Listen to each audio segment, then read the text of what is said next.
Hi, hello, good evening, good morning, good afternoon, good night. Happy times and welcome to my Thursday afternoon. And my arms hurt like hell from arms day at the gym this morning. It all hurts. But it's the good kind of pain. It's worth it. It's Pride weekend coming up, so gotta be pumped. Gotta be pumped. I'm pumped for Pride weekend. Gonna quickly jump in with Genshin and Honkai dailies because today I really need to finish as much as I can. I'm gonna try to do the backside of my top today, finish up a little part that I still have to do on my shorts, and then I want to see if I can also do the half of the hood today so that tomorrow morning I can do the second half of the hood and then my top is finished as well. And then I can take it with me tomorrow afternoon.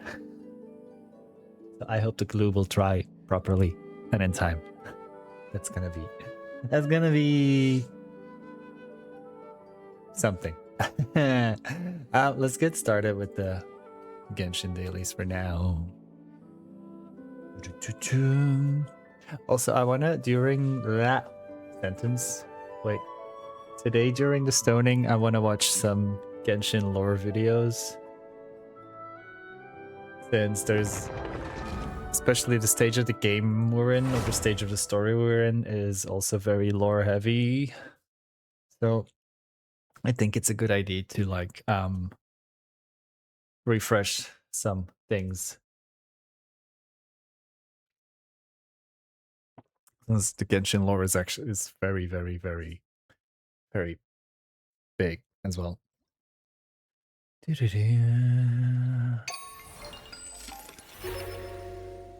it? Oh my god, it's less than a week until Snezhnaya.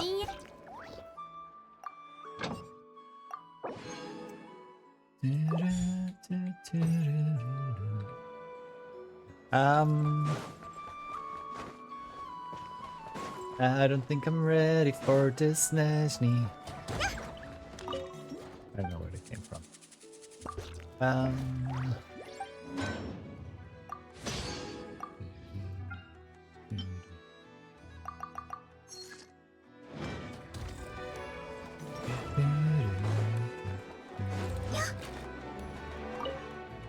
Oh, wait. Today I remember to not condense everything. Hey! I am the smart SMRT.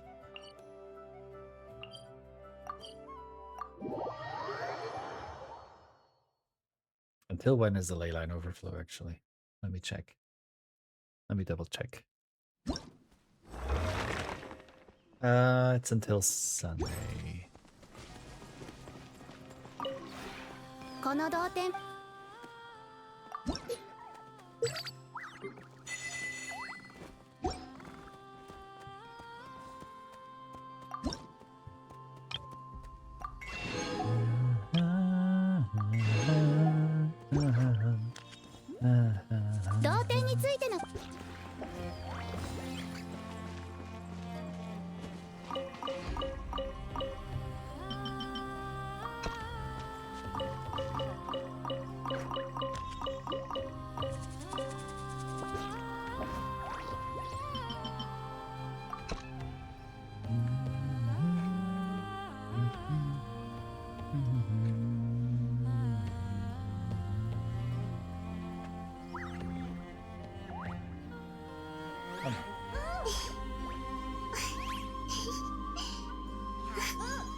The getter all would still be so good.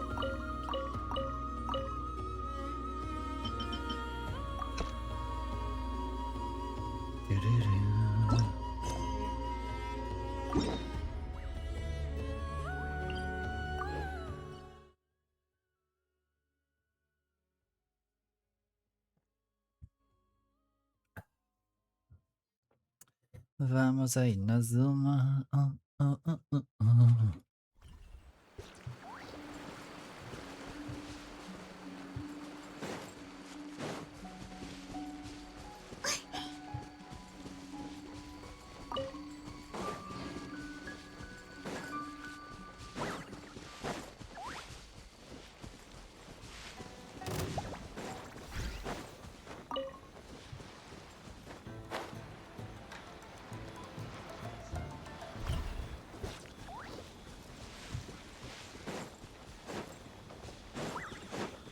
For this, I do run back.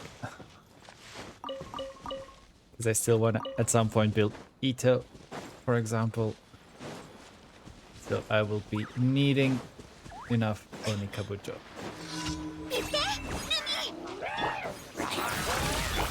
激光のように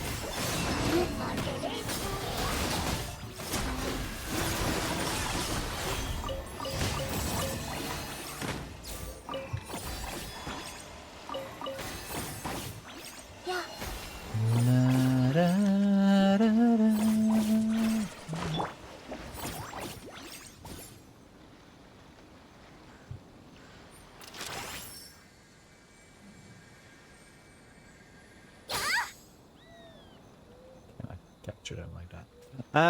Next.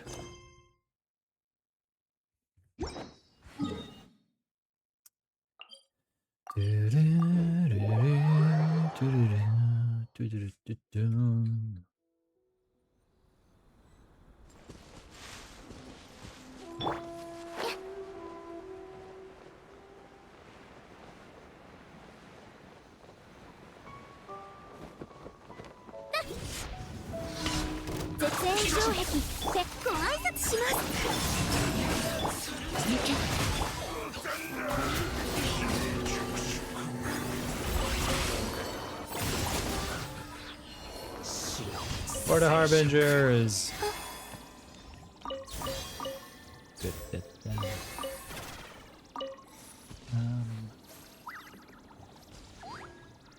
The other two I don't want to do.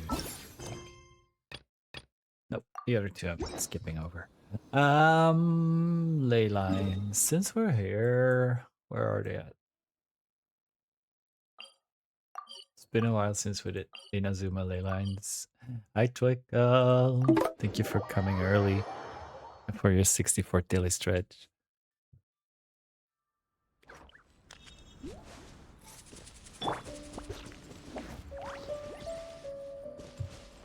It's raining. It's rained a few times here as well the past few days, which is not too bad considering the weather recently.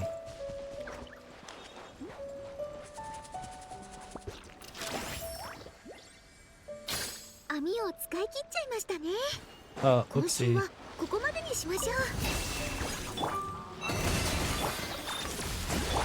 新月が来る流れて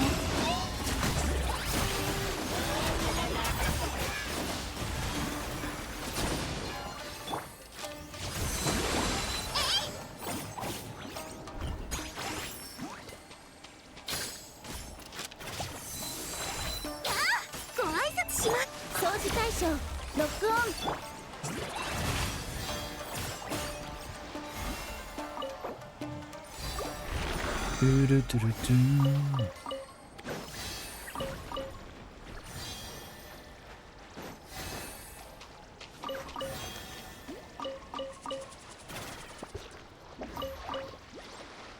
It's pronounced nucleus.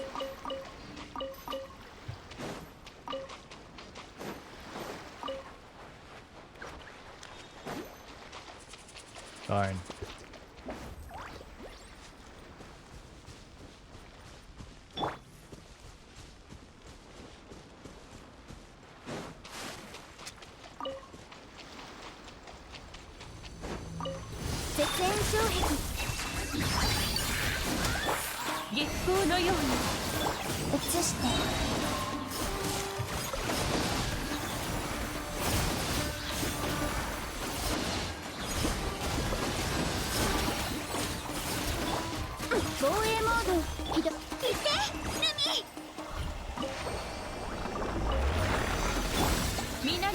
流れてやはりダメだったここまで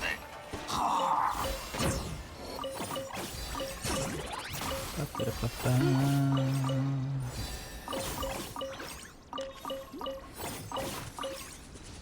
や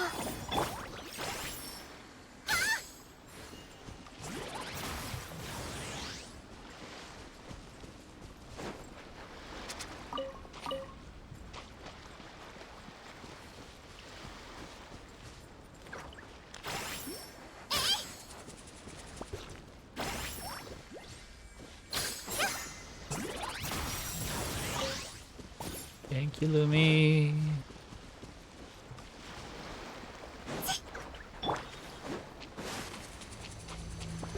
掃除対象一行のように移して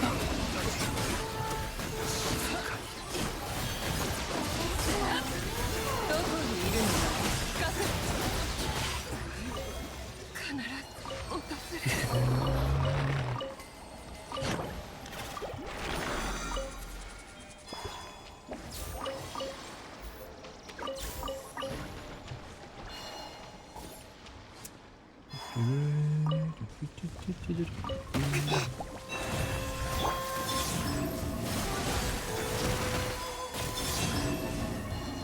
防衛モード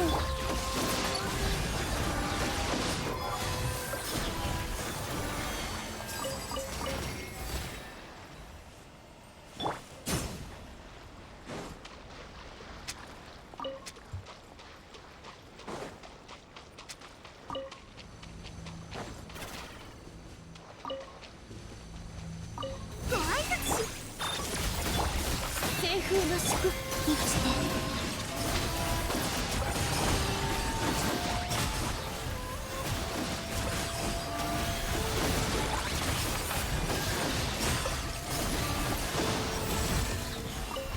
Yay.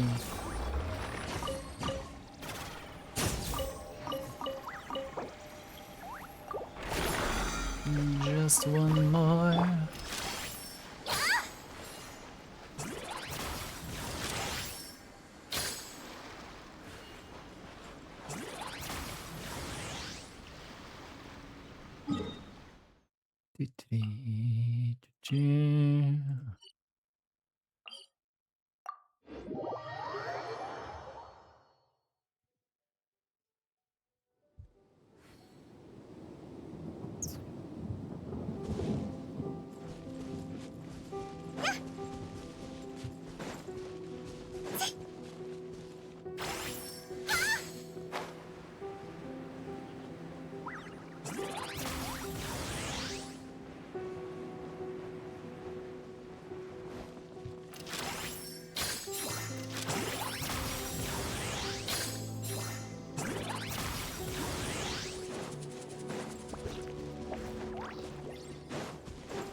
防衛モード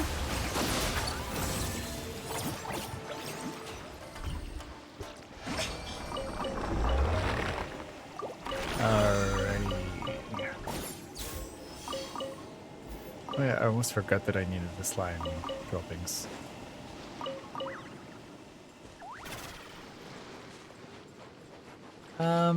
Okay, that's done.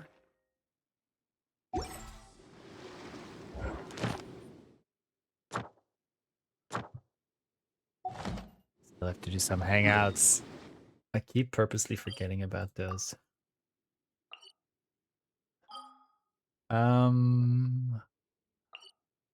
Okay, let's go. My arms are so sore. It's not even the day after yet.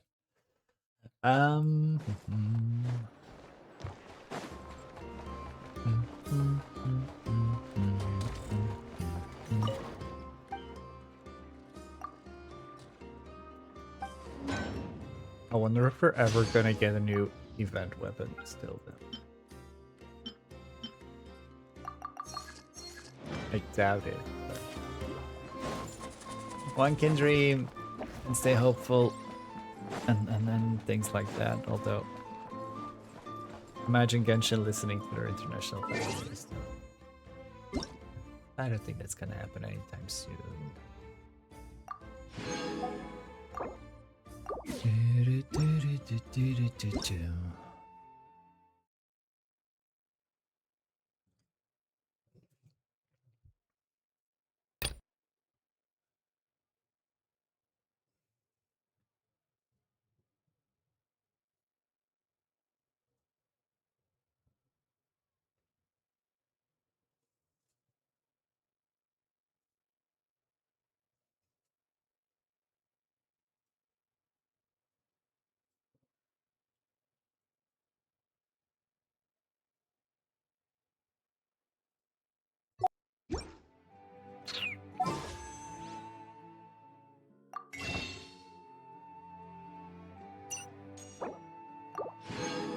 Okay. 67 pulls saved up for Odette.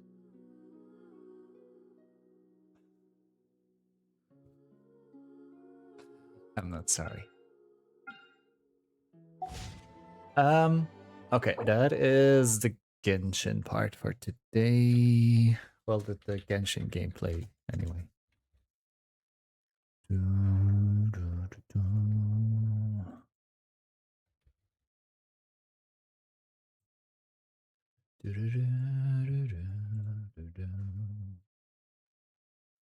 Let's switch over to some story.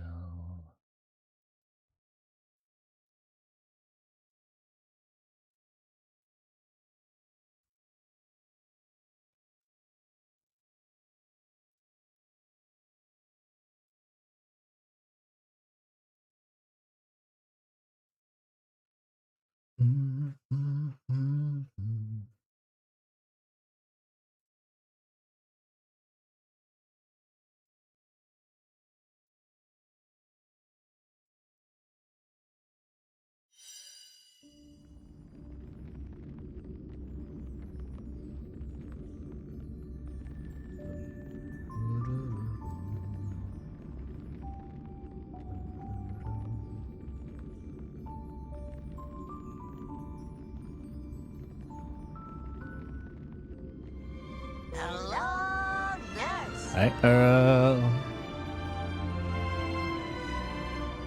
You think I should do that talent for next year?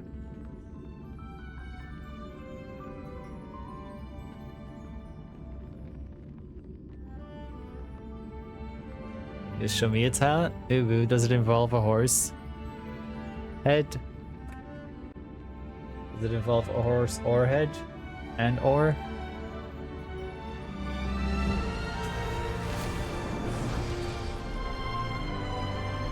'Cause I love good head.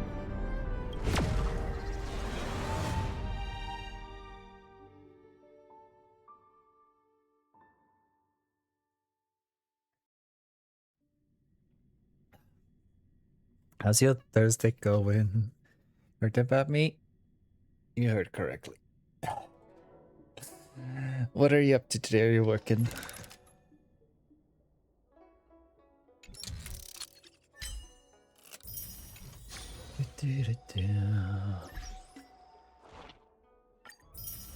I am so glad that I got the entire week off from work. Well, starting Tuesday.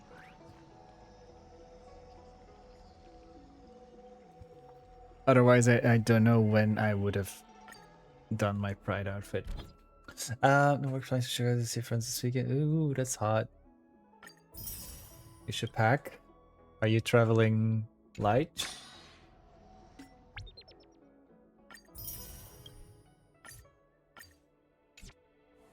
Because if you are, then you're a photon, right? Oh, right. Today we're pulling for Anaxa and Aventurine's light cones. Forgot about that. 3 days are probably a big backpack. How big is it?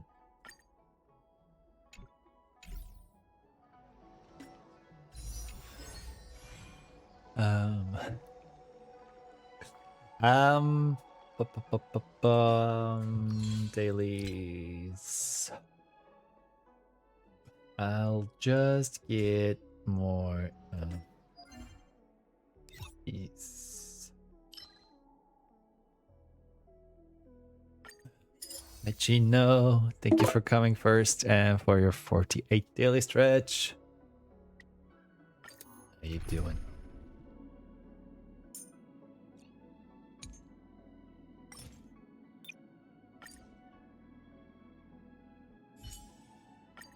Professor Anaxa, it's time to put your theory. She can shove her theories where little Ika don't shine. Tempered 1,000 times. With this divine power, I will forge all things. Have some sunshine. Blades eternal. I want to go to Chicago. I have friends there. I was supposed to go to Chicago We take hold. in 2017, You will serve as the tempering fire. and then a little thing called a visa did not show up on time. Dispel the gloom. Destroy the skies. We take hold. Blades eternal. You will serve as the tempering fire. Have some sunshine.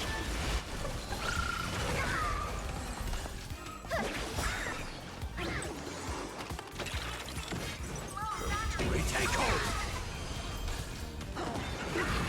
Watch your head. Bust. Or maybe I'll take it off. You will serve as the tempering fire. Dispel the gloom. Destroy the skies. Blades eternal. You will serve as the tempering fire.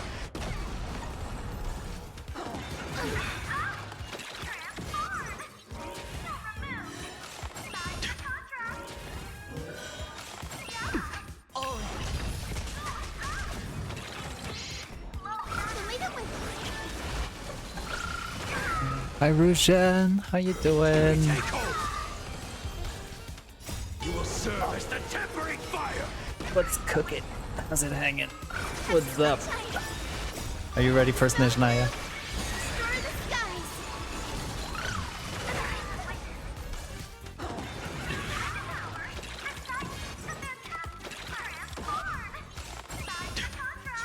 Blades eternal. You will serve as the tempering fire.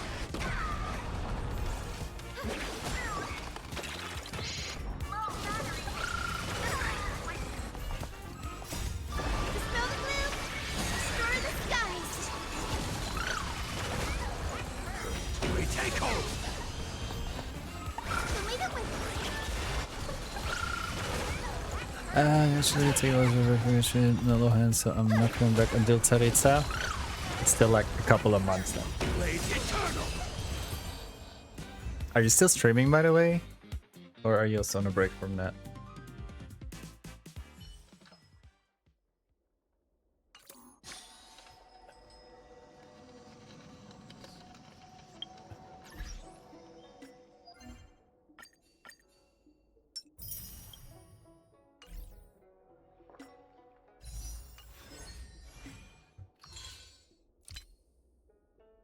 Coming back soon? Then let me do this.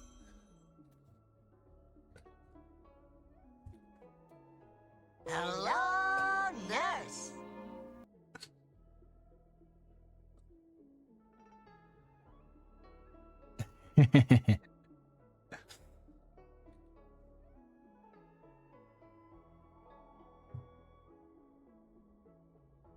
How there what?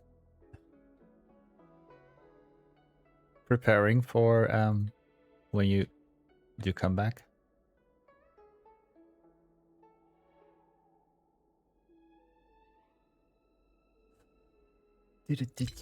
Okay, it is time. It is time. It is time.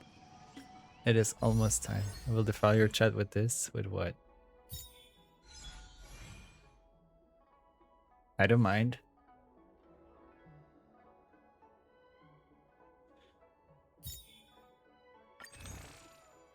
You can give me all the 6/7s you want.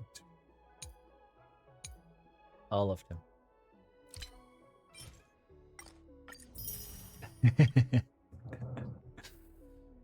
Thank you so much.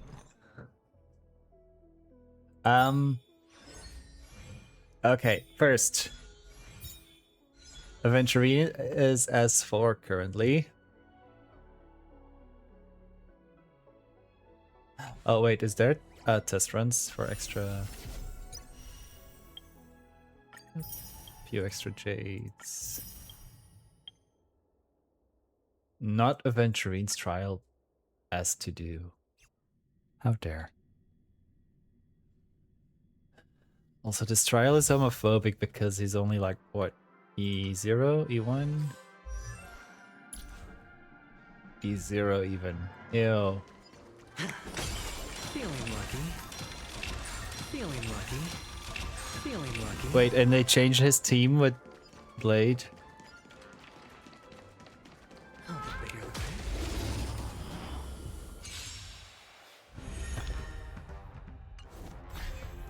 lucky. Not even Robin is in here anymore. Tempered 1,000 times. A little more shit. Since you're already here, why not have a meal before you leave? But they put I in weep for the departed. more next Blade, but It shall fall. there's no healer in this team. So this is not good for longer fights. It's on me. Bust. Or maybe I'll take it all. Just for oblivion. Again. Still hoping that Jachu will get his healing buff. I weep for the departed. Are you still playing Star Rail Erosion? Or any other gachas at the moment? Again. We take home. Watch your head. Blades eternal. You will serve as the tempering fire.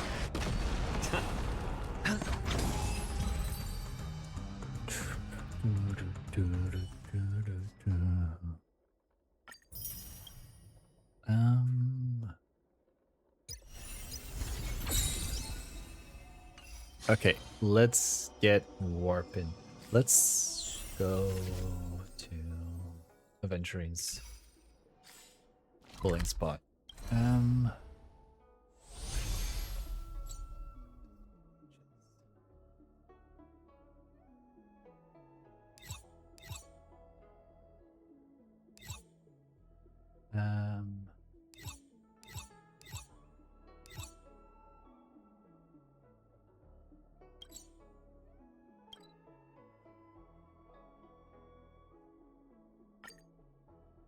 Was it here? God. Still trying to get him a goal icon. Next goal is E6 and free to it. Ooh.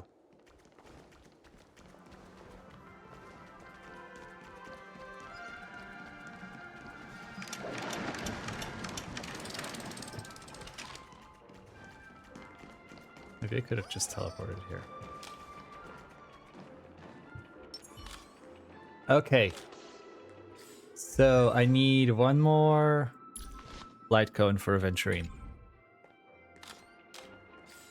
Let's do this.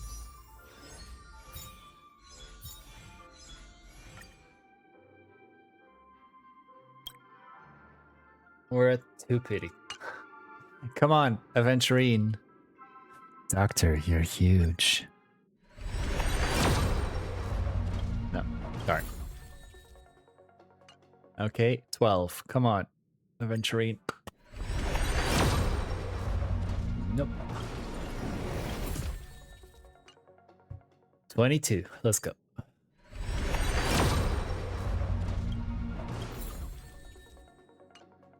$32. Come on, I believe.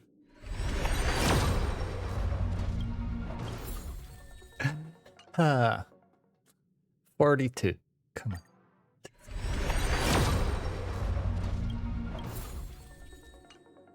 Okay, this time we're going all in. 52.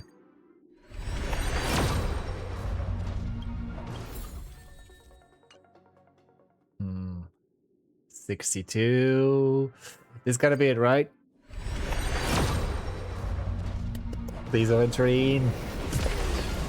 Counting on your luck.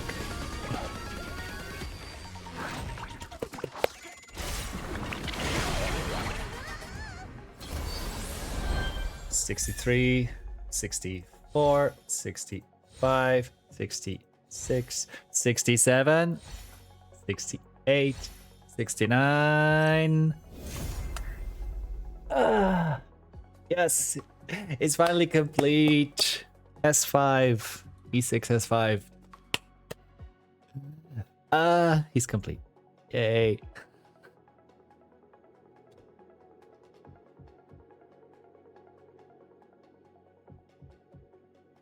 I'm getting all of the husbands, of course. So I'm just doing 200 pulls now for get my free light cone for Gilgamesh.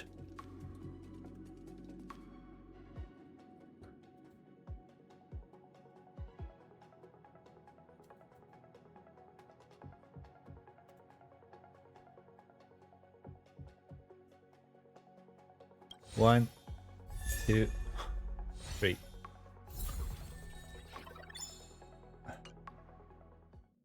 Okay, then we switch over to an Axa. He's still only S1. And we still have 130 pulls left. Come on. An Axa, please.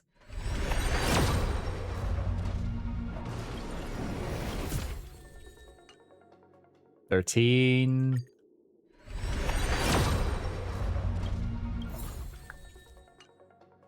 $23. Come on, Anaxa.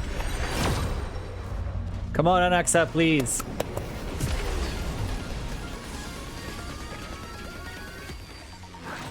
I love early pity. Please let it be an access. 24, 25, 26, 27, 28, 29, 30. Slay! Ah, yay. S2. S2. Anaxa S2.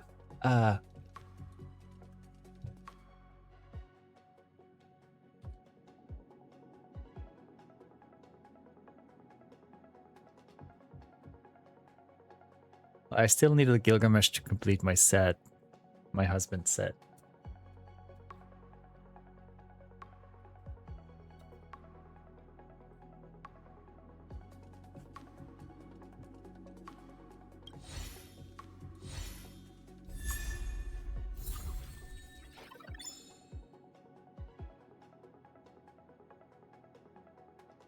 Okay, we're back at 3 pity. And we still have 100 pulls. Come on. Give me 1 or 2 more Anaxa light cones. Okay, 3. Come on.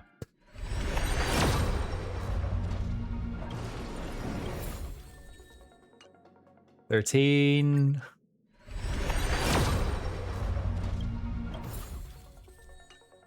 $23. Come on, Anaxa. Please. Reforge all things. Darn. 33. Please. 43. Come on, come on, come on. Gimme, gimme, gimme. 53. Shy. Okay. 63, and we got 40 more pulls. Come on. Anaxa. Please. Anaxa.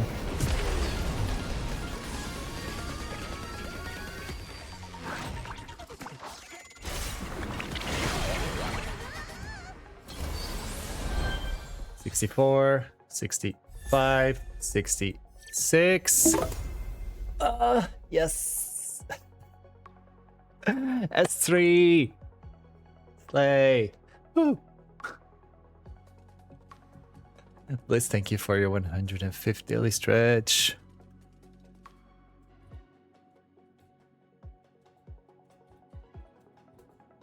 He didn't want to come at 6, 7, so he came at 66.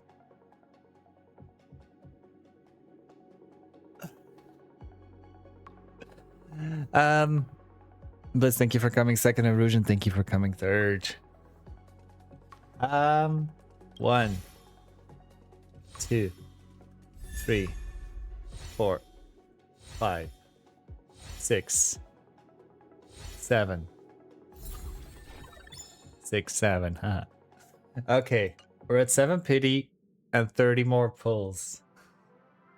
Come on, can I get lucky? Please, Anaxa. 7, come on.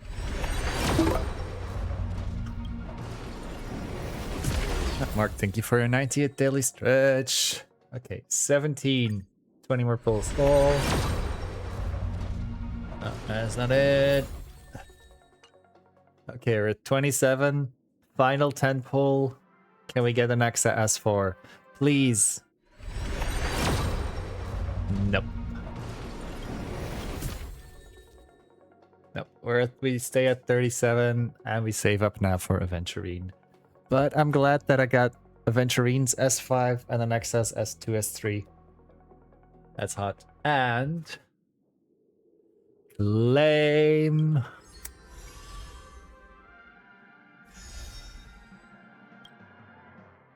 I am as you behold. Yes. Hot. Okay, work. That. Uh-huh. I didn't look at the Lightcom before, but I like the artwork on it for reasons.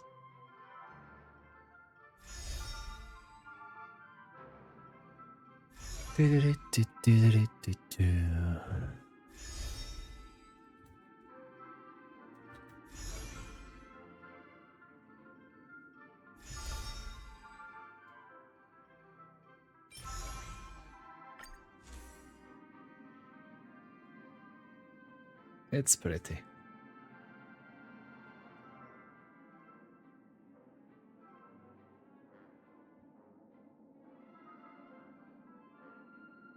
Okay, that's a very big power up though.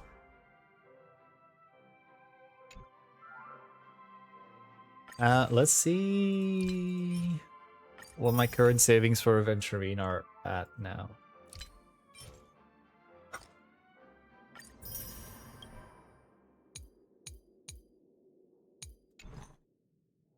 $136 pulls saved up for Aventurine now. That's hot.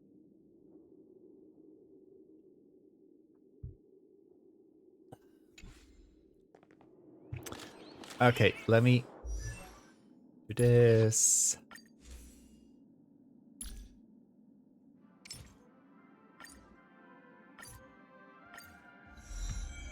So, increases the wearer's defense by 64%. When a wearer provides a shield to an ally, the wearer's crit damage increases by 64%, lasting for 2 turns. When the wearer's follow-up attack hits an enemy target, there is a 160% base chance to increase the damage taken by the attacked enemy target by 16%, lasting for 2 turns. That's hot. I should, like, work on his build again.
It's still better.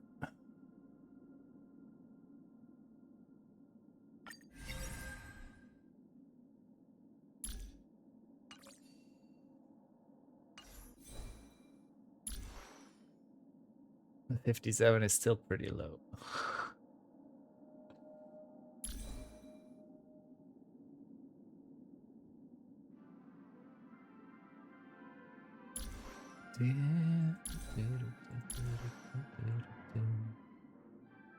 Okay, and Axa.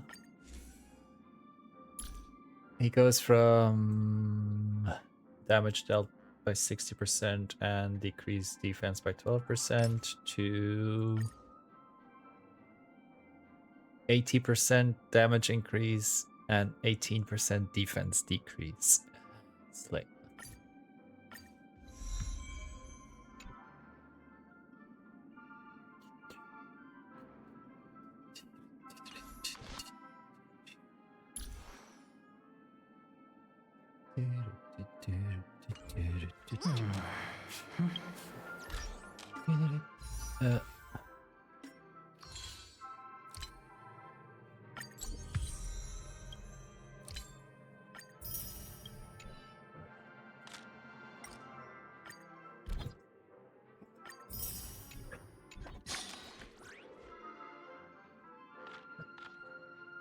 so glad that Aventurinas is finally full. I really should work on getting a better build on him. And this is also hot on the next set.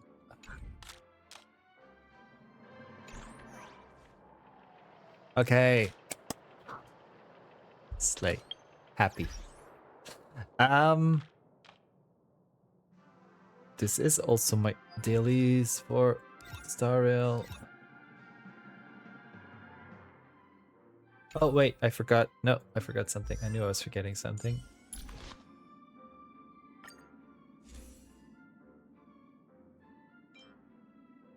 He can quit his own now.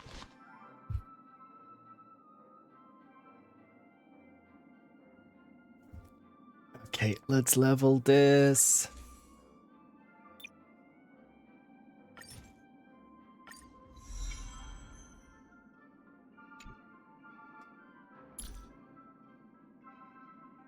Increase the wearer's attack by 18, maybe around by 10%.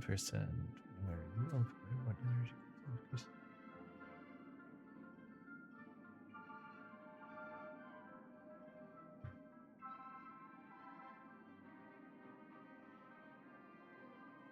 Increases all allies crit damage by 20%, is also hot.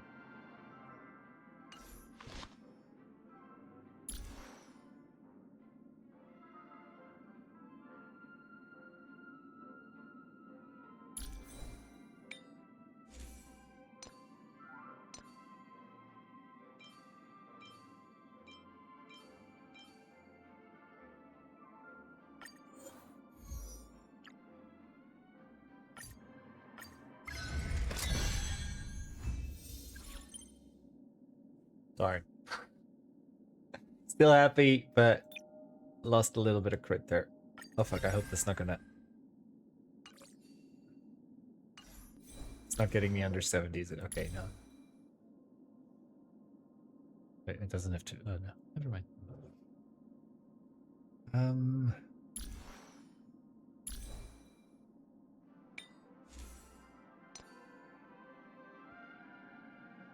It's hot though.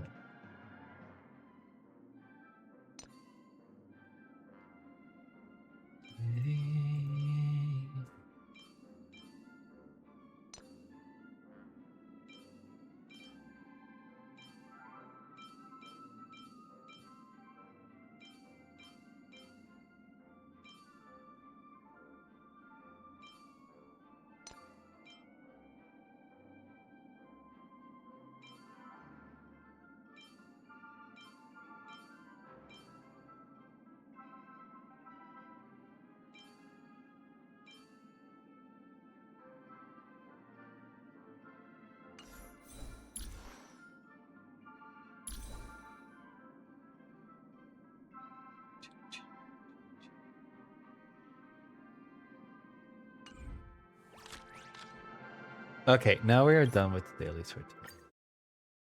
Slay.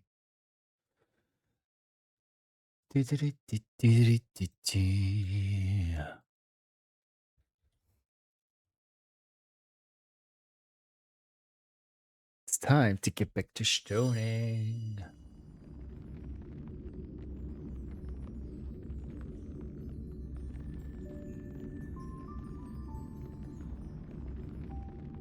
I think I might do a Currency Wars run later on while I'm waiting for glue to dry. We'll see. We'll see how far we get and what time it is by then.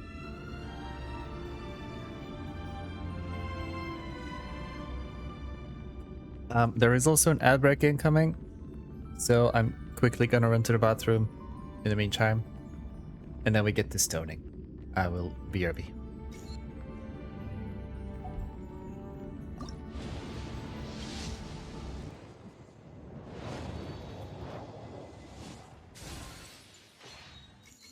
$71.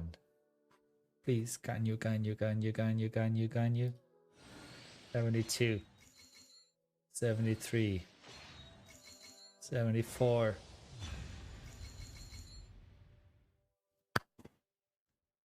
Thank you.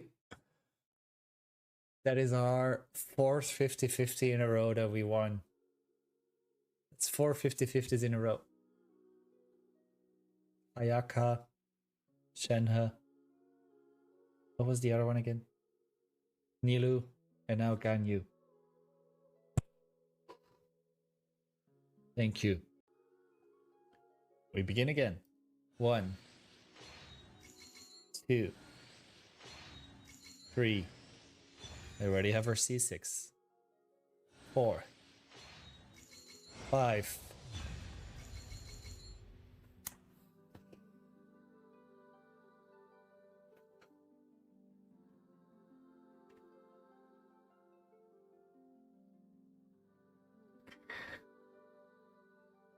It means we are guaranteed for a Baiju.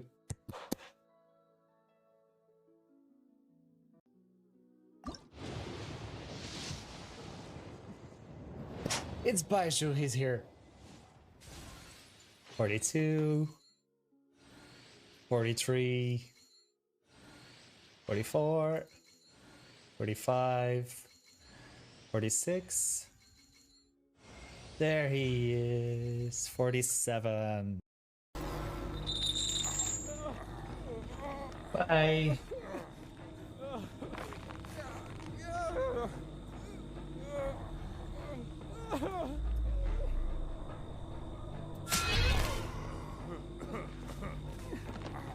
Bye. It was fun. 79.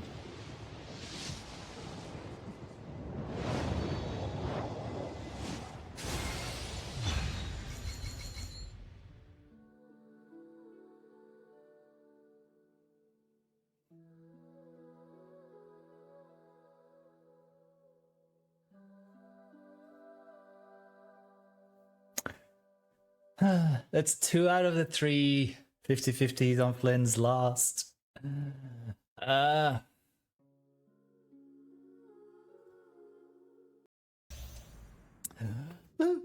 Barrel Breaker Challenge, BBC. Oh, so that's what BBC stands for, Barrel Breaker Challenge. I've always wondered what that was. Now I know.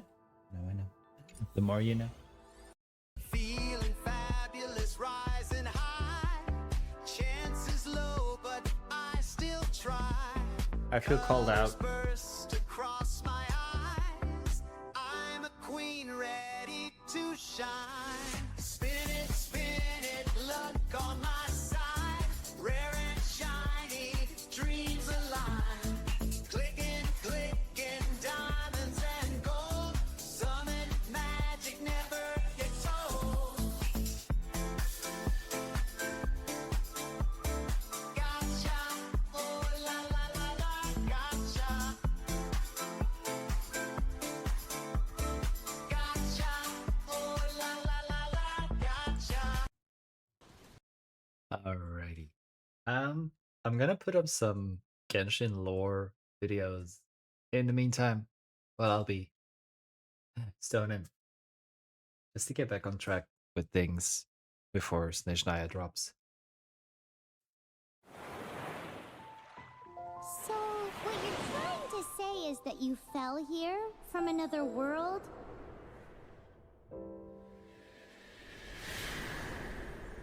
Let's But do when this. you wanted to leave and go on to the next world, your path was blocked by some unknown god? Outlanders, your journey ends here.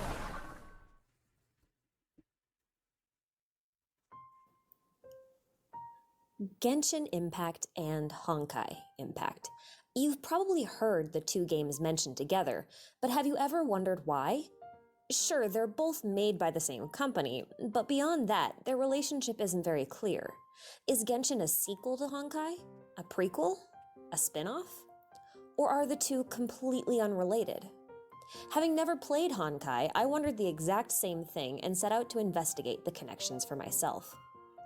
After diving headfirst into the story of Honkai Impact 3rd and its related media, I was quite surprised at what I found. Not only can I say with certainty that the two games are connected, but the connections likely go much deeper than initially expected. I wonder if there's gonna be like more connections coming as we go further in the lore and the story.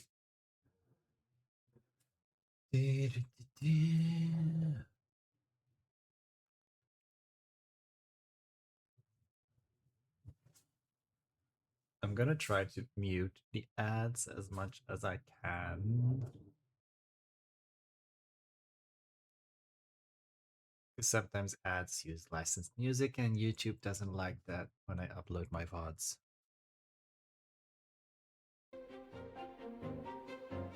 Now before we start, a quick disclaimer.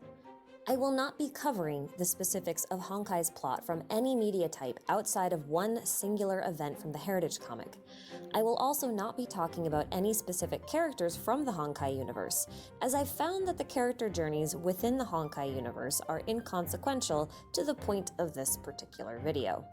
In that respect, this video will be spoiler-free, but when it comes to the Genshin side of things, you'll want to have played and completed the main storyline up until the end of version 1.3.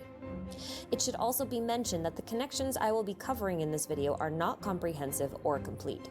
MiHoYo has a tendency to reuse plot devices, names, aesthetics, and themes, but for the purposes of this video, I will only be focusing on the world building, and will not be focusing on characters, place names, weapon names, etc.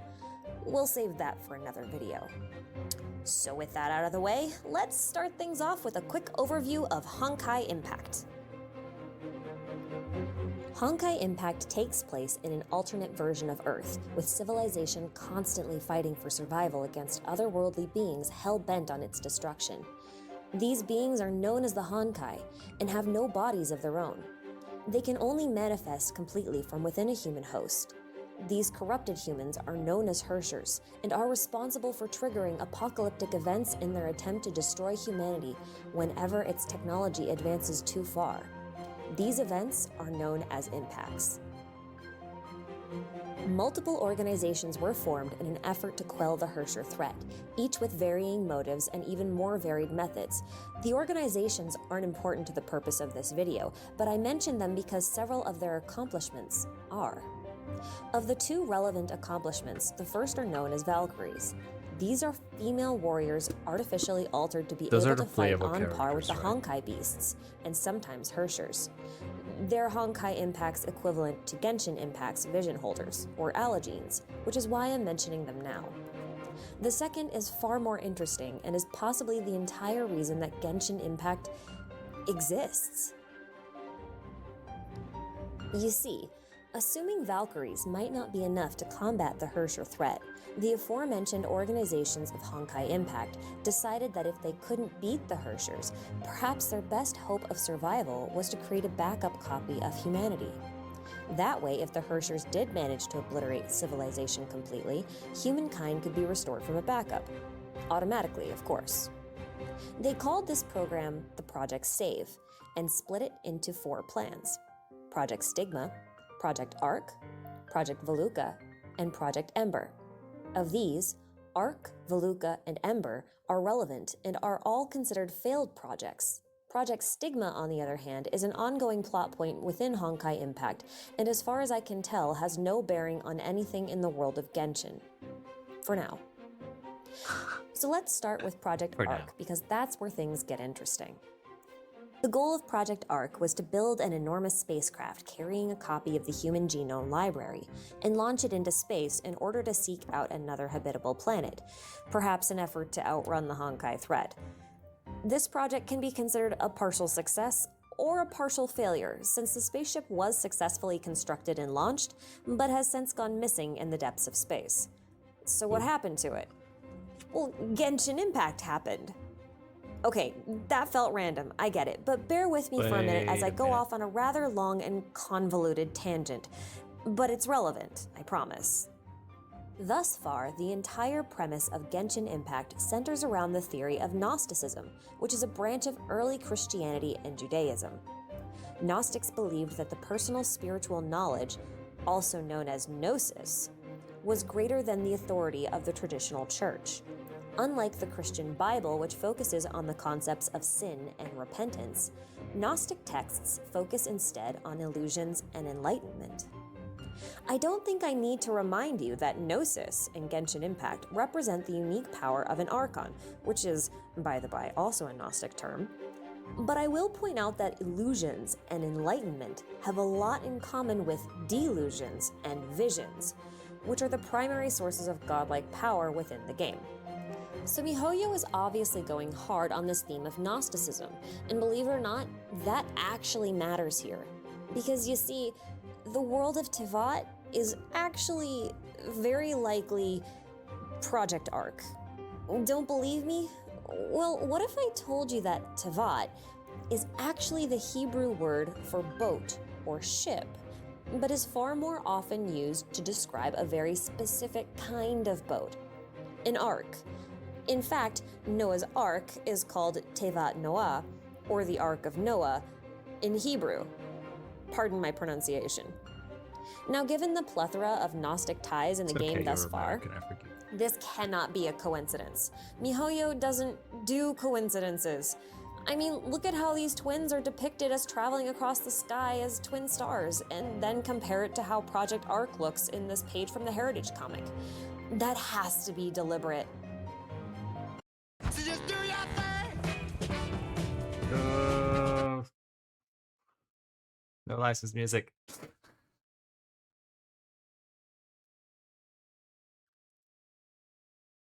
About Project Ember. Project Ember stands for Emergency Mass Backup Evacuation and Revival Plan. Pioneers from this program were to pass on knowledge and technology to whatever surviving humans they could find after an impact in order to rebuild civilization. This project backfired and brought forth even stronger Hershers, but the mass backup part stood out to me. While it was never clearly stated where this backup was kept, it was entirely possible that a copy of it made it to Project Arc in some form. After all, the purpose of the Ember Pioneers sounds an awful lot like the role of the Archons within Genshin. They are to guide humanity by passing on knowledge and technology. In the case of Archons, these might be visions. Now remember what I said earlier about Gnostics calling personal spiritual knowledge their gnosis? Well, personal knowledge sounds a lot like what Ember was supposed to pass on, and each Archon carries a single gnosis. Fun fact, each gnosis is also shaped like a chess piece. Morax has a rook, while Barbados has a queen. Coincidence? Not a chance. MiHoYo does not do coincidences, but we'll talk more on Gnosticism and Genshin in another video. So that brings us to the last project, Veluca. Now, while there's nothing hidden in the name, there is a lot to unpack here. Project Veluca's goal was the observation and pursuit of solutions to the Honkai threat through the virtual analysis of other worlds. In other words, by observing parallel universes, a world in which the Honkai have been successfully destroyed may be discovered. If such a world did exist, then perhaps it could be studied in order to discover a way to quell the Hershers within the original world of Honkai Impact. Of course, if we're talking about peering into the observable realities of other universes, we're basically diving into quantum physics, anime edition. So Project Veluca led to the discovery of the Sea of Quanta. And if your brain just auto-corrected that into quantum, well, it's nice to know I'm not alone. Anyway, the Sea of Quanta is a fancy name for the space between realities, a place where time, space, physics, and logic don't have any real rules because it twists itself to reflect the mind of the one observing it. It's malleable. Alongside the Sea of Quanta is another symbolic discovery called the Imaginary Tree. This is mostly just a representation of observable reality as it branches outwards indefinitely into endless possibilities, with each branch ending with a new leaf, also known When as this the video was universe. made, there was no star rail yet. By making use of this imaginary tree as a form of scaffolding, or some kind of weird map, an infinite number of worlds can be observed. And that's exactly what happens. Two characters in Honkai Impact are known to have observed other worlds through this method, one of them even catching a glimpse of Dvalin flying over old Mondstadt on a computer screen. And yes, that is really Dvalin and not some weird look-alike. MiHoYo did confirm this in a dev interview. Anyway, TLDR, the Sea of Quanta is an Alice in Wonderland-esque space of chaos, and the imaginary tree is the pathway you travel through it to reach different worlds. On a conceptual level, you can think of the sea as chaos and the tree as the order within it. Now, Project Veluca was considered a failure because there were no worlds in which the Hershers had been defeated, but that doesn't mean that there was no value. The character solely responsible for the task of observation and analysis eventually fell to the bottom of the Sea of Quanta and, theoretically, died. Was that Only Locha? he ended up in an even stranger liminal space with a disembodied voice promising him the answers to the universe itself, but only after playing a game of chess. Well, Chinese chess. Go, to be precise. But thematically, playing any kind of chess with a being akin to a god reeks so much of the Archons and their chess-shaped gnosis that I can't help but smell a connection. So humor me for a minute as I don my little tinfoil hat and do a little speculation. And before we do, this is kind of the end of what you need to know about Honkai and Genshin. That's factual and not speculation or theorizing, so if that's all you wanted to know, you can probably cut the video short. But if you're interested in some theories and some other really wild connections, let's continue. So let's assume for argument's sake that Genshin's Tevat really is Project Arc. Is it not possible that the spaceship found a rift in space-time and traveled through it, only to wind up in an endless abyss? Because Honkai Impact has made it quite clear that people can survive in the Sea of Quanta. And Genshin has clearly stated that there are multiple beings that live within the abyss. At least a whole army's worth of beings, if the thousands of abyss mages I've fought there are any indication, but I digress. We also know from Tartalia's story that time flows differently in the abyss than it does in Tevat. When he fell into the abyss, he was there for what he thought was 3 months, but when he returned to Tevat, only 3 days had actually passed.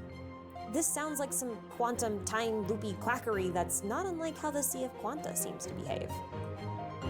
It's also giving Amphorius. And then there's this place from the beginning of the game and the loading screen. Where the heck is this place? It can't be Celestia. I know Celestia keeps getting bigger and bigger with every update as it spirals towards Tevat like something straight out of Majora's Mask, but it is not this big and endless, and is hovering above Tevat, not between worlds. And besides, we can see enough of Celestia right now to know that it doesn't quite look like this. So the twins have apparently been traveling through a place that seemingly has no end. And who would build that kind of place? No one, that's who. It's a nonsensical space that's basically shaping itself to match the observer that's observing it, which sounds a lot like the Sea of Quanta. So is this place also the Abyss, a space between worlds? Or is this place actually the pathway, also known as the imaginary tree, and these doors we keep going in and out of every day to log into the game, are they just leaves? I mean, without an observer, the Sea of Quanta, or even the imaginary tree itself, would be nothing more than a mass of chaos where logic has no meaning and anything is possible. Which kinda sounds like domains. Yes, the ones in game that we go through every day to spend resin. I mean, they're just giant stone doors that go to literally nowhere.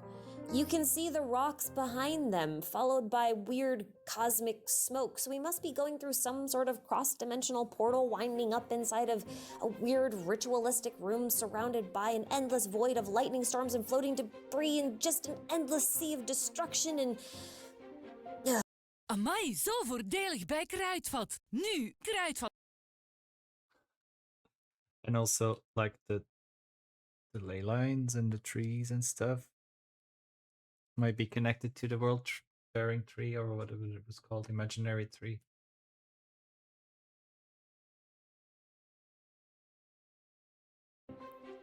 So the loading screen is kind of a nice, happy place, whereas the domains are the stuff of nightmares. The Sea of Quanta has that exact same dichotomy. It's at that point where it's hard for me to believe that the Sea of Quanta and the Abyss aren't related. Assuming, of course, that domains lead to a space within the Abyss. All of this could mean that Tevat is a computer simulation, because let's be real, how could a world that size fit inside of a ship? But what's more likely is the idea that while floating through the deep recesses of space, the Ark was sucked into a rift that landed it smack dab in the Sea of Quanta, where the backup of humanity began to build its own universe. Or perhaps it's leveraged the powers of the Sea of Quanta, you know, in the way that anime quantum mechanics can, to make itself bigger on the inside than it is on the outside, Doctor Who TARDIS style. And it's recreating the universe with the help of its gods or archons, which include the sustainer of heavenly principles, of course, who may in fact just be a system administrator dishing out judgment upon the users that violated the terms of service by seeking out forbidden knowledge about the Ark's source code via alchemy, specifically chemia, and thereby rejecting their predetermined destinies as dictated by each person's constellations that the gods and thereby archons have the duty to uphold, so humanity can't progress past the point of being able to leave Tevat because there's nothing outside of it, because it's actually all the Abyss / Sea of Quanta. Yeah, okay, that's a little bit of a stretch. But it would help explain why Scaramouche called the stars in the sky a hoax. But that's also a topic for another video and just heavy speculation. So to summarize, But we did learn more of the false sky. Genshin Impact is likely a spin-off from Honkai Impact, and it takes place at the same time as the events from Honkai Impact 3rd, which is the video game, but in a galaxy far, far away. Seeing as it's likely that Tevat is the result of Project Ark and thus contains a backup copy of everything that happened within the Honkai universe, we have and will continue to see lots of very similar characters, themes, and maybe even world history replaying itself from within Genshin Impact's story. Now, even when the similarities are not directly lifted from Honkai, they are nice callbacks, and I really think they enhance the player's enjoyment of Genshin, at least when they're noticed. Kind of like how the wing designs of the twins match the logo design of the Fire Moth organization from Honkai. That's the same organization that was responsible for Project Save, and as you remember, one of Project Save's little sub-projects was Project Arc, which is probably Teyvat, and I'm not going to start this all over again. But what do you think? Was there anything I didn't cover, or is there something you'd like to hear more about? Let me know down in the comments below. Thanks a ton for watching, and I'll see you all in the next video. I like her theory crafting. Geef je af als een krachtige boost met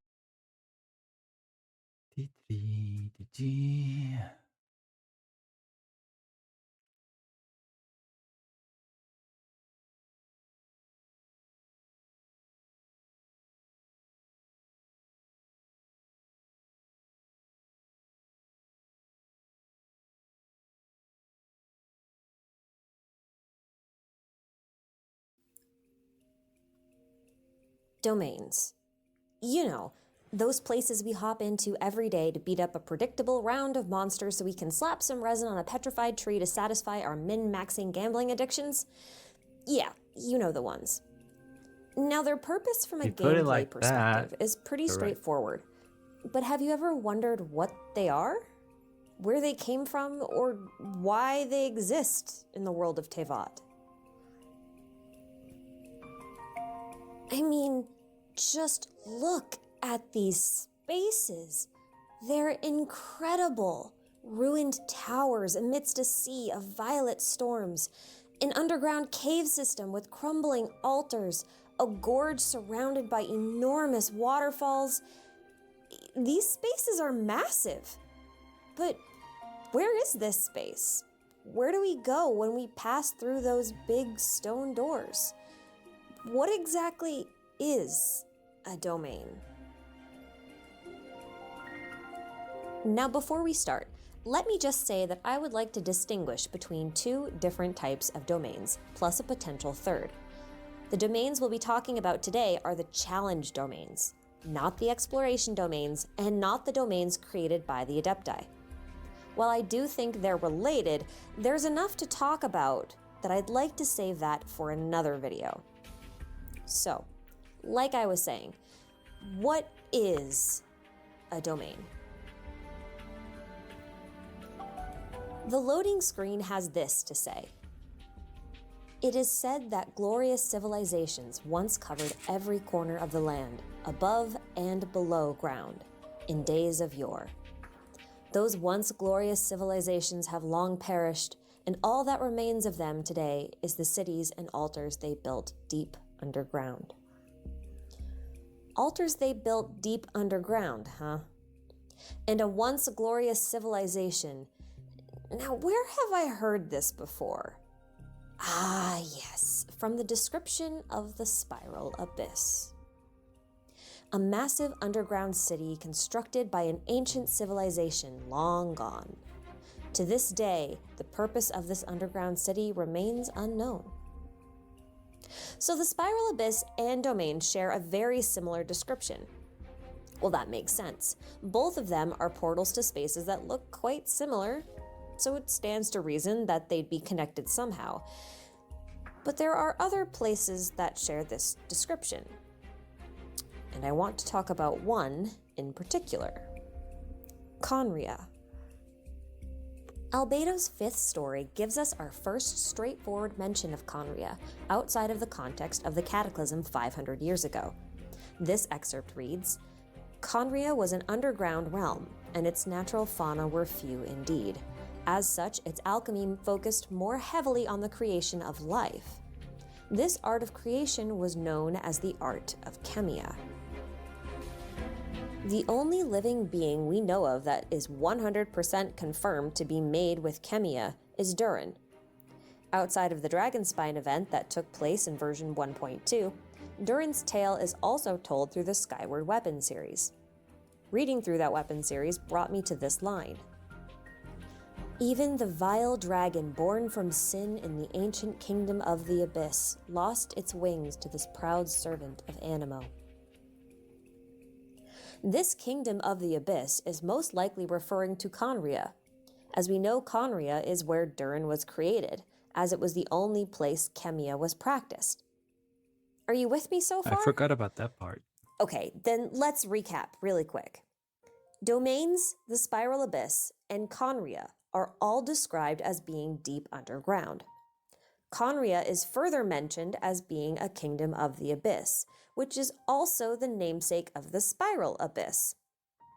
It's a loose connection at best, but let's take a moment to talk about Chemia and why I think it's the true link between Domains, the Spiral Abyss, Conria, and the Abyss. Chemia is a unique form of alchemy developed in Conria. While much of its processes appear to be the same as regular alchemy, Chemia was different in that it was able to produce life. This is illustrated for us when Albedo demonstrates the art of Chemia by making a small branch sprout leaves on command when we meet him in Dragonspine, and in one of his idle animations. Creating life would have been a necessity for the people of Conria, because without abundant flora and fauna, it would be difficult to feed their population.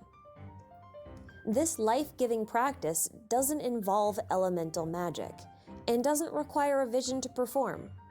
Chemia and alchemy both draw on another sort of transmutable power, one that was abundant within the barren landscape of Conria. This power was likely the power of the ley lines that stretched out from the roots of the Irminsul trees. Yes, the same trees as those we find within domains. These trees grow underground, with roots that stretch down into the abyss and to the ley lines across the world, revealing themselves above ground as ley line blossoms and outcrops. It might seem like a leap, but let's take a look at some in-game evidence to back this up. Specifically, let's look at abyss mages, who we now know of as the corrupted people of Conria. I mentioned before that Conria did not have access to visions, and yet abyss mages can perform elemental magics. They are unlikely to have delusions either, since those are very recent inventions and would suggest that the Fatui and the Abyss Order are working together, and we know that's not the case. So if abyss mages were human and lack both visions and delusions, then how do they tap into elemental powers? The answer is simple. They carry ley line branches. Yes, the same ones that they drop when we defeat one in-game. They're the only enemy in the game that has them, and if I had to hazard a guess, I will argue that the Abyss Heralds and Lectors will end up dropping a variation of them as well, as I believe the use of leyline branches to perform elemental magic may in fact be an extension of the art of Chemia, Brian's leaves. although the latter there is a little speculation.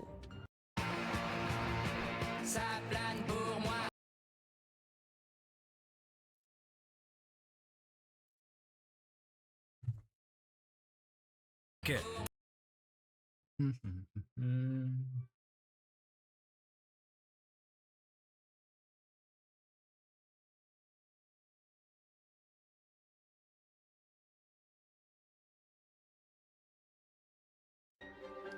According to the item's in-game descriptions, they are pulsating with energy no matter how dead the branch.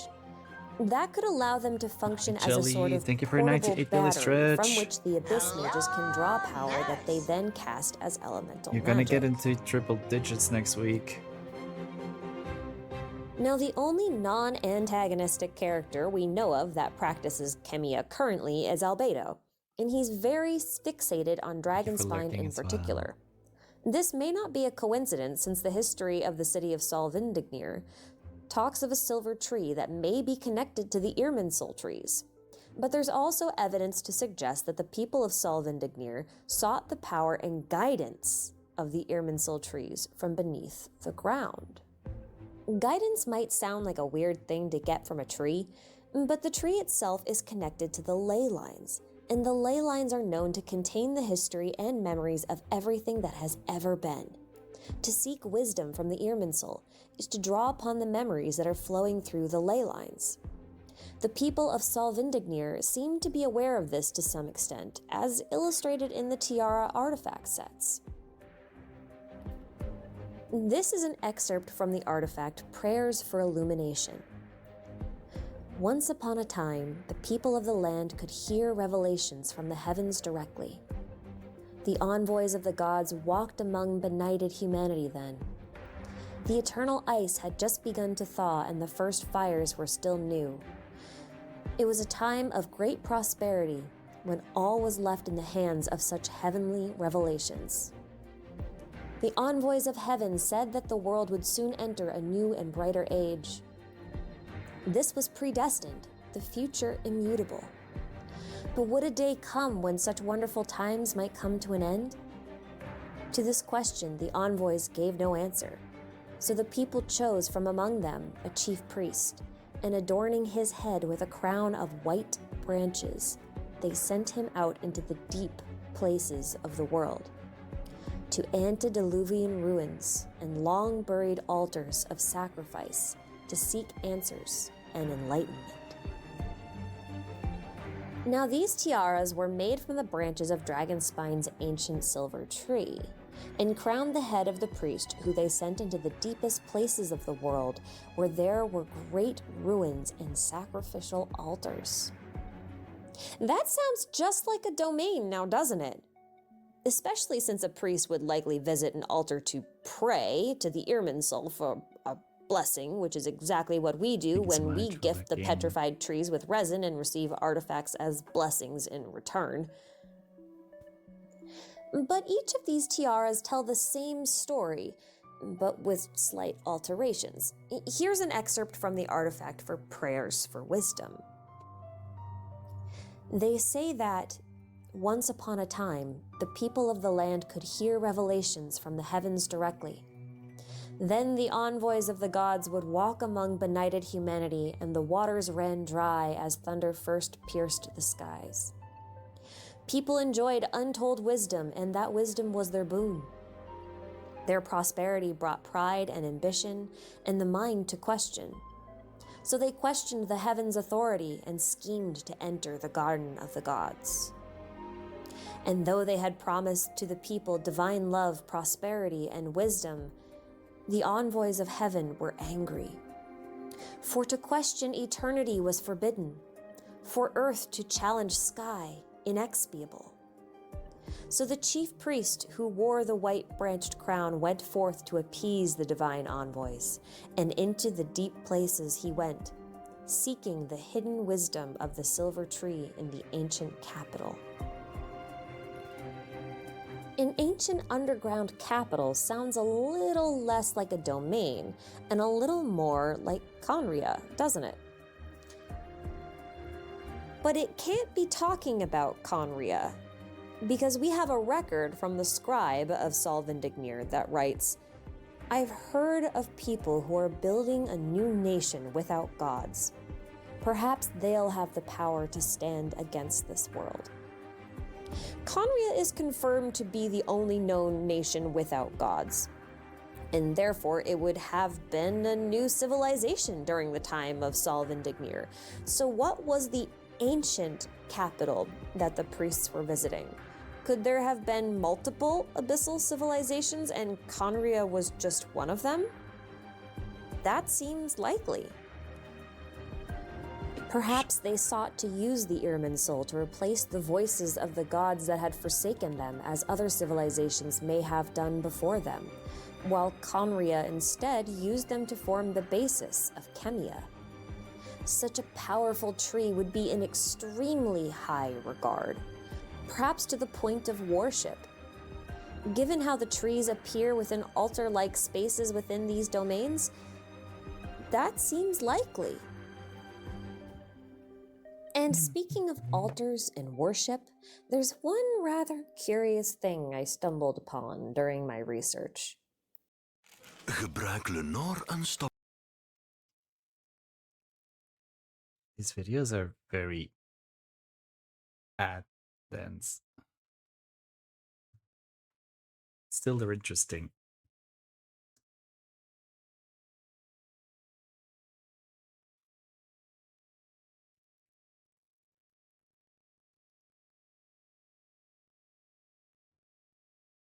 Now you see these rings hovering above the tree? There are always 5 of them. And I couldn't figure out why until I came across this passage within the Gnostic text, the Apocrypha according to John. The passage reads, Yaldabaoth created 12 archons, giving each a bit of his power. And he placed 7 kings, each corresponding to the firmaments of heaven, over the 7 heavens, and 5 over the depth of the abyss, that they may reign. 5 in the abyss, 5 rings above a sacred tree within the abyss. This cannot be a coincidence. Besides, 7 archons to rule 7 heavens? When there are 7 archons ruling 7 regions in Tevat? Well, maybe not heavens, but if Conria and the abyss are far below Tevat, perhaps they are considered a part of the abyss's heavens. Anyway, just a fun little detail I picked up on. It's a bit too early to draw any real conclusions about potentially 5 more archons, but that would certainly make for an interesting twist, now wouldn't it? And one other thing. Remember Hu Tao's story quest? If you haven't played through it, you might want to, because it tells us something about the cycle of death in Tevat. That all souls return not to Celestia, but to the earth. And not at random, but through a domain. Given what we've established thus far, I would like to suggest that the souls of the dead pass through domains in order to reach the abyss, in order to return to the Irminsul tree, where they will be reintegrated into the ley line network. After all, ley lines contain the memory of all things. That probably includes people. Live stream. Such a power seems far more godlike than those of visions and gnosis. Perhaps that power is what Dainsleif protects as the Bowkeeper. Perhaps that is the true nature of the abyss, and the truth of this world that Conria understood, and the reason why they challenged the rule of the Archons and Celestia. Perhaps that's what's depicted in the domain mural, a figure ascending a helix ladder from the earth, watched over by the sustainer of heavenly principles, and ascending beyond the reach of the moons and into the true heavens beyond the grasp of Celestia. And the domains themselves? Mere doorways into snapshots of civilizations once lost in the abyss. Some may lead to Conria, some to civilizations we'll never know the names of, held in place only by the power left within the young Irminsul housed there. We may offer them sustenance in the form of resin, and they gift us with memories of a time long past, perhaps carrying the hopes of the restoration and freedom of the abyss along with them. Now, before I end this video, I would like to leave you with a little passage that I stumbled upon while doing my out-of-game research. It reads, "The earth is not the abyss, but our descent into the abyss begins here on earth. It all depends on what we do.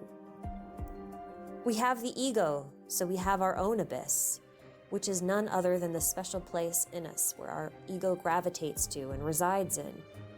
The ego cannot reside in our heavens, but in our abyss. We have no other option but to work on ourselves and remove the inhabitants from our abyss, leaving it clear, clean, and illuminated by the light of our consciousness. Perhaps it's finally time for the people of Tevat and the Archons and Celestia to return to the abyss." Let me know what you think. Do you think there's a connection between Conria, the Abyss, and the domains? Or do you have your own theories? Let me know in the comments below. She makes it all sound Thank so you all plausible. so much for watching, and until next time, I'm out of here.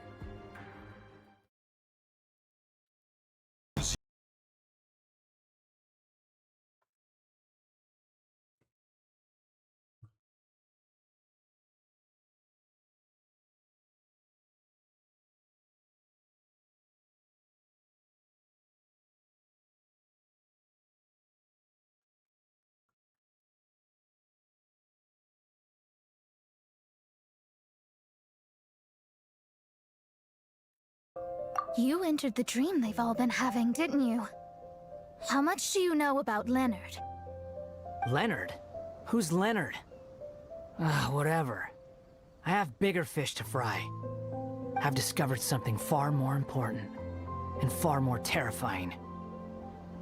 What? The stars, the sky, it's all a gigantic hoax. A lie. This is the line that changed everything we know about the world of Tivat. For those of you who weren't playing the game in its early days, this footage came from a limited event known as Unreconciled Stars, and focused heavily on our only astrologer Mona, as well as Scaramouche. The event goes a bit like this. A shower of meteors covers the entirety of Mondstadt and Liyue, scattering small shards everywhere. These shards lull anyone who touches them into a deep sleep from which they cannot wake up. The traveler is sent to investigate along with Fischl, and is able to wake up some of the afflicted by removing the meteorites from the area. Eventually, the traveler ditches Fischl, Fischl ditches the traveler, and Mona's help is enlisted instead. With her assistance, we learn that all of the sleeping people are having the exact same dream, because the meteorite isn't just a rock, it's I'm still someone's sad constellation. The Stella These event Fortuna. quests are gone forever. And yes, I'm talking about the same Stella Fortuna you get when you summon a duplicate character during a wish. We're talking about those constellations. Anyway, eventually we find the core constellation, as well as Scaramouche, who for some reason was able to enter the meteor's dream and wake himself from it without any assistance. When confronted, he says this now infamous line: The stars, the sky, it's all a gigantic hoax. A lie. Of course, he could be lying to us, being a harbinger and all, but Mona basically confirms immediately afterwards that the whole false sky thing is something astrologers are actually aware of. Although she does preface this by wondering if there may be more to it than she initially thought. Well, great, so the sky's fake. But what does that really mean? To answer that, we'll have to take a closer look at the oddities of the Tevat sky. First up, the moon. The always full moon. And no, before you put anything in that comment box, this is not a game engine restriction thing. Games have had lunar cycles even before the N64's generation. Not putting in a lunar cycle is a choice, a design choice.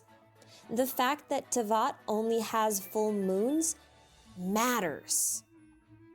See, if the moon is always full, it means that it's not orbiting around the Earth. Okay. Or I think I might it means that it's finish orbiting around the tomorrow Earth morning. at a speed that matches the Earth's rotation around the Sun, which is practically unheard of.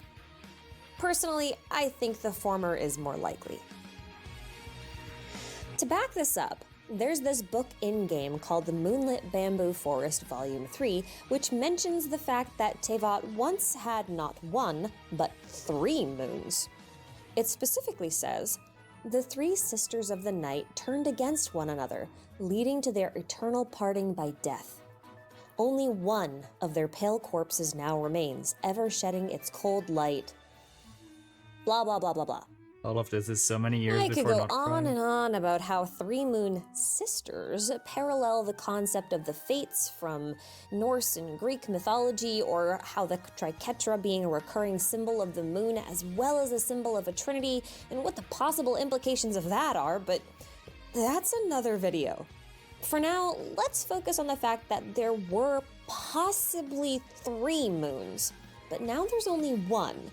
And all 3 moons were, or are, technically dead, but one is somehow still hanging in the sky?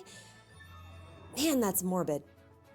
So these moons, died, apparently, during a great calamity. But can you guess which calamity?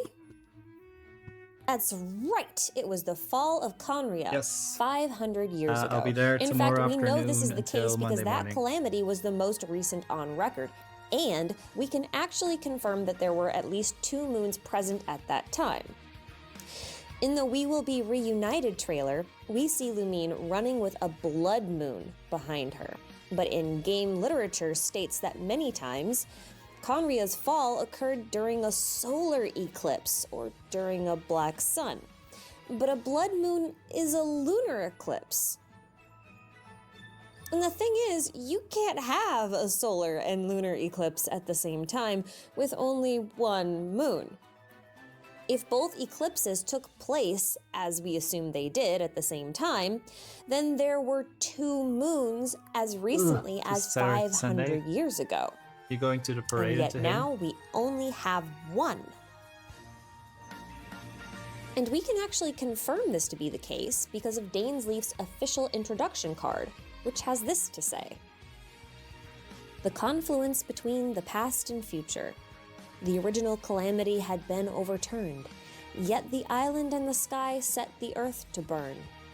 Chalk pursues gold in this time inopportune. The eclipse is swallowed by the crimson moon. But here's the thing. As cool as this whole missing moon business is, we can't actually prove the existence of 3 moons. We can only prove Yet. that there were 2. Probably. And based on several other books and some of the in-game currency, we do know that there used to be moon phases, and now there aren't, since there are references to events that only take place during a new moon. See the Welkin. This leads me to believe that there may have only been 2 moons in Tevat, and the 3rd moon may be a completely different moon altogether, like a false moon hanging in the sky. And the myth surrounding 3 moons would have been an explanation as to why 2 moons suddenly disappeared and then a 3rd took its place. Possibly. Need further proof? Well, how about this?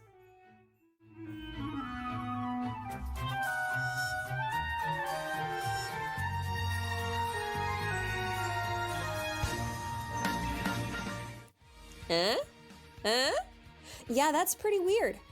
The moon looks extremely close when it's put into context like this. And no, this isn't a bug. Well, we're assuming it's not a bug. The game's been out for almost a year at the time of this video, and if it was a bug, it's a pretty noticeable one, and I think that MiHoYo would have patched this one by now.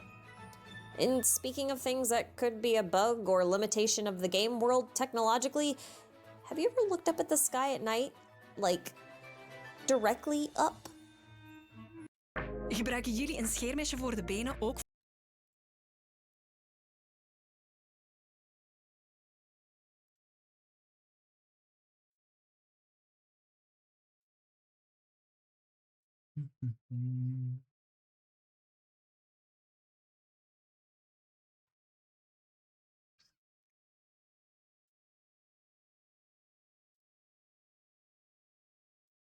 Stars in the sky at night have this bizarre mandala-like pattern. And granted, this could just be the way the star map is laid out in-game, and it is a limitation of the system, but the patterns look really deliberate to me. I feel like it would be a lot easier for the stars to be randomly distributed in a more flat pattern than to have this really deliberate, regular mandala dome shape. But maybe that's just me. And to take this a little bit further, you know, stars wouldn't naturally line up like this. And so I have to wonder, is it possible then that someone has made them align in such a way? And if the stars of Tevat were anything like the stars of our world, they'd be enormous balls of gas, millions of light years away, and extremely difficult to force into a unique pattern to match up with the fate of every human every time one of them is born. I mean, there's millions or billions of us. But here's the thing.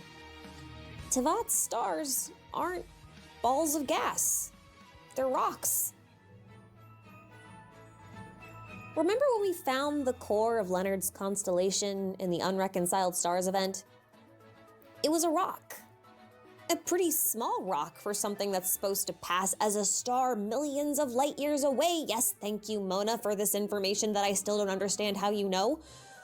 For us to be able to see such a tiny rock as a bright light in the sky and read them through means like Mona's hydromancy in our horoscopes is kind of an incredible thing.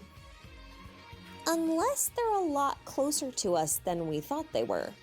Forget millions of light years, these rocks are likely only a few miles overhead, or less. Even Mona finds this exceptionally odd, as she believes that the stars are much farther away. Okay, so we've established that it's no longer speculation that the stars are suspicious rock formations hanging or levitating in the sky. We also know that a person's constellation determines their destiny, typically at birth. Again, we get confirmation from Mona on this through not just dialogue, but the fact that she literally reads the natal charts of all of the in-game characters. If you have a Mona, check her idle animation, you'll see what I mean. But destiny aside, unreconciled stars also taught us that the constellation rocks, or the Stella Fortuna, also hold the memories of the person they belong to. Case in point, anyone who approached even a fragment of Leonard's constellation fell unconscious and unwillingly had to witness his memories or will from when he was alive.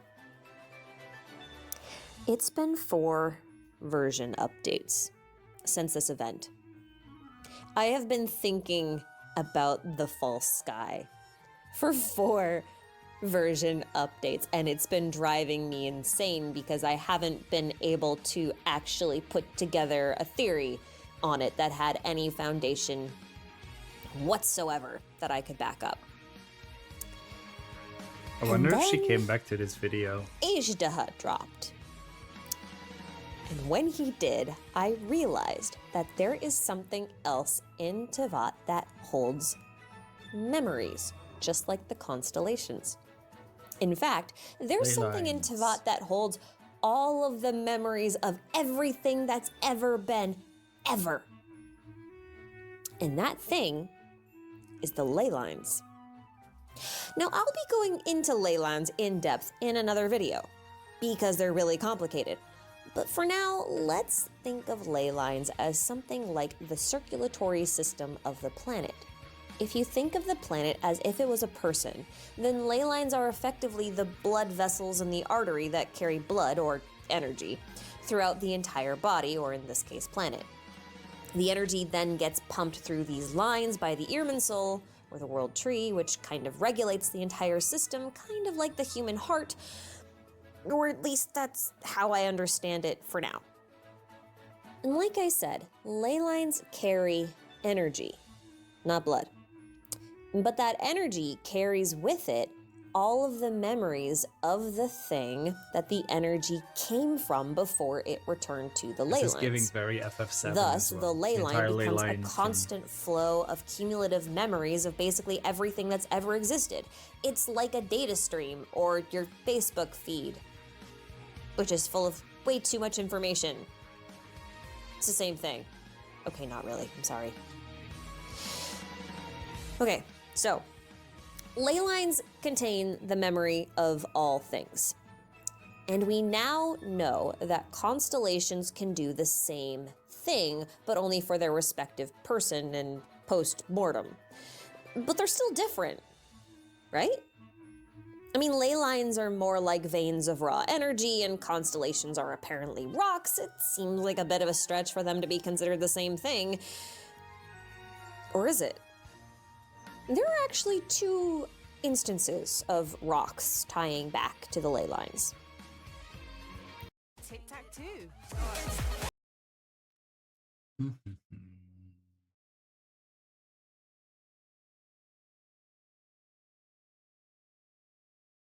First, I already mentioned with Ajdaha. In his quest, we learned that not only was Ajdaha a sentient rock before he became a giant dragon, but he also knows how to read the ley lines, and the ley lines sustain him somehow. He feeds on their energy. And we also learned that certain types of non-sentient rocks can also hold some memories, just like the ley lines, although what they can hold is a little bit limited. And then we got the Energy Amplifier event, where we were introduced to a completely new concept called the Irminsul Fruit Fragment, which, by the way, looks a hell of a lot like the constellation rocks from Unreconciled Stars. Just saying. Now remember that Irminsul trees are technically like branches of the World Tree, which is connected to all of the ley lines that flow through the earth. And if that tree produces a crystalline fruit, it wouldn't be a stretch to assume that those fruits also contain memories from the ley lines that the Irminsul are connected to. Fruits. Perhaps not the memories of specific people, but just specific memories. That could be how they boost our elemental abilities in combat. We're drawing on memories to improve the way we fight, but since those memories are external and belong to the fruits, when we are no longer in possession of them physically, we lose access to those abilities. So if ley lines and Irminsul fruit are in fact connected to the Stella Fortuna, what does that tell us about a possible false sky? Well, consider the possibility that a destiny is just an inverted memory. For example, if I remember something that's happened to me in the past, it's because it happened to me in the past. It's an absolute fact. It's something that happened. But a destiny is something that hasn't happened yet, but will. It is an assumed fact. In a world where people's belief in something like destiny is so strong, it could be functioning like a self-fulfilling prophecy. In other words, a constellation influences the person it belongs to in order to ensure that the desired outcome truly does come to pass. It's destined. I would like to propose that Irminsul fruit and the Stella Fortuna are just about one and the same thing. Someone or something is creating or harvesting Irminsul fruit and hanging them in the sky in a formation that creates a person's constellation and therefore their destiny. But if those fruits are in the sky, then the Irminsul likely can't reach them or recycle the memories that they contain, which in turn would mean that there's less energy available in the ley lines themselves. To reuse the circulatory system metaphor, the world is bleeding out and there's no blood transfusion in sight because someone is using all the blood to write instructions for mankind in the sky. Sorry, that was a little gross. Anyway, this is kind of a problem because energy itself cannot be created or destroyed, only converted from one form to another. If you take these memories out of the recycling system, then they never become something new, which means souls can't reincarnate, quote unquote, because they're stuck in the sky, so only new souls can be created from what's left over, and that means you could technically take the memories of a dead person or their constellation and revive them? Maybe that's what they did to Chi-Chi? Now, with all this information, one question remains. Who made the false sky? And why? Okay, sorry, that's two questions. Two questions remain. And before we can answer those, let's take a look at how the sky possibly functions. Given that the stars are close to Tevat, likely barely outside its atmosphere, and the moon never changes phases and therefore is somehow always perpendicular to the sun or isn't orbiting the Earth, and Tevat still seems to have a day-night cycle, I have reached one conclusion. Tevat is a planet inside of an astrolabe. Why an astrolabe, you ask? Because an astrolabe would put the Earth at the center. That means the sun, the moon, and the stars all orbit around the Earth, which remains stationary. This would allow for a barrier of sorts to be erected around the planet and for the expected heavenly bodies to be placed in artificial orbits around it. And believe it or not, there's actually some additional in-game evidence to support this. Het maakt niet uit dat je de afwas niet voorspoelt.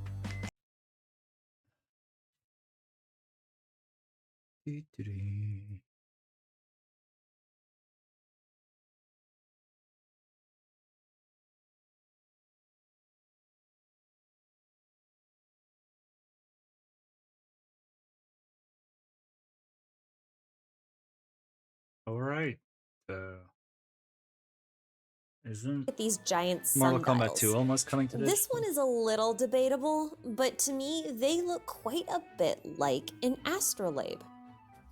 Don't see it? Well, let's take a look at Ningguang's constellation. Did you know that it's not actually a ballista, but an astrolabe?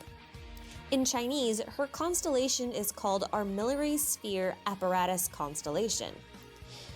And an armillary sphere is also known as a spherical astrolabe. Also note that the pattern on the inside of the so-called sundial seems to match the mandala pattern of the stars we looked at earlier. Anyway, there's also an astrolabe on Varka's desk. Why is this here? And let's not forget about this thing that's drawn on the mural in Dragonspine that a lot of people are saying looks like an atom. This could very well be a diagram of an astrolabe, a planet at the center with artificial orbits around it. Heck, even Mona uses an astrolabe for her hydromancy. And by the by, this cannot be the chart that she uses. The chart from her idol animation is a near perfect match for that of a normal natal chart. In fact, you can actually see this astrolabe. She uses it for both her skill as well as her burst. And then the icing on top of this million-layered cake is Celestia. Yes, that big old island of doom in the sky, which we'll just zoom in on a little closer, and there we go. Now, for the record, this is an in-game sprite of Celestia, data mined from the current version of the game, and it's upscaled a bit so we can see it a little better. And what do we have at the very tip top of the tower? That looks a lot like an astrolabe to me. Now, I know it seems a little bit obvious, but this means that Celestia could very well be responsible for creating a false sky around Teyvat and structuring the world in the same manner as an astrolabe. Why? Because they could surround Teyvat with a controllable destiny, the constellations. But why do a thing like that? The sustainer of heavenly principles tells us outright in the first few minutes of the game. Humans got too arrogant. Free will became a problem. In order to keep them in line, humans were given rules to live by, destinies to fulfill, a purpose to exist for, and visions to strengthen that belief in the divine power. There may even be further proof of this in the fall of Conria. For you see, their unique art of chemia was a type of alchemy that could create life from nothing. Or so it would seem. What they actually did was create life by pulling energy straight from the ley lines. A power that has thus far been reserved for the gods. And when man obtains the powers of God, are they not then a god themselves? Nope. Certainly sounds arrogant to me. And all of this because of some careless musings of some short stack and a big hat. Who'da thunk, eh, Scaramouche? So what do you guys think? Is the sky actually fake? Did MiHoYo just forget about the placement of the moon and stars? Is it all just a coincidence? Let me know down in the comment section below, and until next time, I'm gonna go have a nice long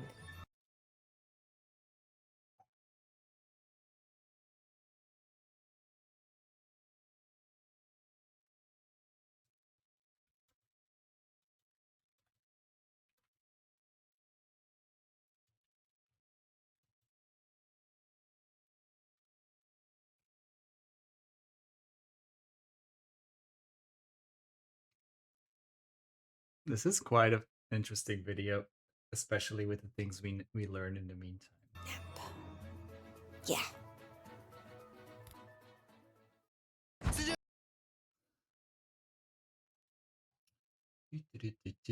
What's next?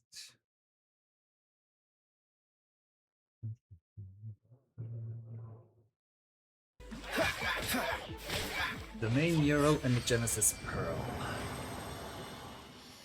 All right, here we go. Just gonna grab my gear. Not gonna get distracted. Not gonna get distracted, and not get distracted by... Ah, it's you. It's you, you giant domain mural. You enigmatic piece of random symbolism tossed on a huge glowing rock. I hate you so much. Look at it, it's just taunting me with your secrets. What does it mean? What does it mean? The eyes, the owl, the wheat, the blue lines. What does it mean? Okay, Actually, Isma. you know what? No, I don't want to know. I don't want to know why those eyes are staring at me, or what this big-ass circle thing is, or why you're in literally every single domain ever, or why your triquetra is broken, or whatever the heck that stupid symbol is supposed to be. I'm just gonna ignore you.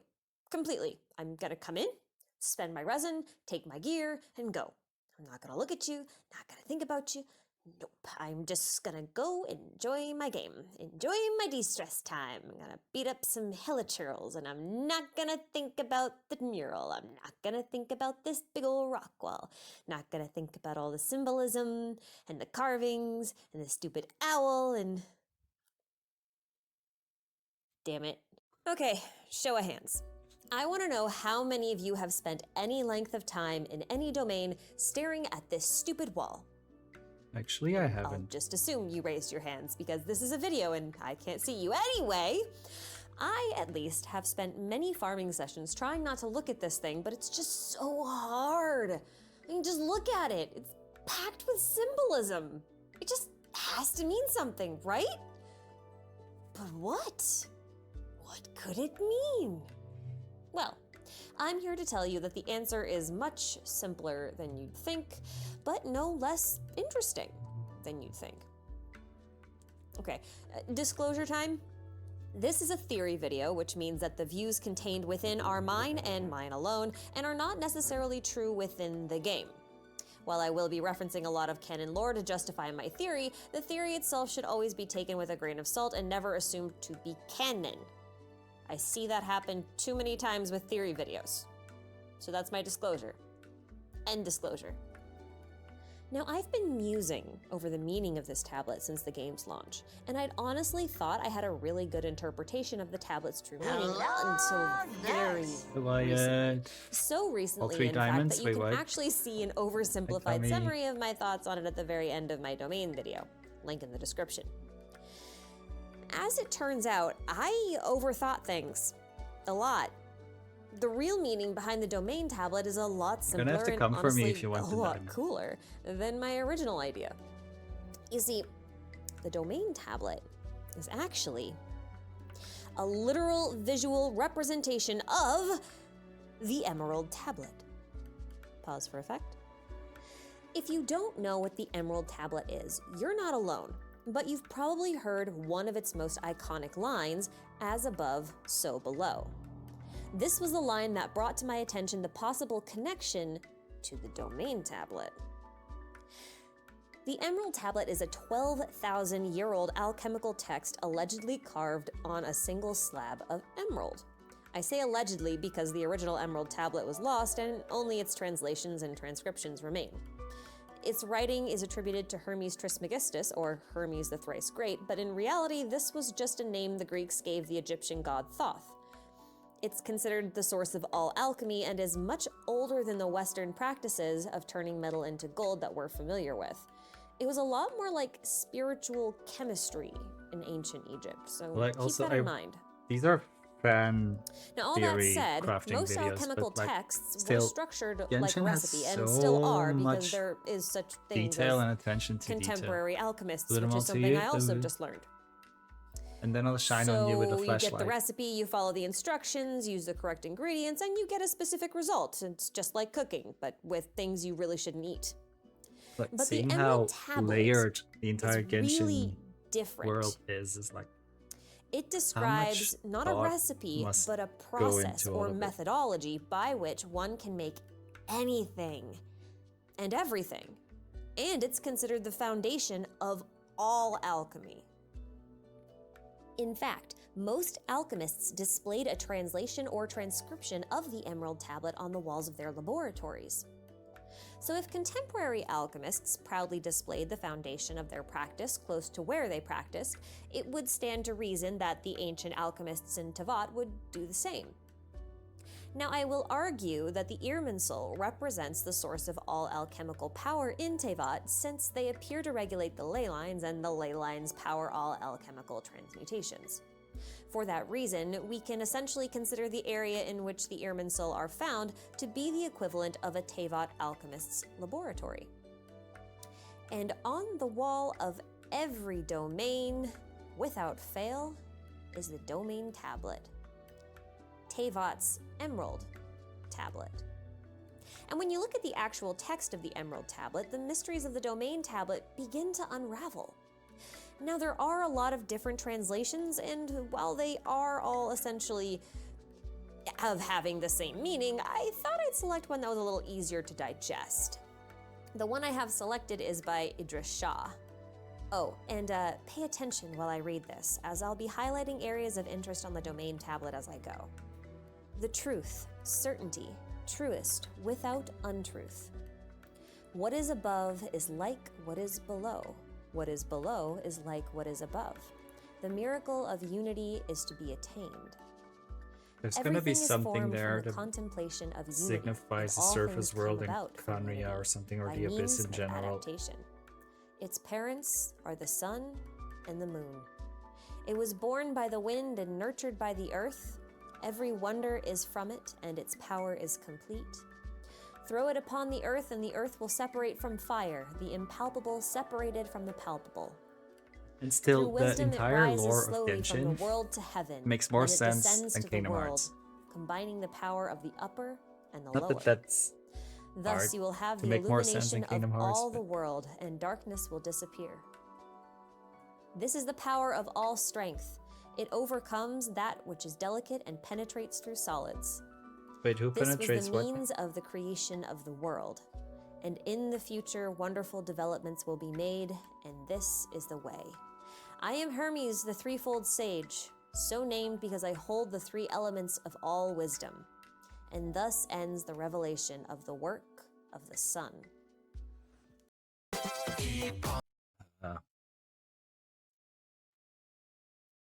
There's a lot of ads. It's like every 5 minutes is 2 or 3 ads.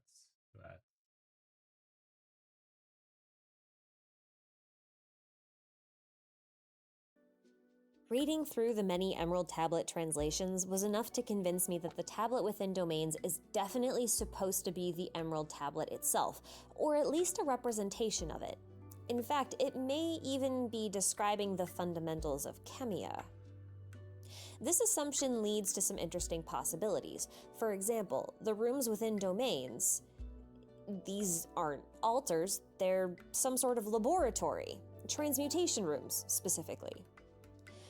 In that context, a lot of the design choices start to make sense. The ornate floors may have originally functioned as transmutation circles, and the pillars perhaps a continuation of it, extending upwards with runic carvings to create an enclosed space. Heck, even the Irminsul has a possible transmutation circle on it. Just watch. See how the design changes when I offer resin? It might be because we're transmuting the resin in some way into artifacts by offering it to the tree. Is this Chemia? Are we actually performing Chemia when we do this? Well, we very well might be. But we'll get to that. Let's circle back to the Domain Tablet for a minute. I actually want to cover some of the symbolism here, as it's actually kind of cool and a little enlightening. Let's start in the middle because it seems like that's an obvious place to start. The Emerald Tablet references the creation of the world, Sound of Music and wisdom taught us. rising from the world to heaven, so the first assumption is that this is supposed to represent the world. It is, but it isn't. More on this later. This was not a good place to start. Anyway, moving slightly up, you'll see a spiralized symbol known as a Told you. triskel. This is an incredibly ancient Irish symbol that is supposed to represent the three worlds, the physical, the celestial, and the spiritual. I'm actually going to call this symbol the one that represents the world and its three forms. So why are there two, one up top and one below?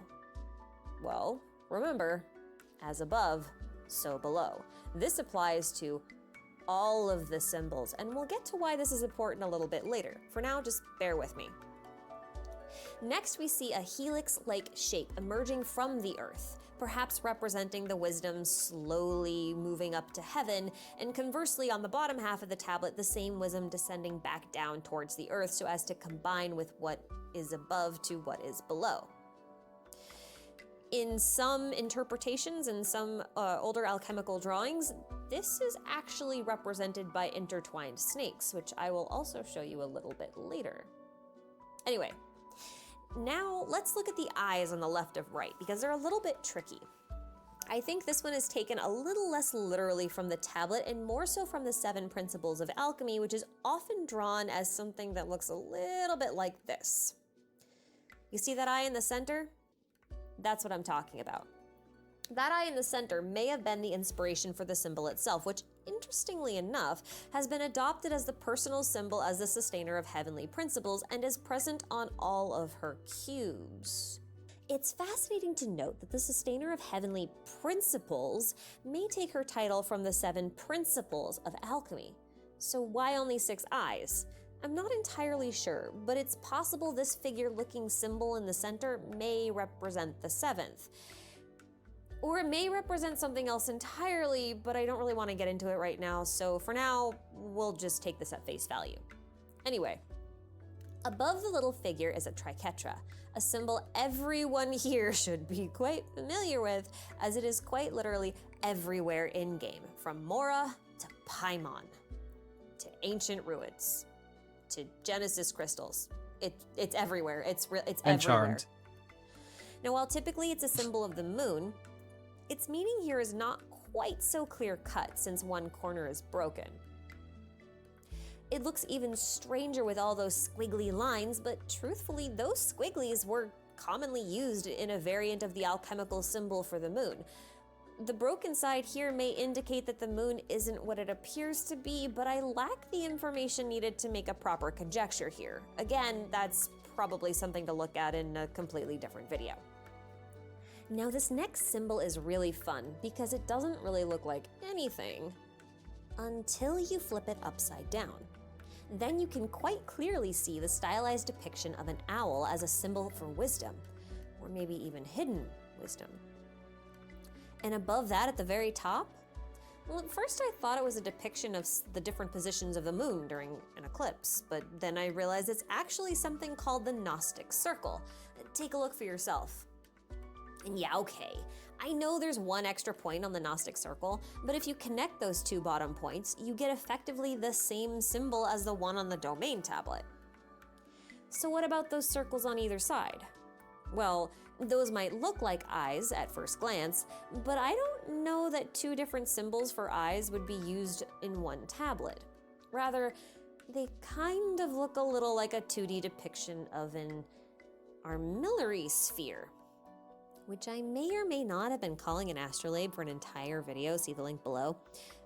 The terms are kind of interchangeable, but armillary sphere is more accurate, so we're gonna go with that. All right. With the detailed analysis out of the way, let's take a look at some early drawings from Hermetic texts that also tried to put the words of the Emerald Tablet into some form of visual codex.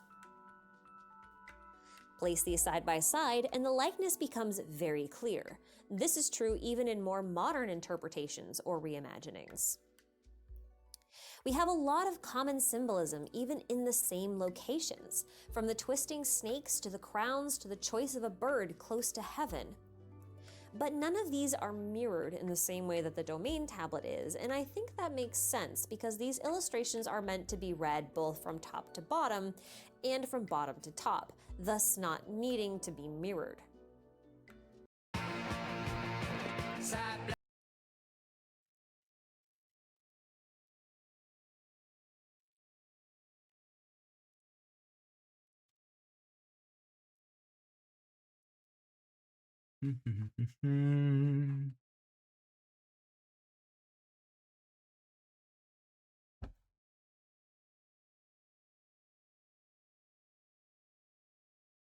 Now remember that this tablet is only ever seen alongside an Irminsul, which is closely connected to the World Tree. But what if there was another name by which we could call this tree? Since it regulates the ley lines in the same way the heart regulates blood, which gives us life, could we then call it the Tree of Life? Let's hop religions for a moment because, believe it or not, Hermetic alchemy, which has the most connections to Gnostic theology upon which Genshin is based, has a lot of overlap with the teachings of the Kabbalah. I won't dive too deeply into why and how this happened, but basically, the principles of both Hermetic alchemy and the Kabbalah had so much in common that alchemists began to borrow symbolism and lessons from it. This led to a type of merger, if you will, but we're specifically only going to talk about Kabbalah's Tree of Life. Now, Kabbalah is complicated, deeply spiritual, and important to many people, so I won't pretend to be an expert. I am only here to provide the cliff notes as it relates to Genshin, and I will probably miss a lot of the subtle nuances as I go. Any deeper understandings of Kabbalah will have to come from your own personal research. That's my disclaimer. Anyway, the Tree of Life is a metaphorical tree composed of 10 sephirots, which are organized into 3 triads, and can be likened to the alchemical principles. I mention the triads specifically because we often see this recurring triquetra pattern, and while it's generally a symbol of the moon, I also think it may be a reference to 3 triads within the Tree of Life. Hear me out on this. The first triad includes the sephirot Keter, Binah, and Chokmah. Keter represents absolute divinity. Chokmah is likened to a seed of creation, and Binah is that which makes the growth of Chokmah possible. I'm going to call this triad the triad of creation. The second triad is made of Hesed, Geburah, and Tiferet. Hesed is the embodiment of law and order.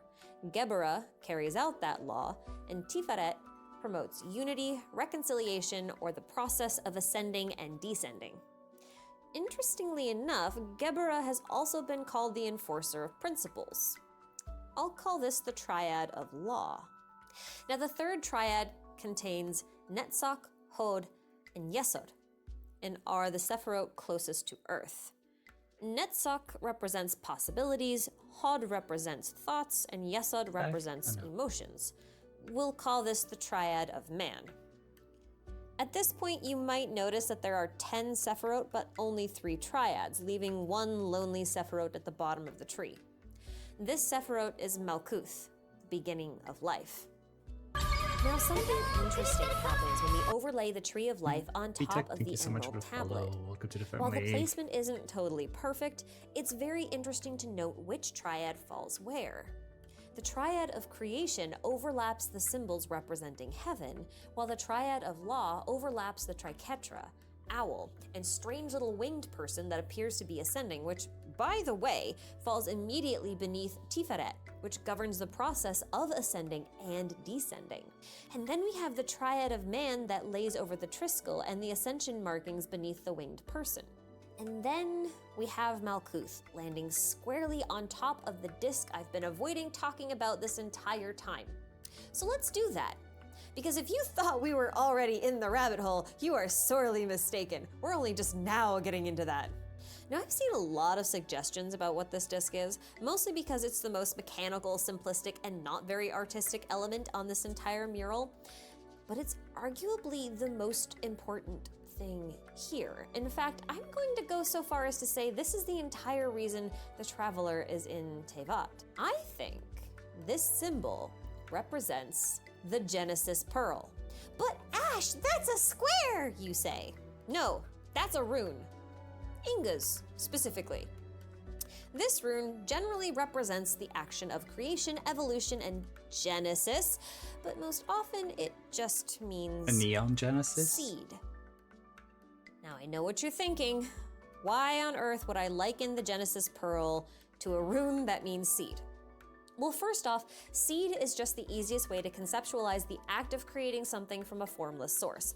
That's why Ingus also means creation, and creation is synonymous with Genesis, and the only thing we have that connects to Genesis is the Genesis Pearl. Also consider the idioms planting the seed of an idea or a pearl of wisdom. Now, while I recognize that a pearl is not a seed because it doesn't actually grow into anything, I think that pearl in this case is actually referring to how it appears, not what it's made of. Meaning it is likely a perfect white sphere that may radiate some sort of rainbow-ish aura, or it may be somewhat silvery white and perfectly smooth, I think. And this is a leap, but I've been thinking for some Thank you for time, your wondering where 11 the daily Irminsul stretch. and the World Tree actually come from. And How's your since Thursday the going? Irminsul at least appear as literal trees that produce fruit, see my False Sky video for more info on that, I think it's safe to assume that they may also sprout from a seed. If not the smaller Irminsul, which may simply be the result of something like a taproot, but plants at some point come from a seed. Heb je ook zo genoeg van die... So many ads. Ugh. It's going pretty good. I'm quite confident that I'll be able to finish after all. We'll see how it goes. So now I am rushing to get the backside done. When that's done, I'm gonna Even the finish Irminsul and the a Genesis small part Pearl of are my both shorts, silvery white, and by we then I assume. hope Is it not then the possible glue will that have the dried Genesis enough Pearl so that I is really can just start an working on the Irminsul hood seed? part. Why else would something so simple as a pearl be so The important good thing is about the as to be backside shown that to it's us every got these single time cutouts the battle pass on the shoulder resets? blades. Why did some ancient civilization send not one but 2 heirs to reclaim it? Why is Venti telling us this story? There are a few other places where pearls are mentioned explicitly that I'd like to take a look at. Let's start with the first one that comes to mind, the solar pearl. The in-game description reads, a dull golden pearl made of an unknown substance that harbors the power of the light of the sun and the moon and pulses with a warm strength. Now the emerald tablet has a line that reads, its parents are the sun and the moon. So perhaps the pearl is considered a child of the sun and the moon, inheriting both cosmic powers and combining them into something new, perhaps? In fact, Meantime, I'm just this watching might like actually be the case, lore because and in theory alchemy, crafting videos for this Genshin, child of the sun and the moon is seeing commonly known as as we're the close Filius to more Philosophorum, revelations. or the philosopher's child. This term is also used to describe the philosopher's stone, the elixir of life, the child of wisdom, the child of the egg, the water of life, and most notably, the living stone. Now, the stone is often illustrated as a perfect sphere being protected by a snake or an Ouroboros. But note the shape and overall design. It's a perfect sphere surrounded by several floating rings. It's definitely not the only catalyst with this design aesthetic. In fact, this is a very common catalyst design for non-book type catalysts. This list includes the Emerald Orb, the Memory of Dust, Twin Nephrite, Blackcliff Agate, Frostbearer, and the prototype Amber as of version 1.6. I'm sure we'll get more to fit this list, but for now, this is what we have. There are some very odd parallels between these catalysts, partially and I won't that, go through and then them all, but I partially will highlight just a like select these few, are all starting with her a own line from the Eye of theories. Perception, which reads, this pearl is nature's very quintessence. Only one whose heart is clear can use it. This description is in sharp contrast from the ones that follow. But they do make sense. The Memory of Dust claims its endless transformations reveal the power within. Blackcliff Agate has an ominous crimson glow that seems to pulse in synchronization with the tremors from deep within the earth, and that the core Purim seems to wax and wane like a crimson moon, growing steadily brighter and then steadily darker in a never-ending cycle, as if to give forewarning of imminent tectonic activity, while referencing the fury of the Earth's core. The Frostbearer, on the other hand, is called a fruit, not a pearl, but it says a faint sense of agony emanates from it. Incidentally, you can get this catalyst from the frost-bearing tree, which is widely agreed upon by the theorist community to be a type of Irminsul tree, thus making this catalyst a product of the Irminsul fruit. What's interesting is that part of the weapon's description is written as if it's being told from the perspective of the tree itself, which makes the final line quite ominous. To the one who can render recompense, upon this poisonous world shall it go, and may they carry my innocent, bitter fruit as they enact justice. That's coming from a tree. And speaking of a crimson moon, there's a line about the pearl within the book Breeze Amidst the Forests. In Atra's sun befell its kingdom, and a luminous pearl lost its glow. Nivea's silk grew dim, and wheaten gold burned brilliantly no more. So begins another tale that occurred in the lost Conria kingdom. The Eclipse dynasty had fallen, and disaster spread across the land. This ties pearls to the cataclysm of Conria, an event that surely would have been rife with pain, anger, and bitterness. Those memories would have been sucked into the ley lines, perhaps joining with the ilk of Solvindignir's fall, and every civilization before that. So where am I going with all of this? Well, if we liken the fruit of the Frostbearer to the pearls of the other catalysts, the only visual difference is that the Frostbearer's fruit has an unrefined shape. So what happens when you peel away the flesh of a fruit? Well, you're left with a seed or two. But we've only ever seen Irminsul fruit. We've never seen an Irminsul seed. At least, not by that name. Now, if Irminsul fruit are made of memories, it would make sense that the seeds would be similar, hypothetically. But seeds also differ from fruit because fruit don't grow into anything new. I want to hear her Only theories seeds do. later on when we get to And since Sumeru seeds are as the well. source of life, and given that these catalysts seem to describe the pearl as having a deep connection to the core of the earth, well, this is really something to go into in another video when we look deeper into Teyvat's world structure, but for now, let's assume that the core of the earth isn't a molten ball of magma, but instead a highly concentrated ball of ley line energy. I'm gonna take a quick BRB after run to the bathroom. I'll be back in a few minutes.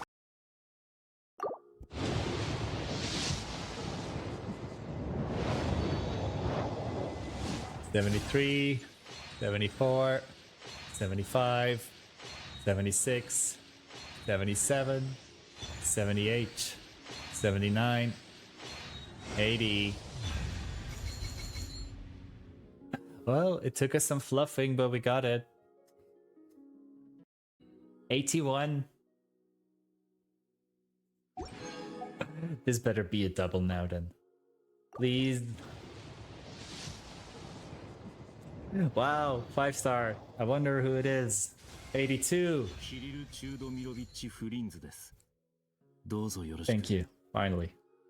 フルネームで名乗ることは当然の礼節ですが、呼び方については、以前はチュード・ミロビッチとよく呼ばれていましたが、フリンズの方が呼びやすいので、そう呼んでください。82 pity is homophobic. Especially after being on guarantee. But we got him.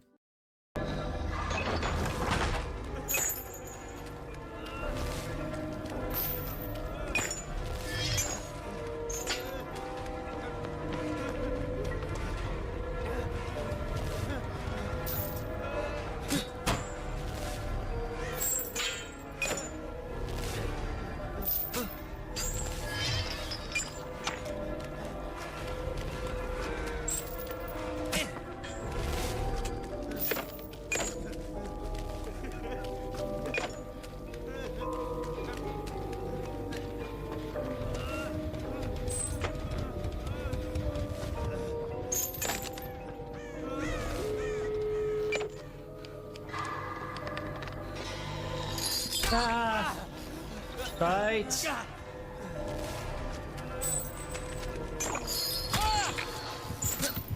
Oh, come on.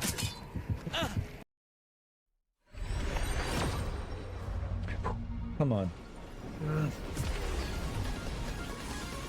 Please. Please, please, please, Anaxa. Please, please, please. 75. 76. 77. 78. 79. 80. Let's go. Double 50-50 wins. Ugh. E4. Yay.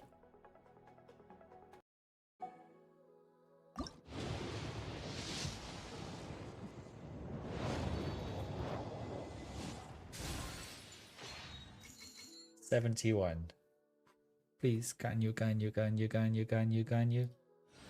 72. 73. 74.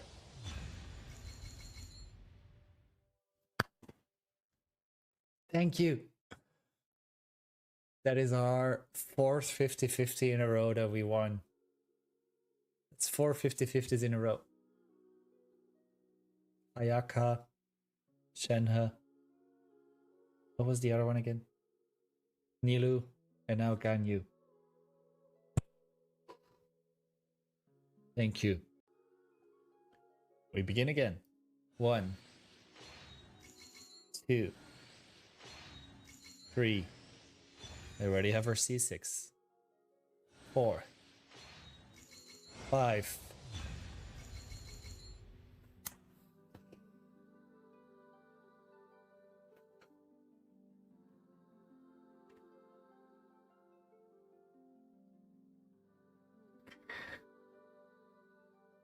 This means we are guaranteed for a Baiju.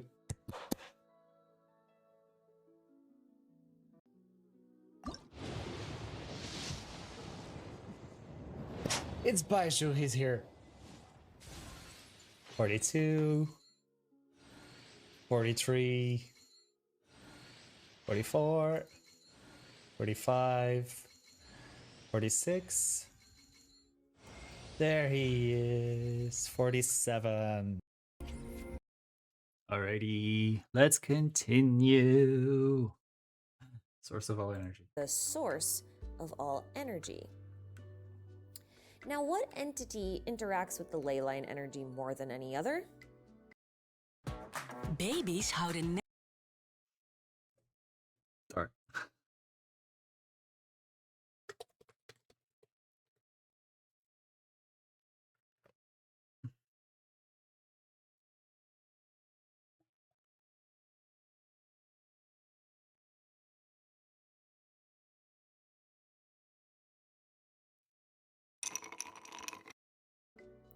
Irminsul, which now appears to be capable of sentient thought, although it also seems incapable of acting on those thoughts from what we can gather from the Frostbearer's depiction of events.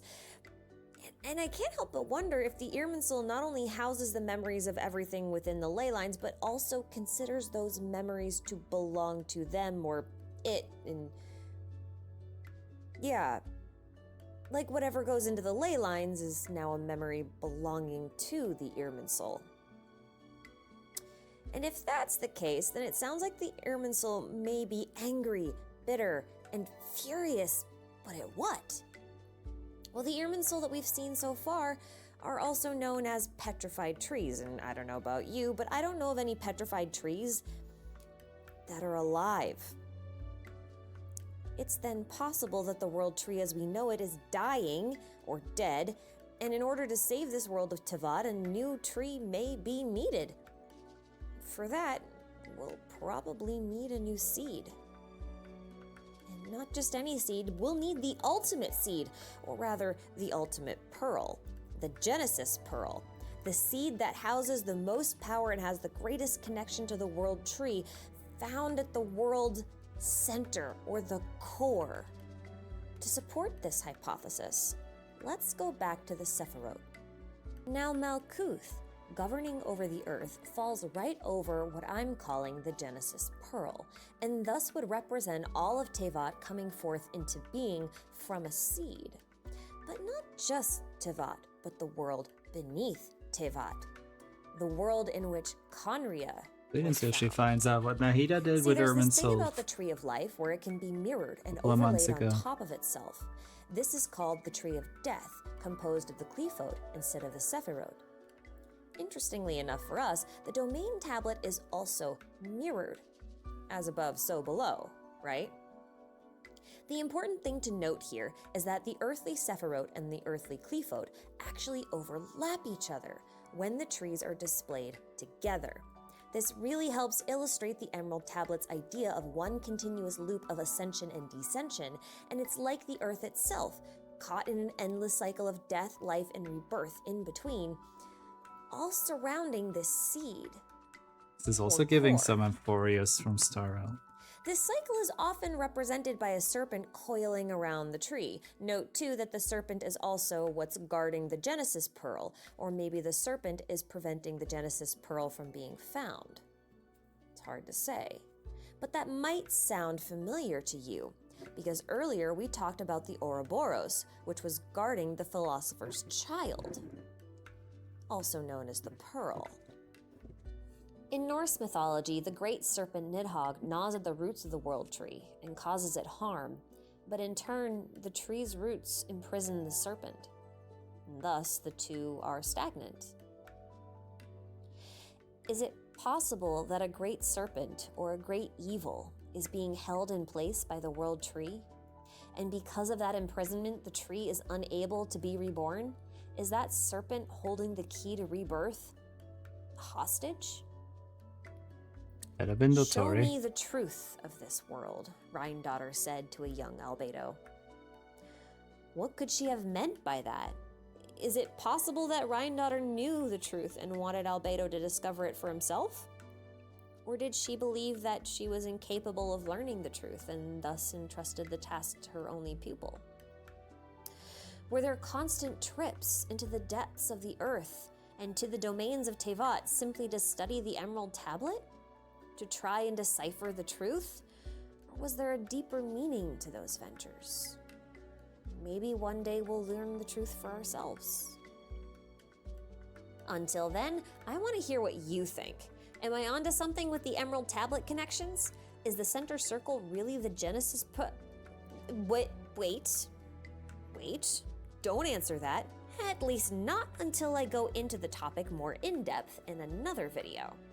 We'll be talking about the Genesis Pearl in detail and what it might mean for the structure of the world of Tevat. I guarantee this is a world structure theory you have not seen before. But until then, this is Ashikai signing out.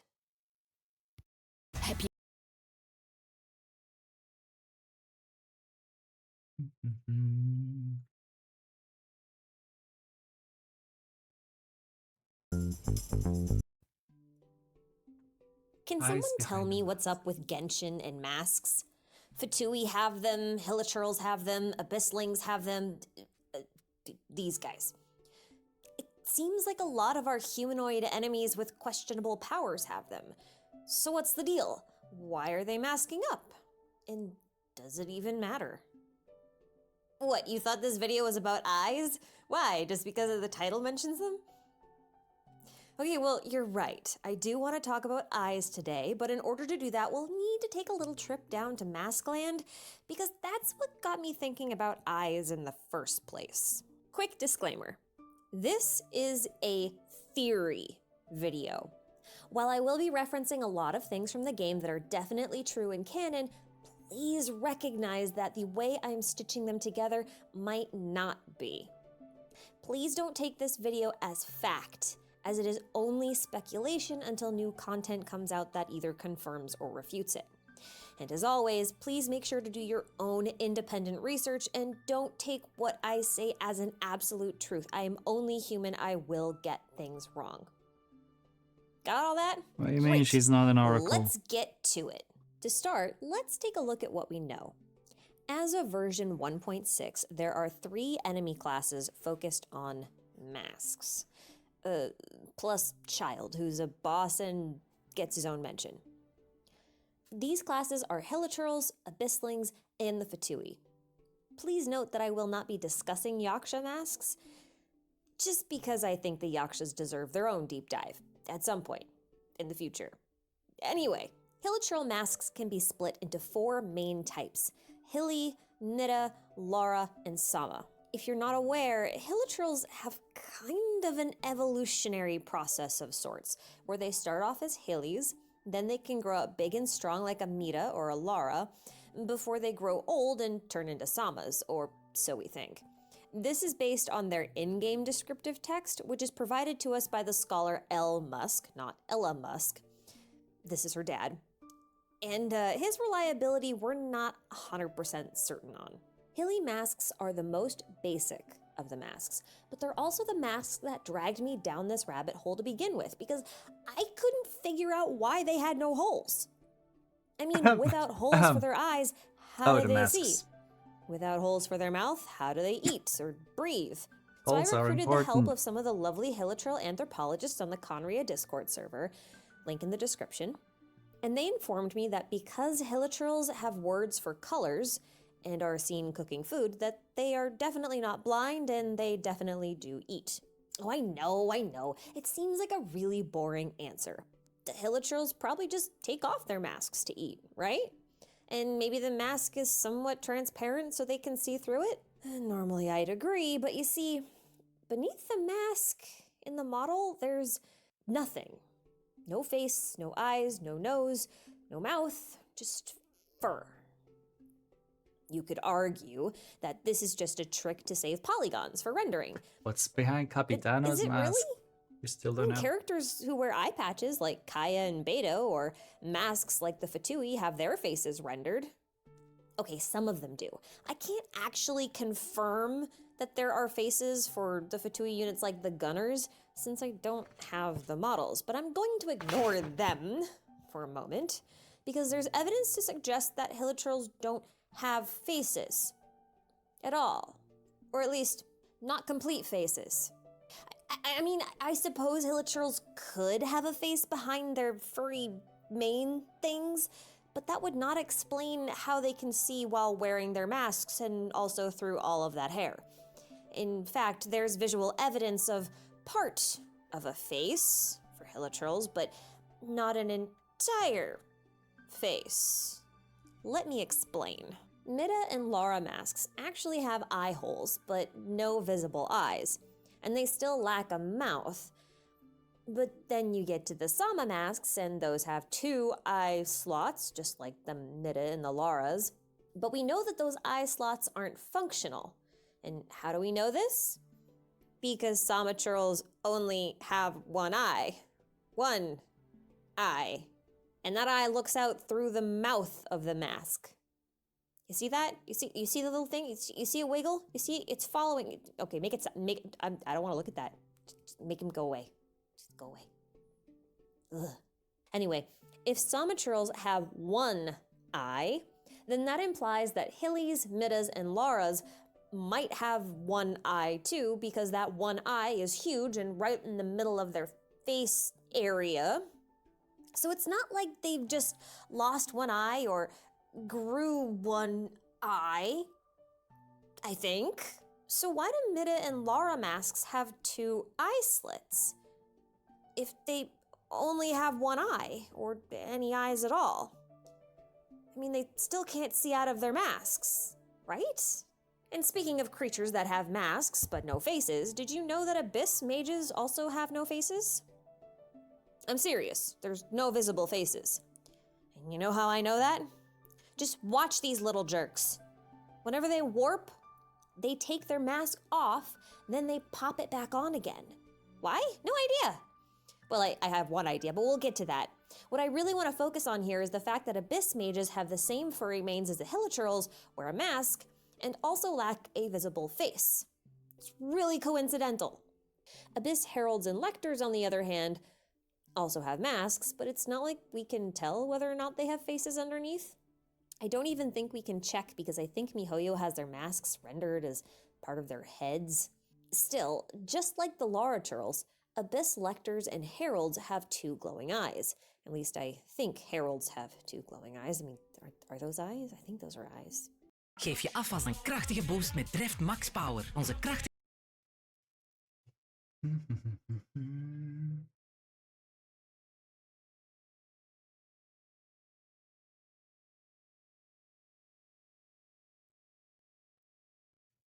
fact, I'd argue that the Lector's mask is actually pretty similar to a Lara Churl mask. This is pretty weird if you consider the progressive evolutionary chain of Hilichurls to be a similar progression to that of the Abysslings. It implies that an Abyss Mage could grow up to be a Lector or Herald or whatever their element equivalent name is. That's pretty weird. Anyway, we'll come back to this, but for now, let's talk Fatui. Mask wearing among the Fatui appears to be mandatory regardless of rank. Fatui members only take off their masks on rare occasions in the story when they're trying to pretend that they're not Fatui. But still, every single Fatui agent, the assassins, gunners, season mages, all of them are completely masked. Interestingly, only 3 types of Fatui agents have delusions on their outfit, and those 3 have both eyes marked or cut into their masks, while the remaining Fatui only have 1 glowing eye. Just 1. In fact, the Hydro and Cryo Gunners don't even look like they have a hole for a second eye. Just 1 eye hole. So season mages, assassins, and harbingers all use delusions instead of visions, except for Child, who has both, but we don't count him. And since delusions are unique to the Fatui, and the Fatui are the only human organization to make mask wearing mandatory, I gotta wonder, is there a connection there? Now, we've only met 3 harbingers, but while we can see both Signora and Scaramouche's mask, Scars is on the top of his hat, their delusions are not visible on their body. That leaves Child, whose mask is visible on his head and whose delusion is on the back of his vision, so let's talk about him for a bit. Child is an oddity in Genshin, because he has both a vision, a delusion, and he also has abyssal training, courtesy of an impromptu 3-month accidental vacation to the Abyss when he was a child. This gives him basically 3 options while fighting. Option 1 is his normal fighting stance, where he uses Hydro without the use of a mask. There's honestly not much to talk about here, because in this form he's basically like any average vision user. Option 2, however, has him swapping from his vision powers to his Electro Delusion while donning his mask. Anyway, he's not too different power-wise, but he does gain a couple of new tricks. It's kind of hard to tell if anything else changes with him on like a mental level, because Child is a little unhinged to begin with. But option 3 is where things get weird. He undergoes a full body transformation, which he's dubbed Foul Legacy. This transformation also morphs his mask to the point where there's no longer any holes for the eyes or the mouth. Unless you think that big gem in the middle is his eye. It could be, I have no idea. The point is, the mask changes, and this is something that's unique to Child, since he has some ideas about how to access abyssal power. That may be why Foul Legacy's design has a lot in common with the Abyss Heralds and Lectors. In fact, several of his attacks are identical to the one the Abyss Heralds have. He also floats like an Abyss Lector while attacking with both Hydro and Electro, something he was incapable of doing before with his vision and his delusion. And he also has one of only 3 instances of the Galaxy Cape in the game, the other 2 belonging to the notorious Paimon, and the other to Dainsleif, the Bowkeeper. Normally, I'd suggest that this is just an aesthetic thing, but Dainsleif is wearing a half mask over the right side of his face, just like Signora. We know this half mask is hiding some abyssal corruption, and you can see it peeking out from the bottom of the mask, but Child also has ties to abyssal power, and he also has something weird going on with his right eye. That's kind of weirdly coincidental and implies that Signora might have something weird going on with her right eye too that we just haven't seen yet. What's that you say? There's nothing wrong with Child's eye? Take another look at Child's delusion form. Notice that he only has his right eye visible. He doesn't have a left eye when he's using his delusion. Child's stronger delusion form has him using only one eye. Okay, so Child delusion form has no left eye while wearing a mask. So why is this important? Well, Signora is only seen wielding cryo while wearing her mask. Child doesn't use his delusion without wearing his mask, and he doesn't use his abyssal powers without one either. Oh, hope she comes back And to this in the after. manga, Diluc uses his mask when using his father's delusion, which, by the way, is the same delusion that killed his father, who at the time was not wearing a mask. So was the lack of mask the reason Crepus died?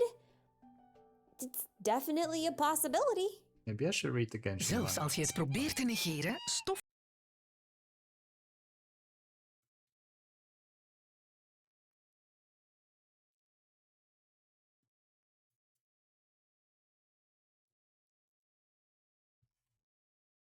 Like, this part is also interesting, knowing the future of Signora in 2.x. This has led me to believe that delusions require masks in order to be used safely. But since Abyss mages, lectors, and heralds are from, well, the Abyss, and also have masks instead of faces, there's also a possibility that delusions might run or draw from abyssal power. This would make delusions the perfect counterpart to visions, What if the delusions as one are... would come from the Abyss and the Yeah, other from Celestia. Weirded out by all of the instances of singular eyes, I decided there were enough coincidences to warrant some out-of-game research. And that, friends, is how I stumbled upon the Eye of Ra. Yes, Ra, the Egyptian sun god. I spent all week reading Egyptian mythology in my spare time. That stuff is wild. Anywho, quick disclaimer. Egyptian mythos is a little more fluid than other mythologies. Egyptian myths are more like mythemes, meaning rather than being a specific story about a specific god, they tend to have a lot of room for variation. So as long as the general moral of the story gets across, it doesn't matter so much the specifics. It's hard to explain, but you'll see what I mean. Now, the Eye of Ra is the sun god Ra's right eye. But it's also separate from him and represents his feminine counterpart, meaning it always manifests as a goddess, while still being an actual eye in some myths, but always functioning as an extension of Ra's power, independently. The eye's purpose is to subdue Ra's enemies and is most commonly symbolized by a lioness, cobra, flames, the red sky of sunrise, and the morning star of dawn. I'll be referencing this in a later video, just make note of it. Ra fights every day against the forces of chaos which threaten the cosmic order of Ma'at. In the myth known as the destruction of mankind from the Book of the Heavenly Cow, Ra sends his eye to punish the humans that denied his authority. This eye manifests as the furious goddess Hathor, or Bastet, or Sekhmet, who massacres everybody without mercy. She then goes rogue, so to prevent her from killing all of humanity on accident, he tricks her by making her drink red wine, which she mistakes for blood in order to get her drunk so she'll calm down and go home, which she does. And for some reason, this myth reminds me so much of the sustainer of heavenly principles. She's upholding the will of the divine, smiting humans with her blood-red, eye-covered cubes. Incidentally, when the eye is not near Ra, he's considered weakened. And since he's the god of the sun, the Egyptians associated this state of Ra with a solar eclipse because the light is weak. So which civilization fell during an eclipse? This whole story surrounding the one eye has some weird and uncomfortable implications for all the enemies we're fighting that only have one visible eye. And then there's this guy. Remember him?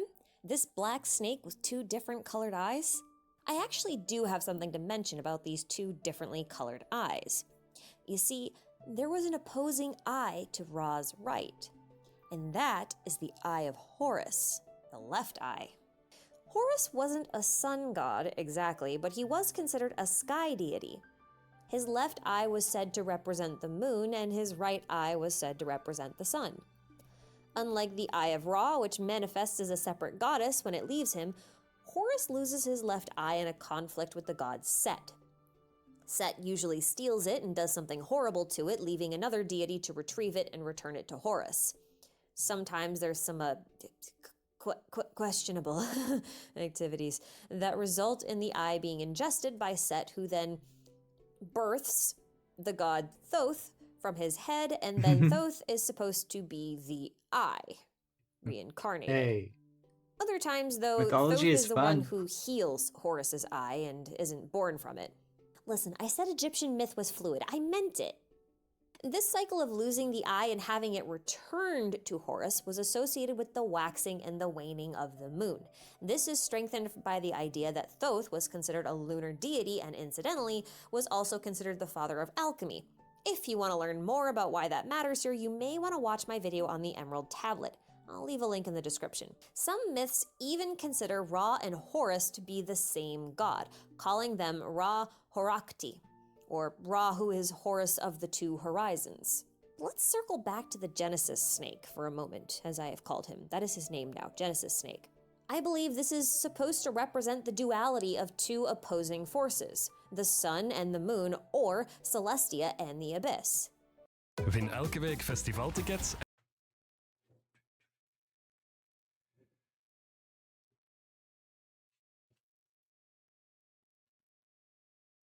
Why a snake?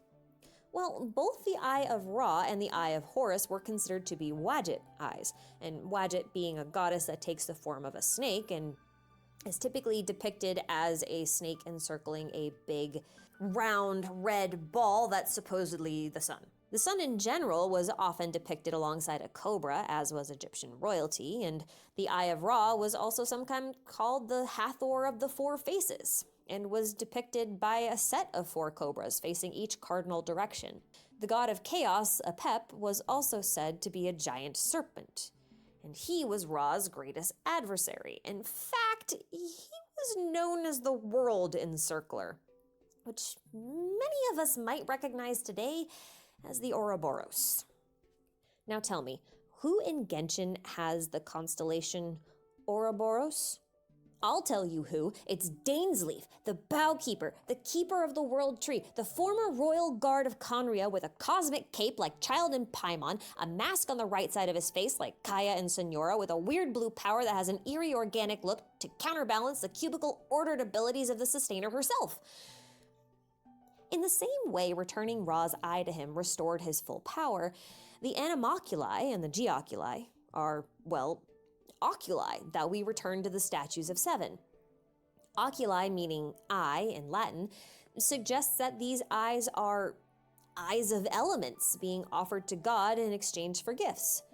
For what purpose, I'm not really sure, but there may be a connection with eyes or the ability to see and perceive being associated with obtaining or restoring one's power. There's actually Consider a lot of too things. that visions are known as the eyes being of God, while that- delusions are known as hearing evil her eyes in mention Chinese. And the eyes in so many traveler who different possesses places and neither ways. has the ability of elemental sight. So Gaining many these things eyes having to do grants with the bearer's eyes in the great game. power, just like the Eye of Ra. Only visions and delusions do not appear as independent entities unless you count gemstones as independent entities. But they're not sentient, I don't think. The visions, being a gift from the divine, are granted based on unknown criteria and do not appear to have any obvious setbacks. Delusions, on the other hand, appear to have a slightly more pronounced cost. Now, this is where things get a little dicey, so bear with me. Abyss lectors have a line in their description that says they tell of a power that corrodes human intellect.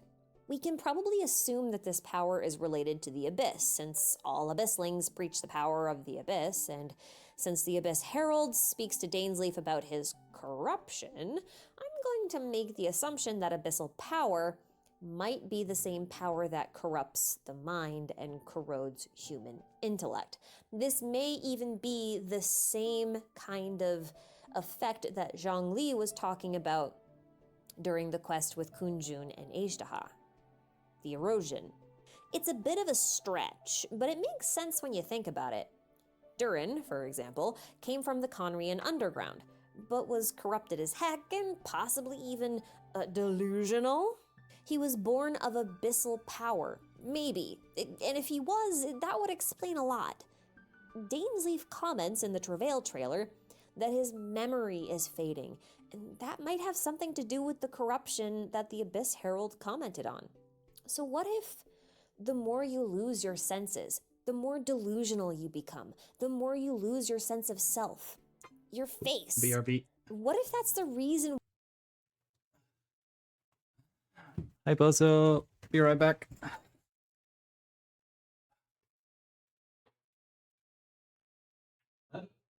Yep.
Ugh.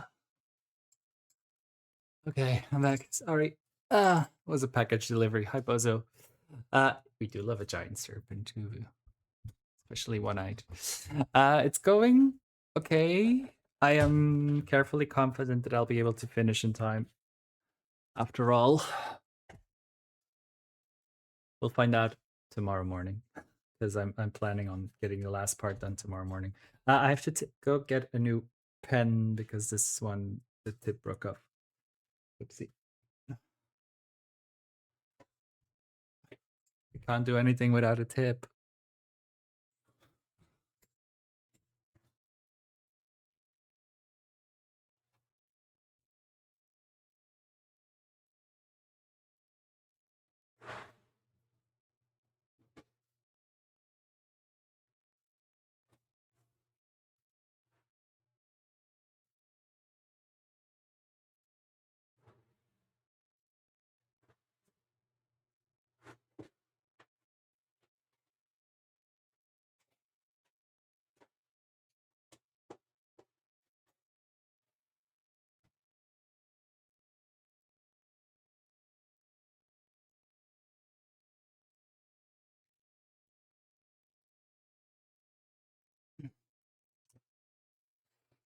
Ugh.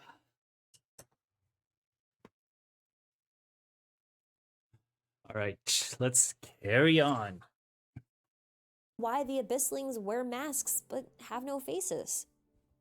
What if Hilichurls are people who were corrupted so badly that they've lost their sense of self to the point where they've just become indistinguishable from any other Hilichurls? I mean, we know that most, if not all, of the Abysslings are the people of Conria.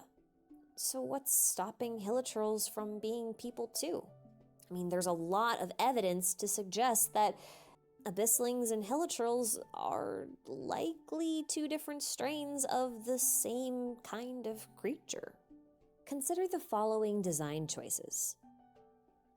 Masks that evolve as the entity gets stronger, a large furry mane that encircles the head and the neck, a complete lack of a visible face, 2 moth-like antennae, and similar markings on their clothing and body. And then if we expand our search a little to include child, who has ties to the abyss, things get more interesting. He has just about everything in common with abysslings and hilichurls, as well as something new. Do you see those spikes on his back? Notice their shape. Huidbescherming getest en...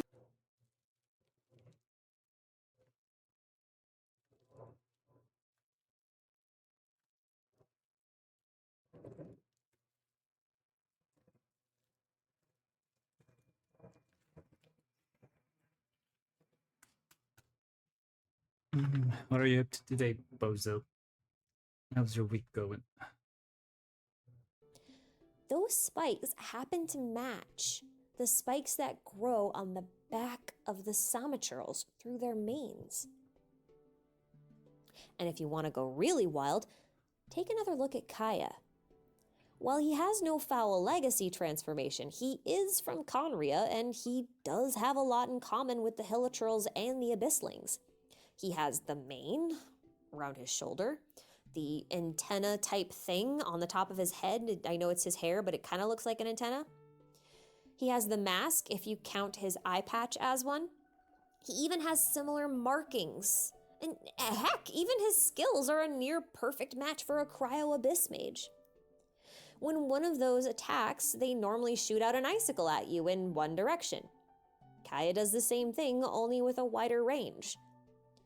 When an abyss mage is regenerating their shield, they have these icicles swirl around them, just like when Kaya uses his elemental burst. And while it doesn't help his combat role at all, Kaya does have a constellation that gives him one of those bubble shields. This effectively makes him an uncorrupted abyss mage, while Child is more like an abyss herald. And Kaya has a bunch of hidden references to eyes on top of that. Kaya's constellation is Pavo Oslius, or Ocelus? Pavo Ocelus. Listen, I'm not good at pronunciation. Anyway, Pavo means We're watching peacock, theory and crafting Ocelus videos means today. eye. Together, the constellation name is Peacock's Eye, or eye in the peacock's tail feather, since the tail feather is the reason why peacocks are associated with eyes to begin with.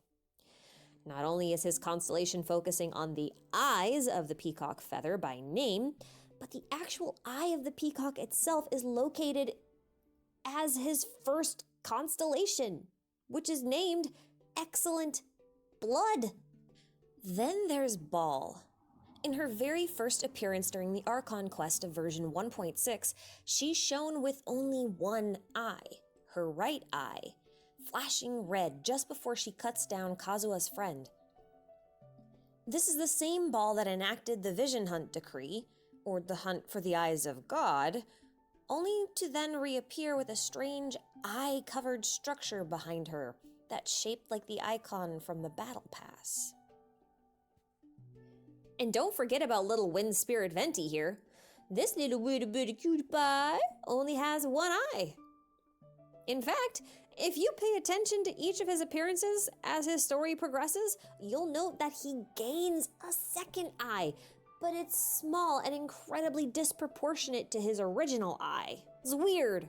Also, why the heck does Venti look like the littlest, tiniest, itty-bittiest abyss mage? He has the robe, the antenna, and a face that could easily match the black masks of the abyss mages. He's just pocket-sized, with wings.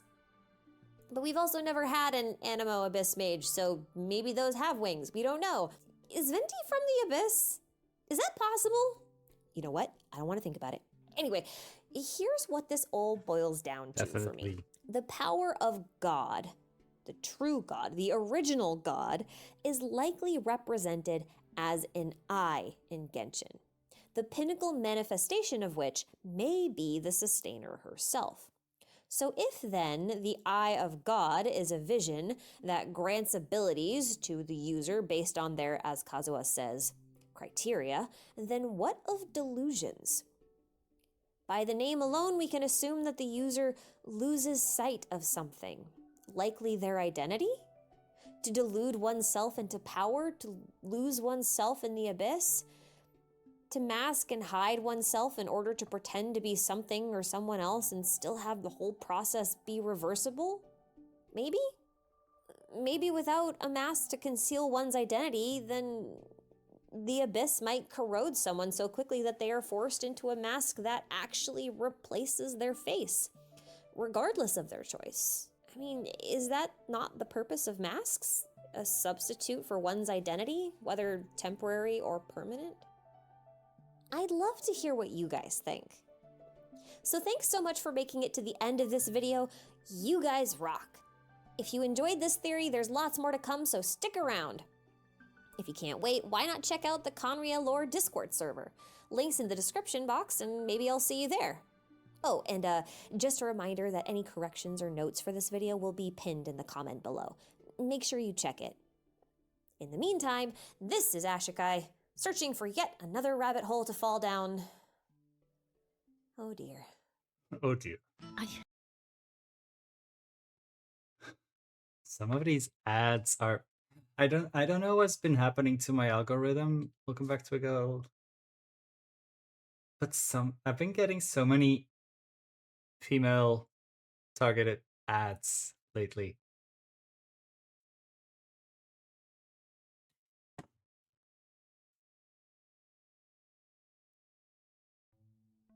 Ball is a bit of an enigma. Really, I've seen dozens of theories about her motivations for collecting visions and lots of speculation on whether or not she's currently possessed or if she's even the real Electro Archon. I've seen people arguing over whether or not she still has her Gnosis, and frankly, as much as I'd love to try to answer any of these questions, we just lack information right now to draw any solid conclusions. But that doesn't mean I won't try, and it also does not mean that I'm not going to get sucked into another lengthy tangent. You have been warned. So have a seat, strap in, and grab a snack or something because this is going to be an extremely speculative strap on. Awake and again after probably falling asleep. long I hope you slept well. video. But a quick reminder and disclaimer, this is a theory video. A lot of research goes into these videos and I try to be as accurate as possible where I can, but I am not perfect and I make mistakes. Please don't take my speculations as facts. And as always, you are responsible for doing your own research. Got all that? Good. On to the video. This is our actual first encounter with Ball, and I think it has some unique insights to her motives and personality that we don't get to see in-game. At least, not as of version 2.0. Note the name of this chapter, Omnipresence over Mortals. Now compare it to the name for the beginning of the 2.0 Archon quest. These are two very different titles, and both are referencing a different god. It's not as obvious in the English Travail trailer, but did you know that in Chinese it actually says something like mortals under the 1,000-hand, 100-eyed heaven? This is a pretty obvious reference to the statue in the middle of Inazuma City and not Ball herself, which is really odd when you think about it. The next line is a little misleading in English as well. The original Chinese could be translated along the lines of, the god who chases eternity. What eternity does she see in mortals? These two translations are very different. English is from the perspective of mortals, and Chinese is from the perspective of Ball. From this line, I'm going to suggest that Ball may not see eternity in mortals themselves, but may seem some form of eternity contained within their visions. Big thanks to Zara on the Conria Discord server for these translation notes. Now, what confuses me the most about Ball actually comes from her contradictory surroundings. From her design, to her element, to her whole country, everything around her just screams of transience, while Ball herself defiantly proclaims her ideal is that of eternity. For example, let's take a look at something really banal, like the flowers she wears. These aren't just flowers she picked at random one morning to plop in her hair, as they're quite literally symbolically representative of her. And you know how I know that? I broke into her house. And looky what I found on her door. Yep, same flowers. No one engraves the door to their personal quarters with something that's completely at odds with what they believe in. That's just silly. Anyway, these flowers are probably morning glories. They're known as asagao in Japan, and they typically mean brief love and longing. The blossoms themselves are pretty short-lived, so they're also associated with the fleeting nature of love. It's not exactly the epitome of eternity in a flower, now is it? Otherwise they would be known for eternal love, and they're not. But instead tulips are, which is weird because tulips have blossoms that do not last that long and fall off like really quickly, so I don't know how flower meanings get assigned, but that's a whole nother thing. Anyway, that same hairpin that hosts the flowers also has a butterfly on it, and butterflies can also be found on the trim of her shorts. Butterflies are symbols of transformation or metamorphosis. Still definitely not a symbol of eternity. And of course, there's her element, electro. I don't need to explain much here, do I? Lightning flashes only for an instant and then it's gone. That is not eternal. That's like brief, fleeting. It's transient in nature. Do you see the pattern? And as for the nation of Inazuma, well, it's covered by the sacred sakura tree.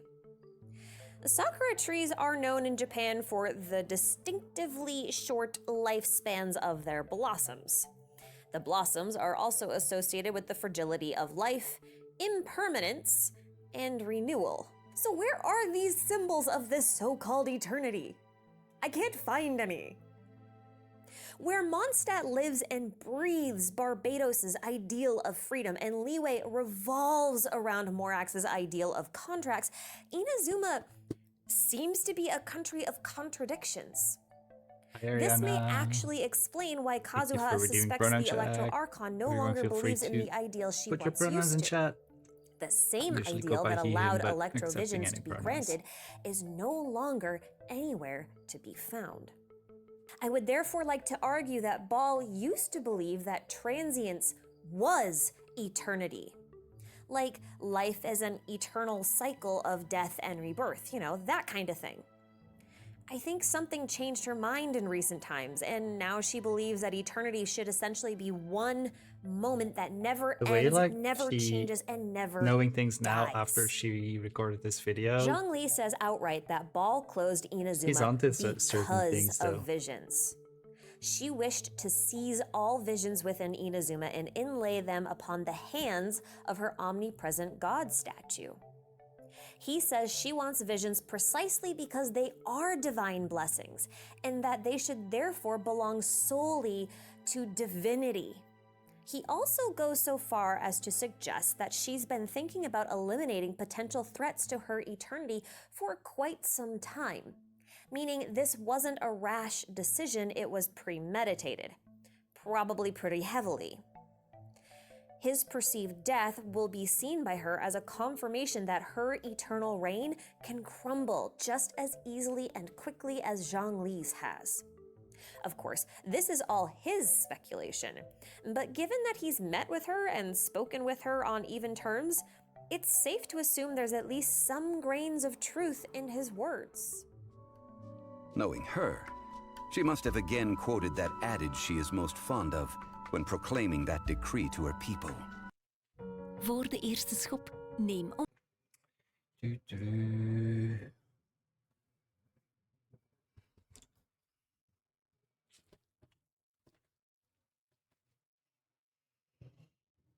See, again, I'm getting pregnancy vitamins advertisement.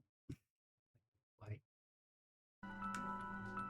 7 ideals for 7 gods, and of these, eternity is nearest unto heaven. Zhongli's line reads a bit like Ball is just being conceited in thinking that her ideal is the best and therefore should be the most associated with the divine. But the Electro Gemstone has a very different tone. This body is the noblest and most eminent of all in this world. It should hold absolute control over this world. It once promised its people a dream, the never-changing eternity. Not once does Ball directly reference herself here. She says this and it, not I or my, when referring to this divine body. So what if she's not talking about herself at all, or even her own ideal? What if she's talking about the ideal of the 1,000-armed, 100-eyed statue? The statue that resembles the Welkin moon? This is really more confirmation for me than anything else because I have, in fact, already covered this topic in another video where I was making predictions. Go watch it if you want more context because we still have a lot to cover and not a whole lot of time. So anyway, if you really think about it, Ball might actually be the Archon of eternal transience that wishes to pursue or resurrect the ideal of that which is most divine, the ideal of true eternity. An ideal that does not actually belong to Ball. And Yai actually has a line that supports this idea. When that ambition disappeared, he began to doubt himself.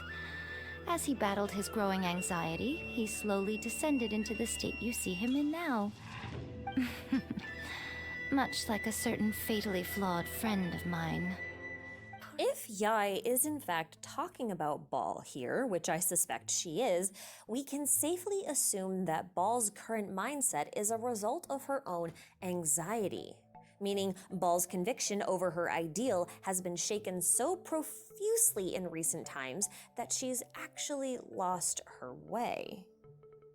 Now, I am aware that many folks believe that Ball is either not the real Archon or that she's been possessed, and that's what's driven her to such lengths instead. And there are some good reasons for that. Ball sounds empty and robotic when she speaks for the most part, and she's surrounded by foxes who are known for possession, both consensual and otherwise. And don't get me wrong, Yai is a fox and is sus as hell, but I was also really sus of Ningguang back in the day, and that turned out to be a whole lot of nothing, so slap that skeptic sticker on me and call it a day.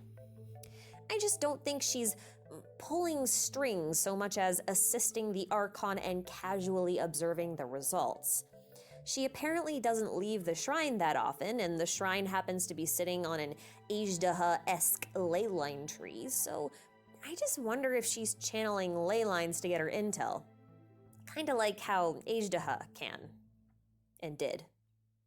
That would make her a mythical beast in service of her region's Archon, something like how Zhongli had the Adepti and the Yaksha and Ajdaha, obviously.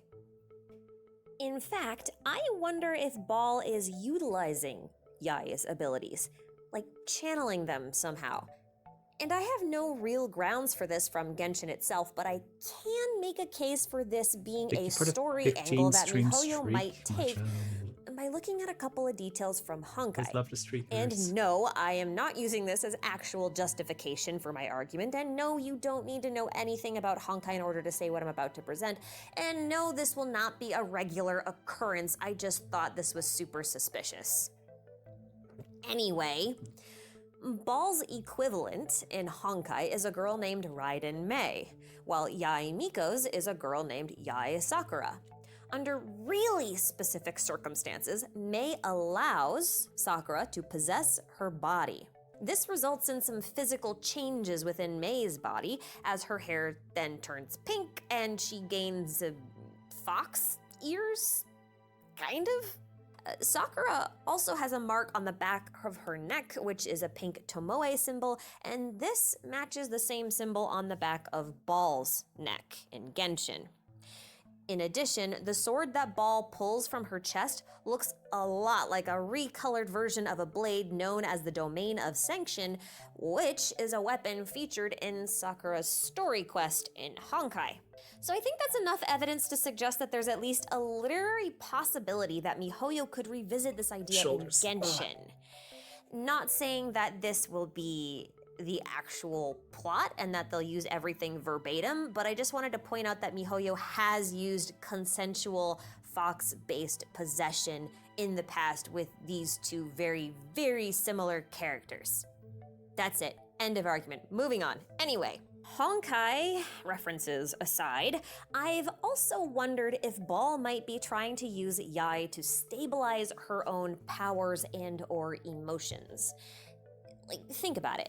If Ball has lost sight of her ideal due to her own anxiety, then Yai might be her anti-anxiety medication. Something to stabilize her state of mind so she can properly function. Or maybe Ball's anxiety is so bad that she keeps herself locked within her chambers and sends an empty vessel to make public appearances instead. One that looks exactly like her, that she can pilot from a safe distance, perhaps with the help of Yai's powers of possession that we're assuming she has, because, you know, she's a fox, and that's what foxes do in Japan.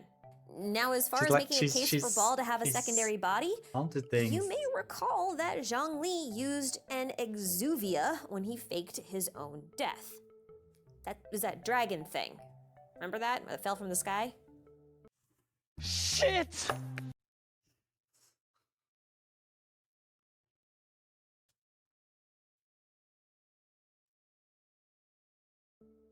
Now, if you don't know what an exuvia is outside of the Genshin context, it's basically like when an insect sheds its outer layer. So it's kind of like a hollow shell or an empty husk. It may still contain Archon power on some level or some sort of residual energy, but it's not necessarily the Archon itself, so therefore there is a precedence for Ball to have her own sort of exuvia. Which brings me to Scaramouche. Stifle your skepticism. I am definitely not the first person to think this, and there's been a lot of speculation about a relationship between him and Ball for a very, very long time. Oh my God. 246 days as of recording this video. And I believe what actually started this conversation was again something that's related to Honkai Impact. We talked about her before, but the character that governs over thunder in Honkai is known as Raiden Mei, and Scaramouche actually has his entire outfit based on one of her outfits. Now that Ball has been released officially, we can also note that her outfit is also based on a version of one of Raiden Mei's outfits. Rest assured that this is the last mention of Honkai Impact in this video. All other similarities between these two characters are actually found within Genshin. I just wanted to point out where this whole thing started. Ball's other name is actually Raiden, in the same way that Zhongli's name is also Morax, and Barbados is also Venti. This is important to note because in Japanese mythology, Raiden, or Raijin, is the god of thunder, and what's more, he's typically accompanied by his brother, Fujin, the god of wind. Both have very distinctive adornments. Raiden has the thunder drums, while Fujin carries a bag of winds on his back. Now, Ball has her thunder drums visible on her Statue of Seven, as well as on her back during combat. And Scaramouche carries a weird little bag on his back that seems to suit no particular purpose, but could definitely be referencing Fujin's bag of winds. Which would also mean that Scaramouche has a good chance of being an anime character, and I think that's hilarious. Anyway, moving on. Whoa. Has a good chance of being an anime character. Has a good chance of being an anime character.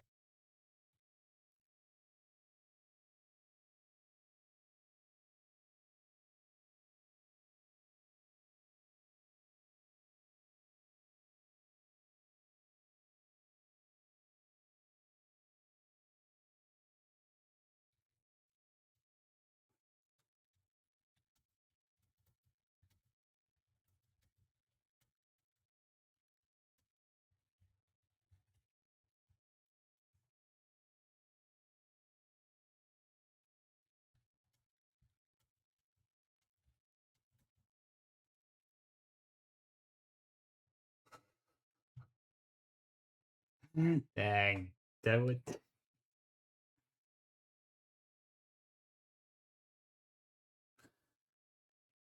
I wonder if she remembers this.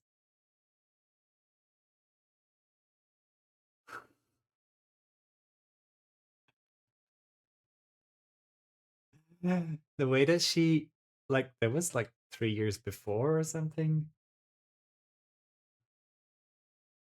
Character, and I think that's hilarious. Anyway, moving on.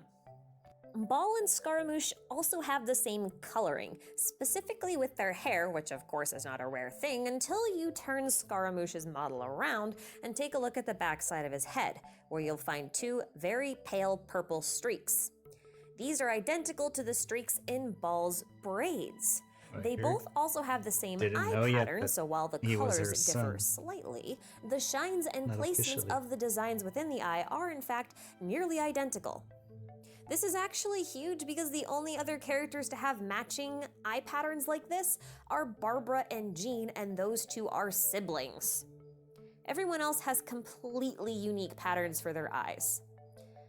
And just as a quick note though, all Archons have what appears to be a glowing pupil, and a halo glowing effect of the pupil is missing from Scaramouche, which makes sense because he's not an Archon, but it is worth mentioning because it is a difference. Anyway, let's talk about Scaramouche's incredibly distinctive hat, because that's a comfortable segue. I think it's pretty weird for him to wear this hat, not because it's huge or that its design is particularly odd, but because it's actually rendered after a hat known as an uchikatsugi. An uchikatsugi is a large, wide-brimmed hat with a very long veil that was only really worn by women. As far as we know, Scaramouche is not and does not identify as female, so it's a little odd that he's wearing a woman's hat. Why would he do that? Because I suspect that he may have been intended to be female originally, not by the game designers, but by in-game lore context. I swear this will make sense in a minute, just hang on. Many theorists, myself included, think that Scaramouche is the character being talked about in the Pale Flame set's Surpassing Cup. I believe he's the only one of the Fatui noted as being fair of face on his original introduction, and this descriptor is also used in the Surpassing Cup in both English and Chinese, so it has to be a pretty important feature of the character it's describing. And after the cup calls its owner very fair of face, it goes on to talk about how its owner was divinely created, but then cast away like worthless straws. You know, like a waste product, like sawdust. The way that this is spot on. This implies that whoever created him thought he had some kind of flaw that was unacceptable. It then says that he woke up on his own and it was never intended that he do so, which to me means that he wasn't supposed to be anything more than a shell at first, but somehow he came to life on his own. You know, like Frosty the Snowman, but many times more angry and small. Heck, we've seen him do the whole waking up on his own thing once before in the Unreconciled Stars event when he woke himself up from the meteor-induced coma without any assistance, 256 days ago, as of recording this video. No, I'm not salty. Don't ask me. With base 44, a simple sentence. Like the way she's got so many things correct is crazy.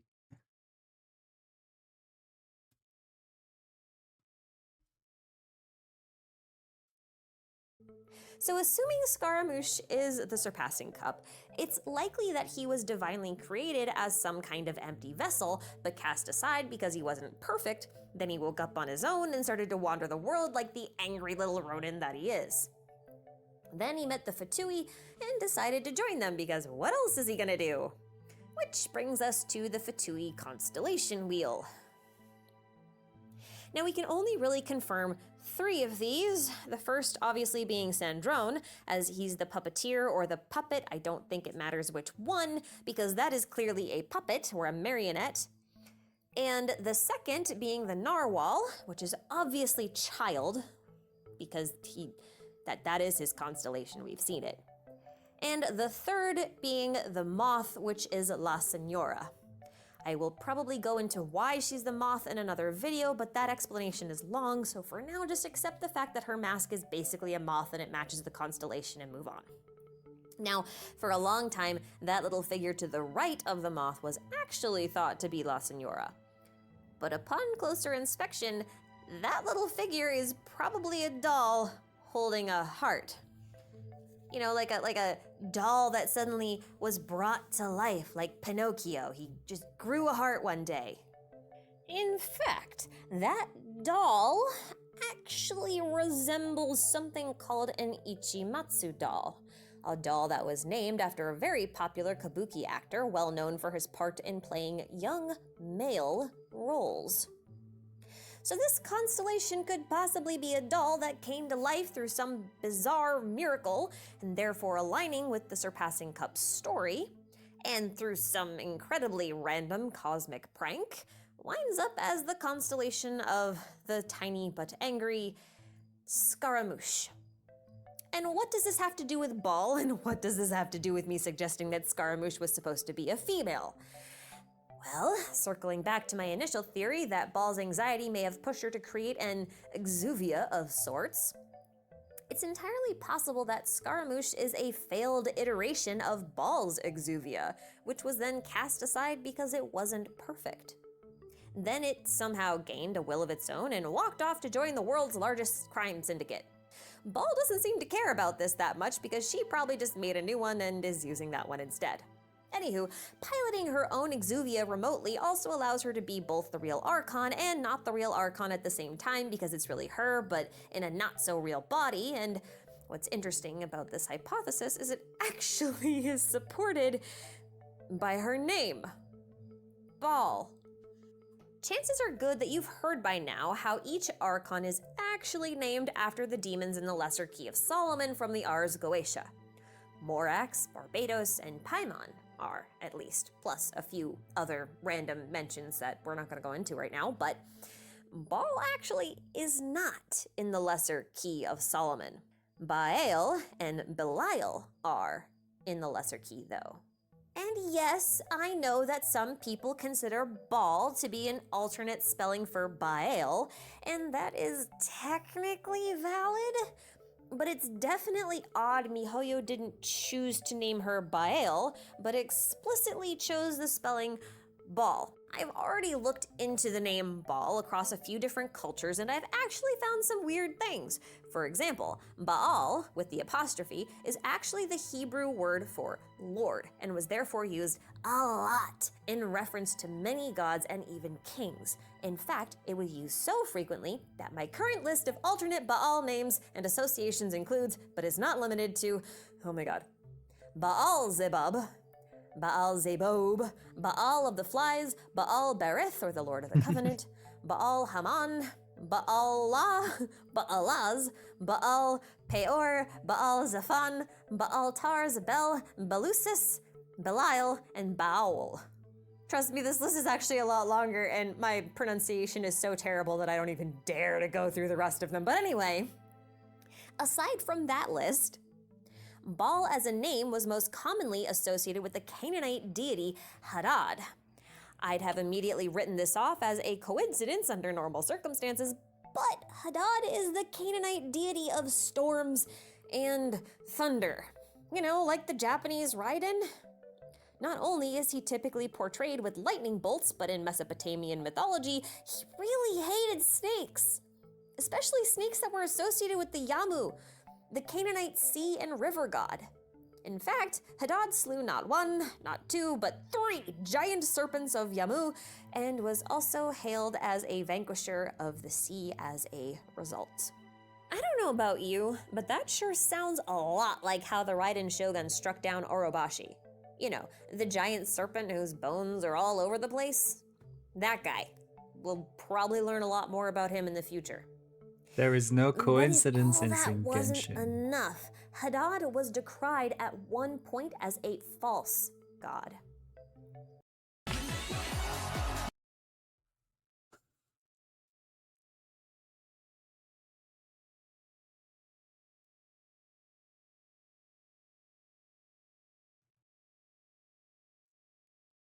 Gnosticism, which Genshin is heavily based on, it deals a lot with the idea of defeating the false god, also known as the Demiurge.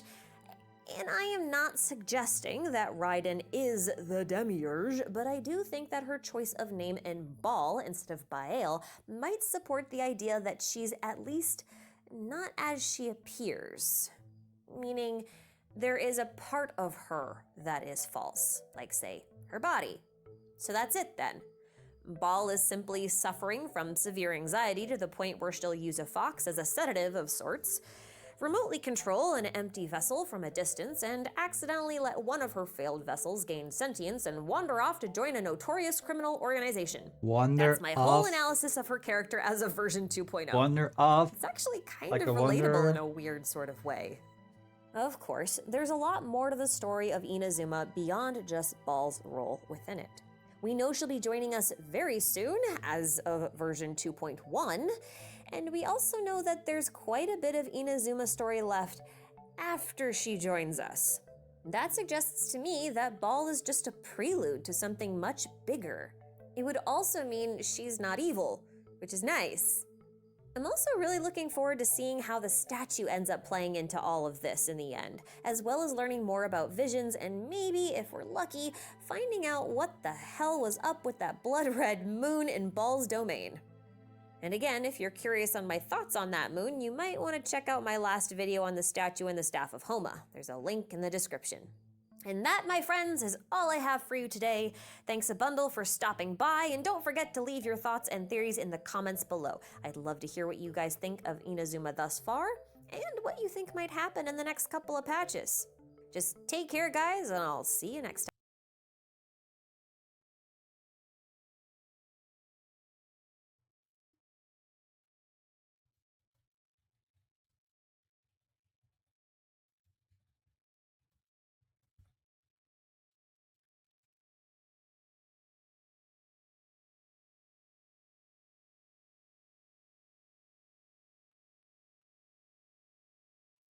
Time.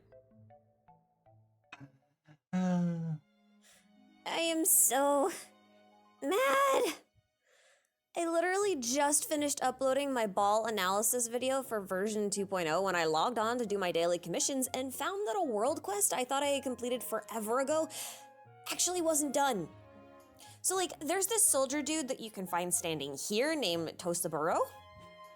He's badly injured, and by helping him out, he opens up to you a bit and tells you about his depressing experience within the Shogun's army. I really thought that this was the end of his quest, but you'll notice that the dude isn't here anymore, and he's been standing here for like 2 weeks. He leaves behind this letter, which is very long, so I won't read the whole thing to you, but the sheer amount of information in it about Baal is annoying. Okay, so in his letter, he talks about his thoughts on the Shogun's war, and what's most interesting is the following passage. Her Excellency once said thus: "Since ancient times, wars have been divided into just and unjust wars. Unjust wars are born from the swelling of desire and the chaos of mortal hearts. Moisturize. Her Excellency means to collect visions throughout the world in an effort to realize eternity. This is a feat no less than the slaying of the great serpent hundreds of years ago. Using war as the method to rid this world of all who carry delusion in their hearts and to put an end to the possibility of injustice ever happening, there can be no war more just." There is no war in Basings. Okay, so this doesn't really refute anything in my Baal analysis video, I think, but it does make her motives a lot more clear. Here's how I see it now. Baal believes that desire in people's hearts causes meaningless wars and conflict, and these wars do not fall in line with her ideal of eternity, at least not currently. She is therefore deciding to weigh what she believes to be a justified war, to rid the mortals of the desire that fuels their wars, which are not justified. Now I'm going to go out on a limb here and suggest that desire is most likely referring to the feeling that gives birth to visions, like ambitions or wishes or hopes, right? Yep. This explains at least in part why Baal is collecting visions. Visions stoke the desire within the hearts of mortals, and desire leads to unjustified wars which threaten her eternity. Simple. However, she then continues to say she's ridding the world of all who carry delusion in their hearts. But she's hunting visions, which means Ball believes that visions may be the same thing as delusions, or that visions are fueled by a person's delusions, which then suggests that the Tsaritsa is actually gifting people with, like, actual visions, but altered? Yet anyway, Ball does not like delusions. So Heard the while thought of you being visions thirsty, and delusion but I'm always discourse thirsty. itself requires a much further deep dive on its own, I'll say this for the time being in regards to Ball. Her anxiety that I mentioned in my analysis video may stem from her attempting to rid herself of her own delusions, which may have led her to attempt several different methods. One may have been the creation of But a just in flawed different ways. exuvia, which I'm going to call Scaramouche, because she may have wanted to use it as a host for her delusions that she could then restrain outside of herself. Sure. And the other method may be the use of Yae Miko's possession. Consider the idea that Ball is, in fact, the real Electro Archon, but maybe she views her gnosis as her own delusion, and therefore has requested Yae to suppress it through a method of possession. I also think with this information that another theory I have about visions and delusions being older than even the Archon War now has a lot more merit, but that's another video for another time. I'm still so mad this letter showed up after I finished my stupid analysis video. My theory could have been so much more solid. But oh well, I kind of like this shorts format. Consider this a pilot test, I guess. And that's all from me, folks. Thanks for watching. I'll see you in the next one. I need rest. In België zijn sommige dingen heel helder.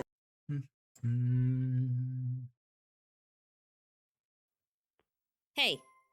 Hey, you. Yeah, you. I got a question for you.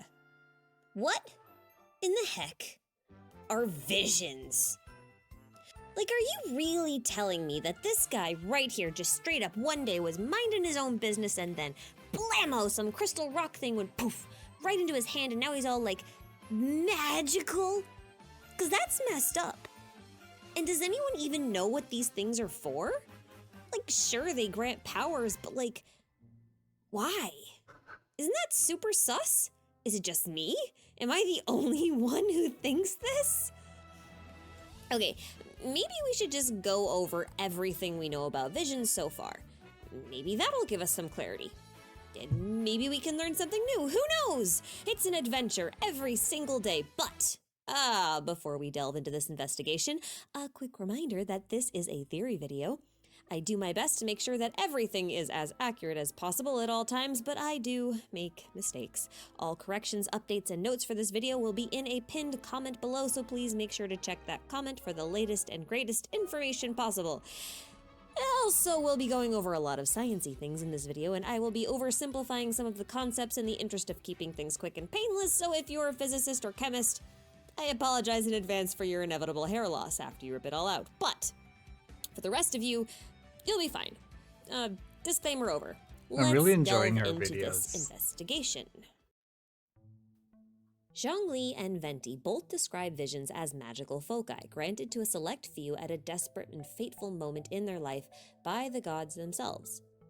As of version 2.0, we know that visions are somehow manifestations of their users, or their allogenes, will or ambition, and losing it can have negative emotional and mental consequences. For this reason, visions are commonly seen as an extension of oneself. You use a vision to manipulate the elements in the same way that you use your eye to see or your lungs to breathe. It's like a crystal organ that you carry around on the outside. Visions themselves appear to be composed of three parts: a gem, an element, and a casing. We'll be ignoring the casing for now because it's not clear at the moment if casings accompany visions when they manifest, or if they are man-made. Trust me, I could make a whole video just on vision casings. But you might be wondering why I've split a vision's element from its gem. There's no real basis for this other than my own speculation, but to me, visions look and function quite a lot like the crystal cores that we harvest from crystal flies. So I've been, thinking of cores as a container, and the element as the force that powers or fills it. We can kind of see this illustrated through the behavior of masterless visions. When a vision bearer dies, their vision doesn't disappear. Instead, it merely loses its glow, or its element, and leaves behind an empty shell. These masterless visions can be reignited under extremely specific circumstances that no one really knows the details of. Ningguang is an example of an Allogene who possesses a reawakened masterless vision.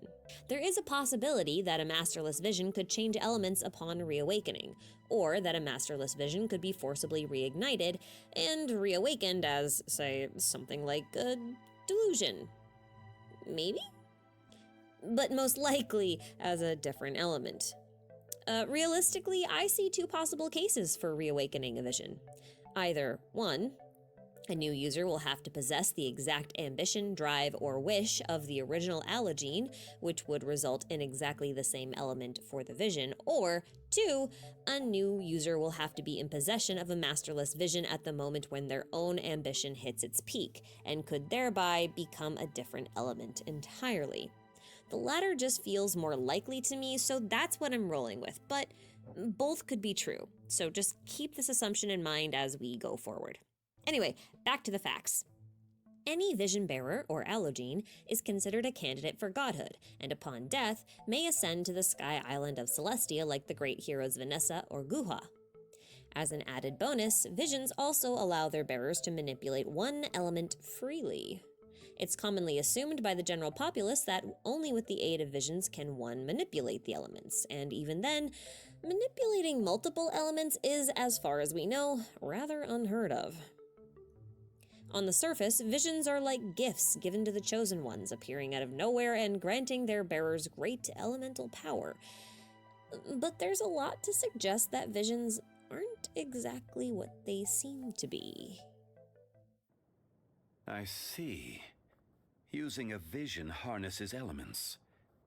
As far as the common folk are concerned, this is no small feat. So, back then, they were aware of this as they stood beside me. Zhongli implies here that the primary purpose of visions is not to gain elemental powers, even though that's what the general populace seems to believe. In fact, he seems surprised that they function in this way at all. This is very weird, considering he's an Archon and supposedly responsible for handing out visions himself, don't you think? So if visions aren't meant to give people elemental powers, then what are they for? I think the most common theory is that visions are just markers of those who can become gods, but why does Celestia have need for gods? I'm thinking about the time where we feels really weird to me, especially Trials since vision Menti for calls a visions while. primitive tools. Why Infant give chat. primitive tools to humans as a marker of potential godhood? And even then, if you consider Adepti to be a type of god, which it should be since Zhongli is one, then Zhao should also be considered a god. And what need would a god have of a vision?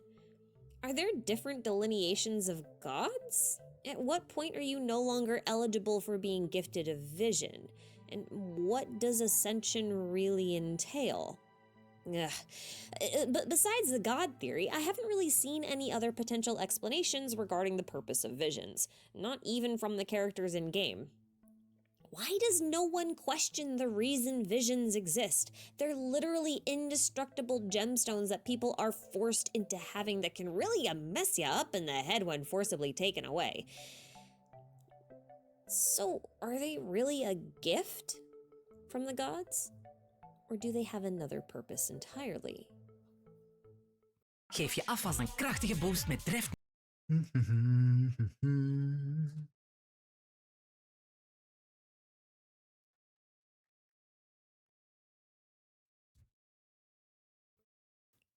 Abrupt segue, I know. But thinking about the purpose of visions got me thinking about divine law, which made me think about the natural law, which obviously makes me think of the laws of science, so obviously, I had to try to make visions work with the supposed science of Tevat, of which we know very little, but I will be making an attempt. So, proceeding with my previous assumption that the vision's core and element are two separate things, we need to ask the question, what is elemental energy? Because it sure as hell seems to be part of Tevat's natural law. And elemental energy also appears to be quite different from normal matter. For example, water is not the same thing as hydro. Confused? Well, here's the description of a basic hydro slime. A small monster created by the sedimentation of hydro dispersed throughout nature. Legend has it that some people would use the hydro slimes as an emergency water source, packing them in preparation for travels through dry regions or deep domains. But due to the high concentration of hydro within these slimes, direct ingestion is, in fact, harmful to the human body. Notice that there's a very distinct choice of words there. Hydro slimes were used as an emergency water source, but their high concentration of hydro makes them toxic. As per Chongyun's Hangout event, we also know that the concentration of elemental energy within slimes actually drops off sharply soon after the slimes are killed. This makes slime condensate generally safe to ingest, kind of, while slime secretions are slightly purified yet can still cause skin irritation. So the elemental energy does linger for a while post-mortem, but the toxicity decreases over time. We also know that not all rocks contain geo-energy. We learned this from Yanfei during our time together running errands for Madame Ping so she could make our teapot. Yanfei tells us straight up that Smaragdus nephrite contains no elemental energy at all, while Smaragdus jadeite contains an enormous amount, which is why we need the jadeite specifically to build our teapot. But why the disparity? I mean, they're both rocks. Rocks are geo, right? Probably not. We know from Ishtaha that rocks can all retain memories, but certain rocks can retain memories better than other rocks. We can perhaps extend this statement to include elemental energy. Some rocks just conduct elemental energy better than others, and some might even store it better than others. Smaragdus jadeite just so happens to be a type of rock that can conduct a ton of elemental energy, while Smaragdus nephrite has no such ability. And like with the hydro slimes, geoenergy also appears to be toxic because Smaragdus jadeite can't be worn on one's body without negative effects. We learned that from Baizu, and he's a doctor, so we should, listen to him.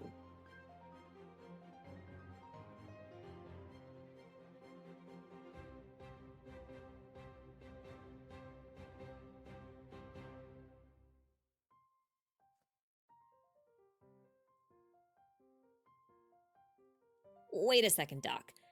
Are you telling me that if I have a vision, I can wear dangerous gemstones? Do visions make one immune to the toxic effects of elemental energy? And if they do, why is elemental energy toxic to begin with?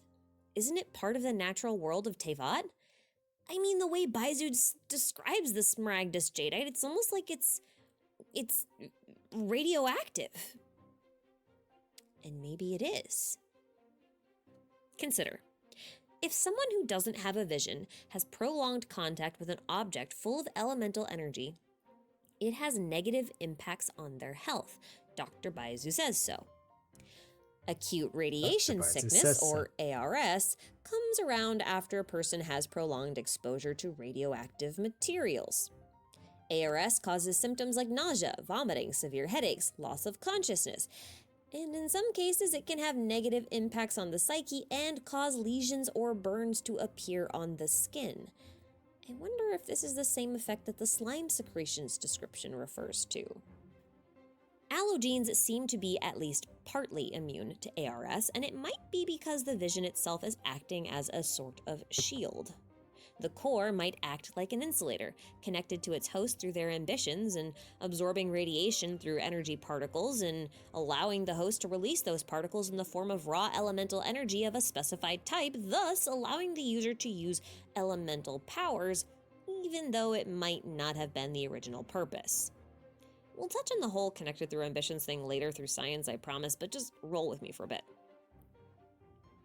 Consider too that the aforementioned hydroslimes may be made of water, but that water might contain high concentrations of a radioactive element known as hydro, which is why it's not safe to drink by non-allogenes who are immune because of their visions. We can then apply that logic to most of the elements, noting that our elemental sight may not necessarily be showing us where elements are, but instead showing us which objects contain significant concentrations of radioactive elements. This means that elemental reactions are a result of this specific type of energy. For example, pyro and hydro, when mixed, will cause a vaporized reaction, but fire doused with water will simply result in steam. Now, obviously, elemental energy in Genshin isn't really the result of radiation, because it obviously has some more spiritual ties, what with visions being related to ambitions or wishes and maybe even fate.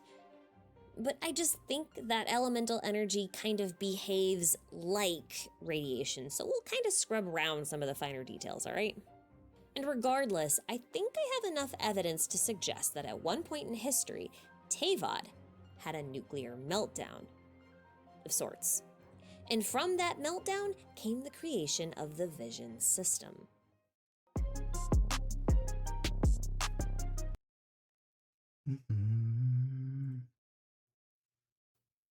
Do you remember Dragonspine?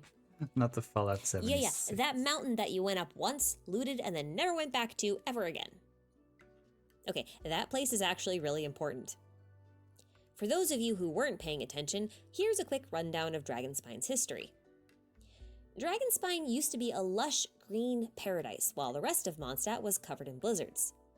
Its people were very, very close with the gods, but eventually they got a little greedy-grabby with the divine knowledge, which pissed off the gods, who yeeted themselves back up into the sky in an island that looks suspiciously like Celestia, so let's just call it that, and then they hurled the Skyfrost Nail back down onto the city at the peak of Salvindignir. The nail broke into several fragments, and one of them struck the silver leyline tree and killed it. The death of the leyline tree flung the leylines into disarray, and suddenly the mountain was thrust into an era of ice and snow. Those who didn't die quickly near the nail's impact died a slow death in the cold. Killing the leyline tree messed up the ley lines in the Dragonspine region so badly that it's still frozen solid thousands of years later. Even though it's technically a part of Mondstadt, the Mondstadt treasure compasses don't work there because the leyline flow that they use to navigate are broken. And the area of Dragonspine itself is shrouded in sheer cold, which if you accumulate enough of, will sap your HP and eventually kill you. Kind of like a nuclear fallout zone. Honestly, it kind of sounds like leyline energy is also radioactive in the same way elemental energy is. Almost like they're the same thing. That means the destruction of the leyline tree was more or less the equivalent of a nuclear meltdown, and it might not even be the first meltdown in Teyvat's history. Assuming leyline energy and elemental energy are the same thing, it might be appropriate to suggest that leyline energy is something like white light, while the elements are the delineations of color that appear when shown through a prism. So why these 7 elements? The Elemental Mastery name card has gaps in it, like some elements are missing. And we know that there are gods of more obscure things like salt, dust, and the void. So why these 7 elements? What makes these elements so special? I think the answer lies in alchemy.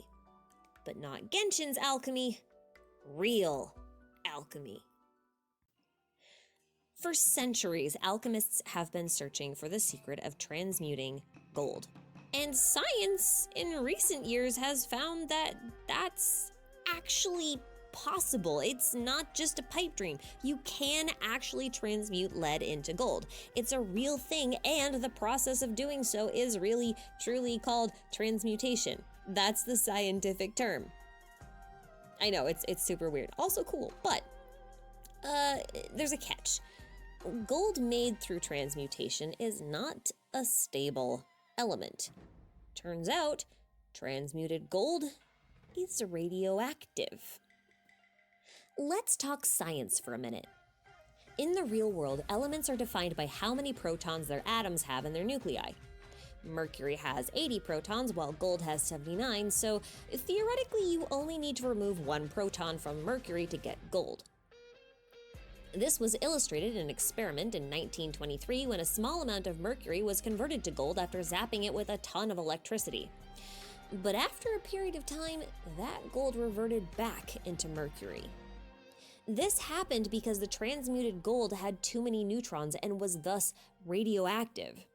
Radioactive elements are unstable by nature because their proton-neutron ratios are unbalanced, so they go into a state of radioactive decay in an effort to restore this balance and become a stable element once again. But why am I bringing this up, you might ask? Why are you bringing this up? Because only certain elements are transmutable, at least feasibly.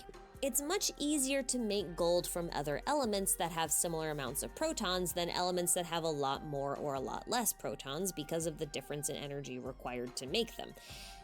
And I think that might be the case for the elemental ley line energies as well. It's possible that each playable element in Genshin might represent a type of transmutable isotope that can be stabilized and converted into something that is no longer toxic or radioactive, as opposed to like an element of salt or dust. Or maybe these 7 elements are elements that can be converted into some type of theoretical gold. After all, gold appears to have quite a bit of relevance to the story of Genshin as a whole. Not only is gold the name of the alchemist responsible, at least in part, for Conria's destruction, but gold also corrupted the dragon Durin, whose corpse is littered across Dragonspine, which just feels too coincidental to me.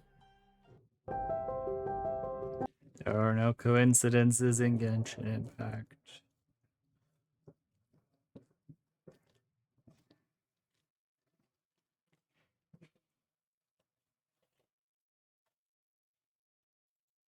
Klaar voor je festival?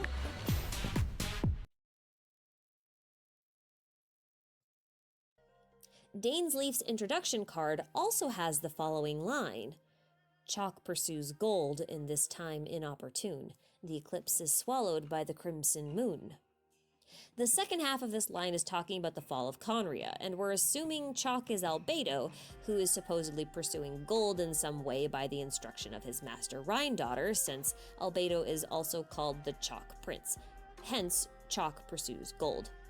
But Albedo is also named after the second stage of an alchemical process known as the magnum opus, which is supposed to be the recipe used in creating the Philosopher's Stone, which is, you know, this magic transmutatable stone that can make gold out of anything and probably grant immortality.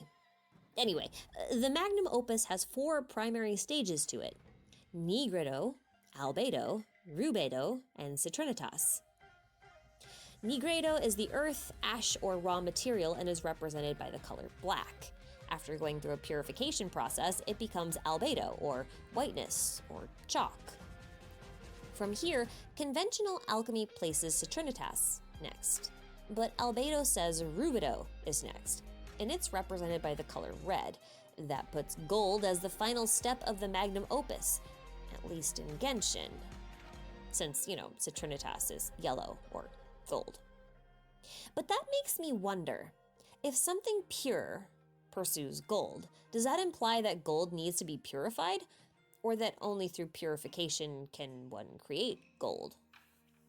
Either way, the process of creating gold, radioactive or otherwise, seems pretty important. Not to abruptly switch topics or anything, but after all this musing, I would like to propose a hypothesis. Visions are a method for Celestia to neutralize leyline radiation and fallout damage from not just the Dragonspine incident, but several others throughout history. This would then imply that Celestia may have created the vision system in order to locate individuals who are capable of resonating with this toxic elemental energy in order to collect, purify, and stabilize it.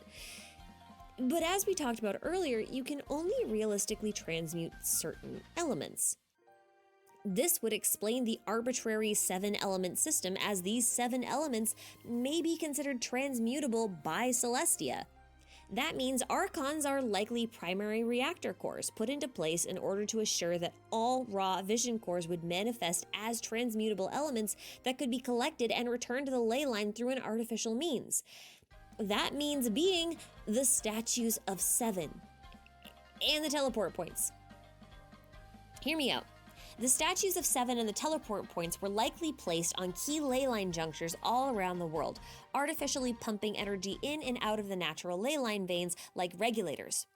Archons would then be connected to the ley line system via the Gnosis and would overall function like a monitoring system. That would also explain why the Traveler can resonate with an elemental energy by touching a Statue of Seven without the Archon being aware of it. And if we assume that alchemy as a whole taps into this ley line energy in order to transmute objects, we can extrapolate that Conria might have been using chemia, an advanced form of alchemy, to transmute something big that resulted in some kind of nuclear fallout.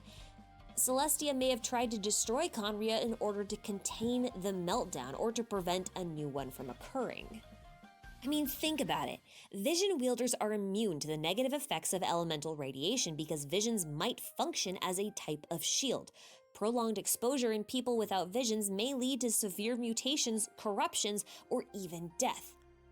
This idea is supported by essentially every monster enemy in the game, since each one is described as having been either born of ley line energy or having been twisted by it. Ley line energy may even cause humans to mutate. I mean, we know the Abyss Heralds, Lectors, and Mages are all former citizens of Conria that may have been corrupted by some unknown force. So what if that corruption was the result of over-accumulation of elemental isotopes in their body, thus turning them into monsters? What if that's the same cause of Dainsleif's corruption, or Zhongli and Ajdaha's erosion? Are gods even affected by radiation? Even if they have a shield in the form of a gnosis, maybe the shield isn't perfect and the radiation will still leak through over a long enough period of time. This theory even extends to the sky, where the false constellations made of Irminsul fruit outline the fates of man. I mean, think about it. When those stars fall to the earth like they did during Unreconciled Stars, they force anyone nearby without a vision to lose consciousness. That sounds like a symptom of acute radiation sickness to me. And take a look at the Tiara of Torrents, too. It says that the elemental energies were smooth and well ordered at one point.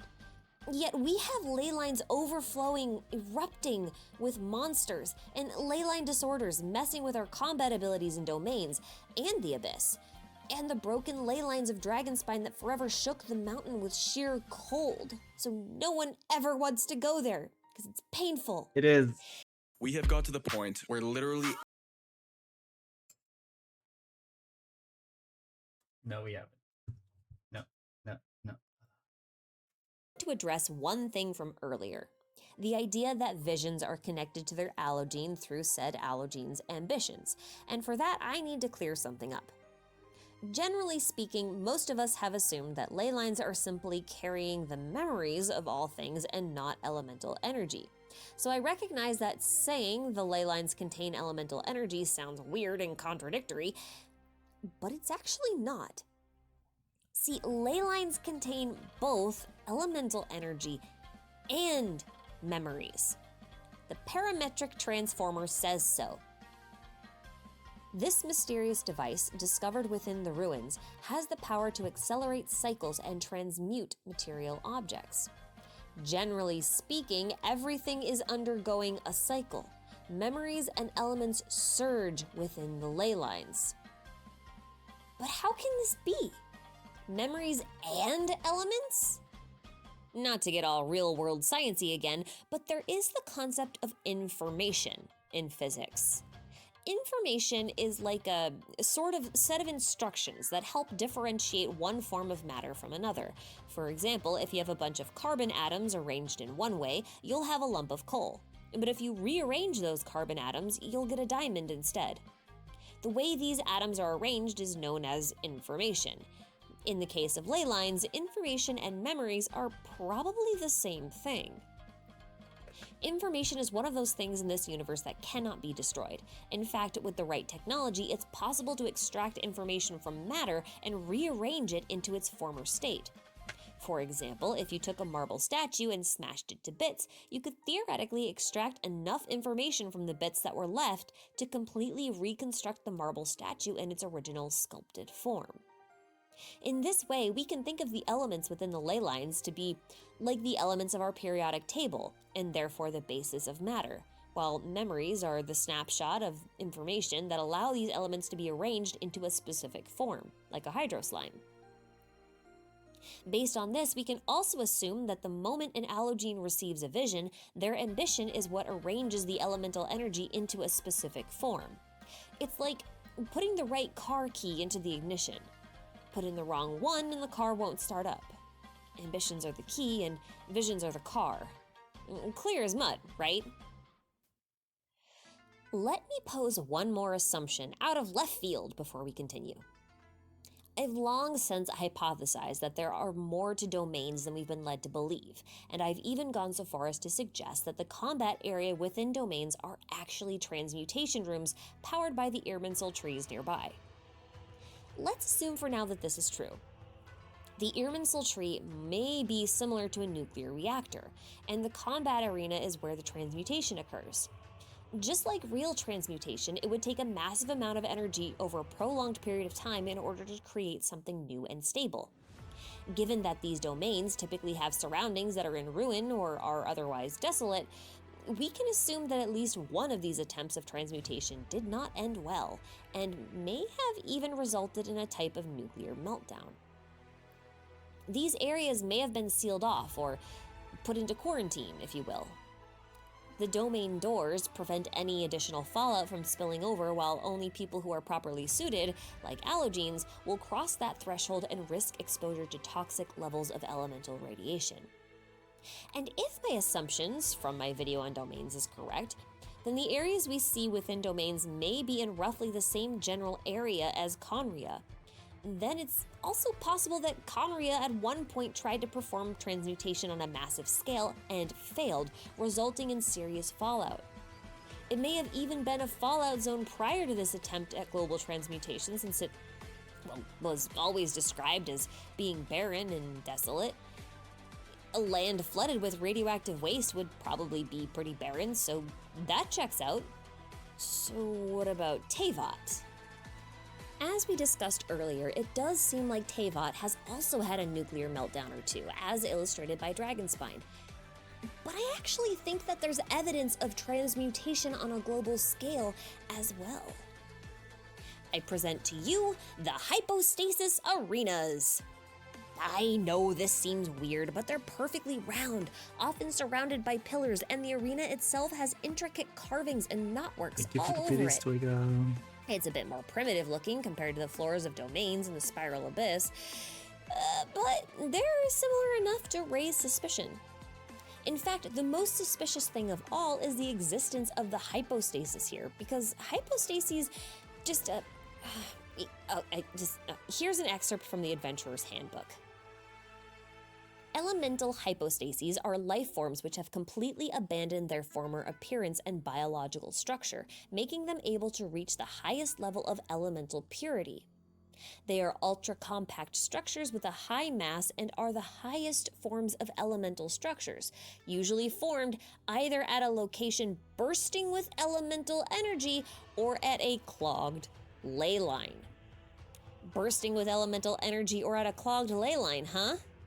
Well, I did say you need a ton of energy to create a stable transmutation, right? So that checks out.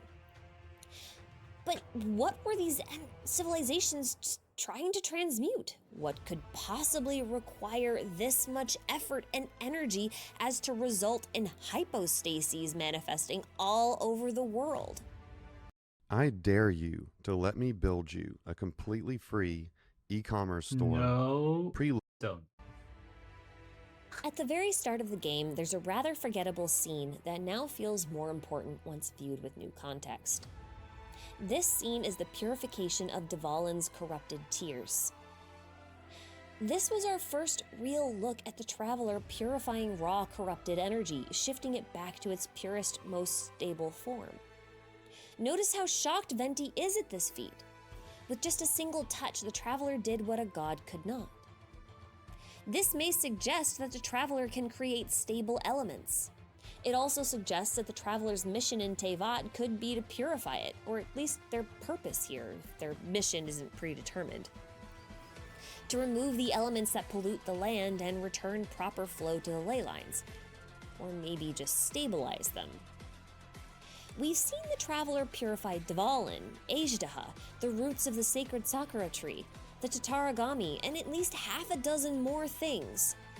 This is in sharp contrast to Xiao and the Yaksha, who have the role of purification as well, but can't actually purify anything. They can only suppress it and let it accumulate within their bodies. Never has the role of purification been more prevalent than it is within Inazuma, and I think we're only going to see more of that as time goes on. I wonder if this would explain the cryptic words of the Traveler's twin when they claim that once we finish our journey, we will come to the same conclusion they once did, and that their war with destiny will see no end.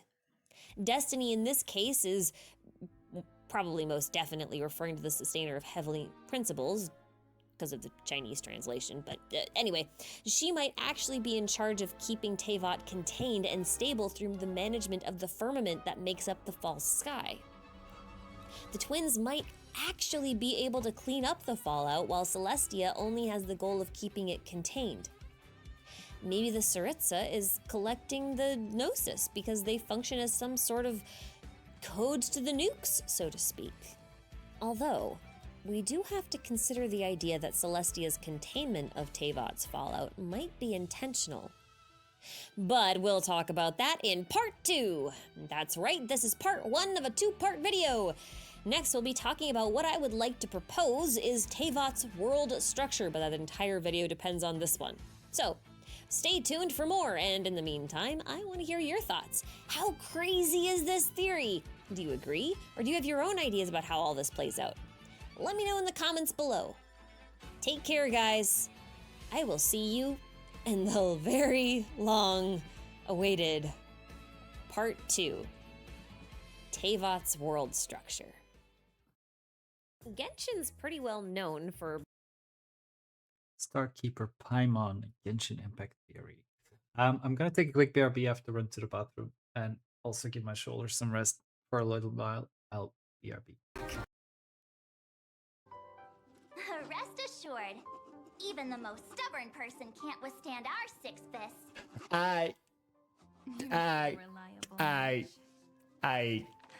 She did not just say that. Listen. There's a book here? Not the Six Fists. Its composition is similar to Memoria. I'm too sober for this. More resilient than ordinary memory bubbles. Keep it safe. Please, come double now. Please.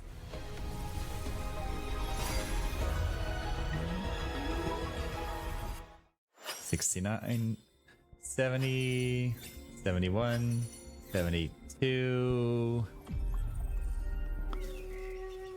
At last. Name the target. I'll take care of the rest.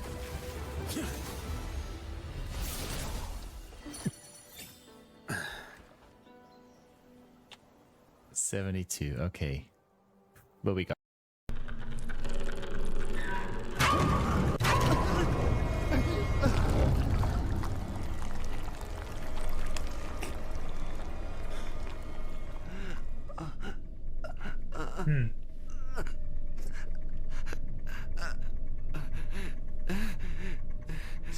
Oopsie. Also, why does this hospital have group showers though?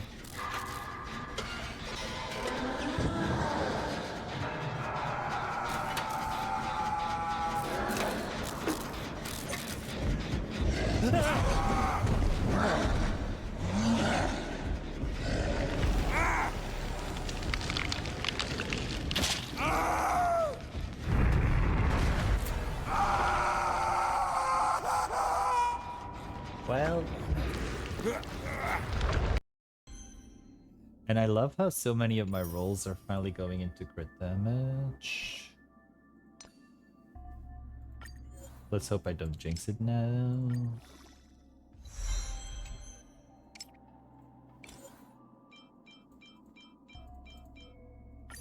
Please, crit damage. I jinxed it. I jinxed it. There we go. Haldane can still escape. Haldane, escape, escape. Get yourself up. Are you encouraging me to Kobe? Yeah, that's... Why? You're the only one that can still turn this around. Yes, queen! Which I literally just fucking Kobe'd. I just wish that these apps were real.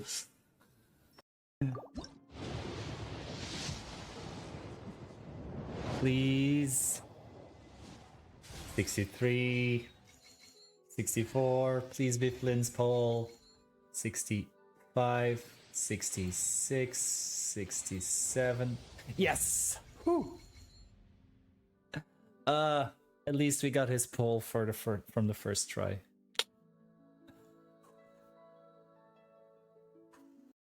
Let's follow that inscription.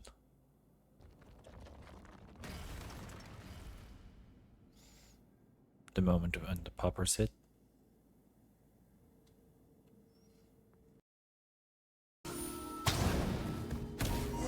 There we go.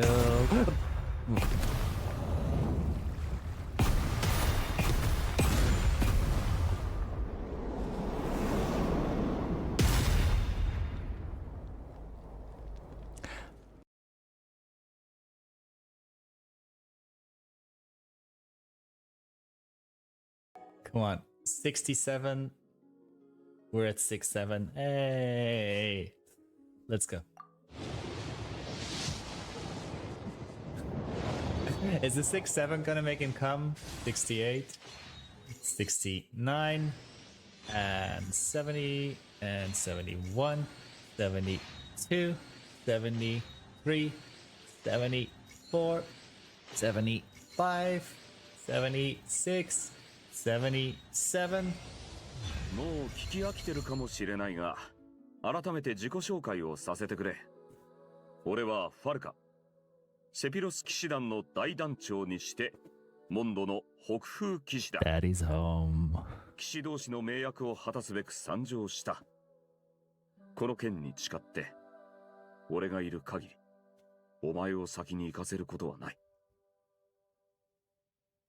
Yeah.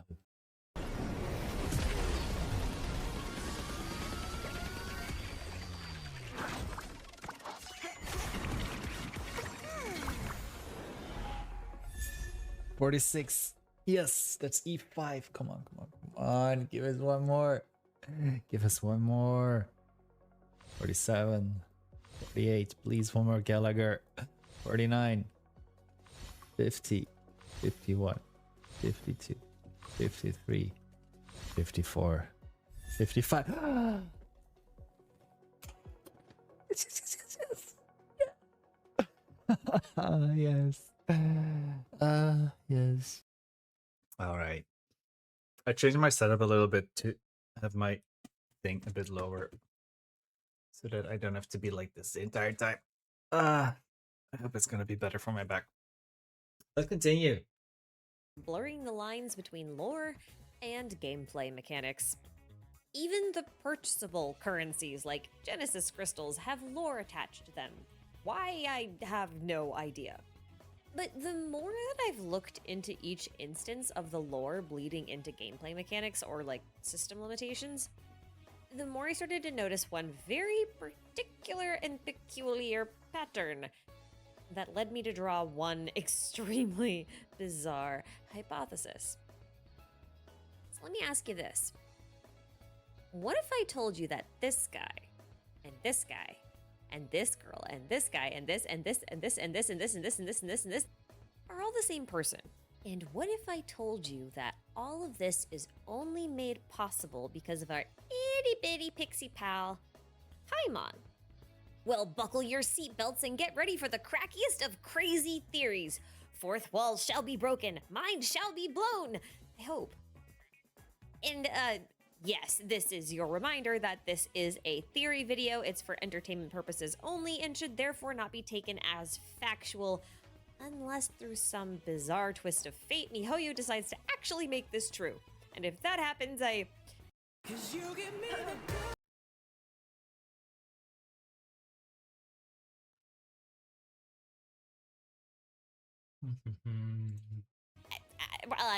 I don't know what I'll do, but I'll probably at least end up making a face that looks like a gaping fish. And, well, blah, blah, blah, do your own research, have fun, get messy, make mistakes, and, enjoy the ride on this cuckoo train. Anyway, let me give you a little backstory and context for this little theory of mine. At the very beginning of the game, the traveler fishes up Paimon from somewhere in the ocean or a lake or some body of water, and the two become friends. They travel around for a couple of months while the traveler reads a lot of books and learns how to speak the local language thanks to Paimon. And then the game finally begins with the traveler relaying their story to Paimon about their encounter with the sustainer of heavenly principles, also known as the Unknown God.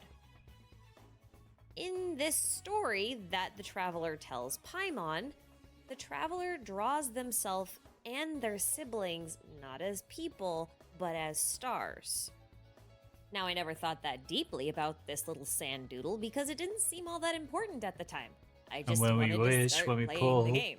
But in hindsight, you have to admit that it's weird that the traveler didn't draw little stick figures of themselves and their siblings instead.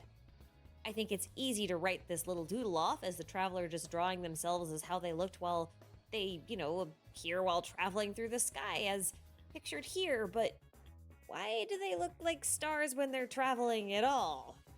And not just one star, but two separate stars. You'd think that if they were like in a spaceship or something that you would normally travel in, which it doesn't seem like they have, but maybe they do, who knows, it would be like one spaceship and not two different ones. But even if that's not the case and they're just flying around with their little wings that we haven't seen since the start of the game, how would they even know what they look like from an outside perspective if they only look like that while traveling from world to world, unless they're staring at each other, in which case they're going to be too close to be able to see that like light refraction that makes the weird glimmery cross-like shape thing. Unless they actually are stars. Okay, yeah, I know what you're thinking. This sounds crazy. They're not stars, they're not rocks, they're not giant balls of igneous gases. They're obviously people, they're human, they're flesh and blood, they can eat and all that kind of stuff, right? Well, don't get ahead of yourself, because as crazy as this sounds, there's a weird amount of evidence to support the idea that the twins are actually not human, but stars. Literal stars. The bit that actually got me thinking about this idea seriously, or as seriously as you can think about a conspiracy theory, was actually one of the Electro Archon's voice lines. Do you wish to know the truth about the shooting stars at night? They are but fleeting moments of luminosity. You used to be one of them? Oh, are you a Tengu warrior? This is a really weird thing for the traveler to say, unless they are actually a star. Again, I know this sounds crazy, but humor me for a moment, because in the context of the world of Teyvat, a lot of the stellar phenomenon aren't, anything like what we're used to here on Earth. For example, in Teyvat, stars are not giant balls of gas millions Is that of why light we are years able to away. trigger stellar reactions? They're rocks, as shown in the version 1.1 Unreconciled Stars event. I have an entire video detailing this concept that I'll leave a link to here, so if you haven't seen it or you missed the event, please go check out that video before continuing, because the next bits might not make a whole lot of sense otherwise. But the important thing about the rock stars concept is that they contain memories of the person whose constellation they belong to. This is important because every character in the game, including the Traveler, is assigned a unique constellation which can unlock more of their true potential. This is normally done through items acquired through wishing, known as the Stella Fortuna. But the Traveler doesn't use Stella Fortuna. They use memories. More specifically, memories of Immovable Crystal, Roving Gales, and of version 2.0, Violet Flash, for each of their respective elemental forms. And without an element assigned, the Traveler's basic attacks are just called past memories, and there are no elemental skills or anything else. It's like these things you never really stop and think about them, but if the stars in the sky are actually rocks containing the somebody memories talks of about a them person like they this, belong to, then it does we, make the some Traveler, sense. could be a physical manifestation of a star that's trying to recover its memories. This is what I mean when I say the twins aren't human at all. Which I suppose should go without saying since I just suggested they were stars, but what I mean is I don't think they have actual flesh and bones bodies. I think the twins' bodies are just like an energetic projection of a star's memories. Kind of like a holographic form, if you will, a shape-shifting form that allows them to blend in with whatever civilization they happen to encounter on whatever world they happen to be on. This idea brings me right back to the claim I made at the very beginning of the video, that all of the playable characters in your party are not really with you. They're actually just the Traveler, shape-shifting. Okay, the idea goes something like this. At any given time, the Traveler can only equip 4 different memories or shapes. Then, during combat, they can quickly swap between each form. Obviously, the Traveler's base form is also equipable and not necessarily a default unless you're, well, outside of combat and have to talk to somebody as the Traveler. Anyway, forms are determined by a process called wishing. By calling upon the memories of other stars, the Traveler is able to acquire star fragments known as Stella Fortuna, which allows them to access the memories of specific characters that they have encountered. The more Stella Fortuna they acquire, the better their access to that character's memory data. And immediately I know what you're all thinking, but wait, what about voice lines? Well, those are also memories. Think of it as like a copy of a person sitting within the Stella Fortuna that the Traveler can talk to and augment with items for ascension to make the memory stronger. It's the same concept as, leveling up your artifacts. You're making the memory stronger. The Stella Fortuna responds the same way the actual character would. It's not them, it's just their data. Kind of like a simulated AI, right? It's like when we face someone like Ajdaha every week, if you bring Zhongli's shape with you, his line will change to reference this. Honkai video But remember, this battle, too, is only a memory. The repeat of Ajdaha is something like a simulation, and Ajdaha responds to Zhongli's form, not his actual presence. This can also help explain why, during some story quests, characters will join you in a 5th slot. Which I guess is kind of a technicality, because if you already have like Yoimiya in your party when a story quest forces you to have her join, you won't get her added to the 5th slot, but this is where I'm going to arbitrarily draw that gameplay mechanics line and ignore the paradox completely. Anyway, I've talked before in my theory on elemental energy, linked below, about how the Traveler seems to be able to purify almost anything. But what if the Traveler isn't purifying so much as they're restoring lost memories, or using the memory of the object in question to return it to how it once was in the past based on its hidden memories, or repressed memories, or corrupted memories, however you want to think about it. But what if I then told you that all of this craziness was made possible not by the Traveler, but by Paimon? No, I'm not changing the subject. Paimon is actually important here. See, Paimon has confused me since the beginning of the game. She's based off of a demon in Ars Goetia that apparently has knowledge of all arts, secret things, as well as past and future events. Paimon in the Ars Goetia also has the power of flight, remaining underwater indefinitely, and the ability to make all kinds of things and all sorts of people and armor appear at his summoner's request. What? Which is basically What? what our Paimon does. What? She tells us all sorts of things about everything in Tevat, but appears to be somewhat amnesic, or at least a little out of touch with some more current events.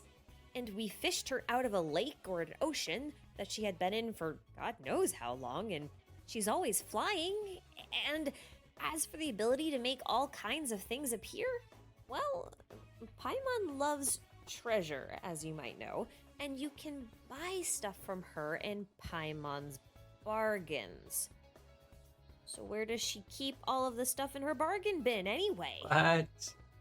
This appears to be a power unique to her. Why is this making so much Control sense? over some kind of infinite storage pocket dimension or something. Weirder still, Paimon requires the exchange of star dust and star glitter for these treasures of hers. And you can only get star dust and star glitter through wishing, which is just us calling down the stars themselves. So effectively, Paimon is somewhat powered by star fragments, or stars in general. It also means that Paimon might be the one handling our freakishly large inventory inside of her little subspace thing, the Paimon pouch. Not the Paimon pouch.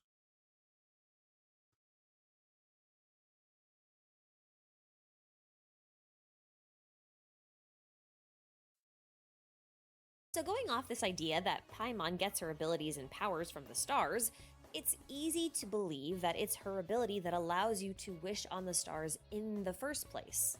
After all, the shop and the wish menu items unlock at exactly the same time during the quest The Outlander Who Caught the Wind. This implies that the Traveler is a star that then wishes for assistance from other stars to gain new powers and weapons using Paimon's special abilities.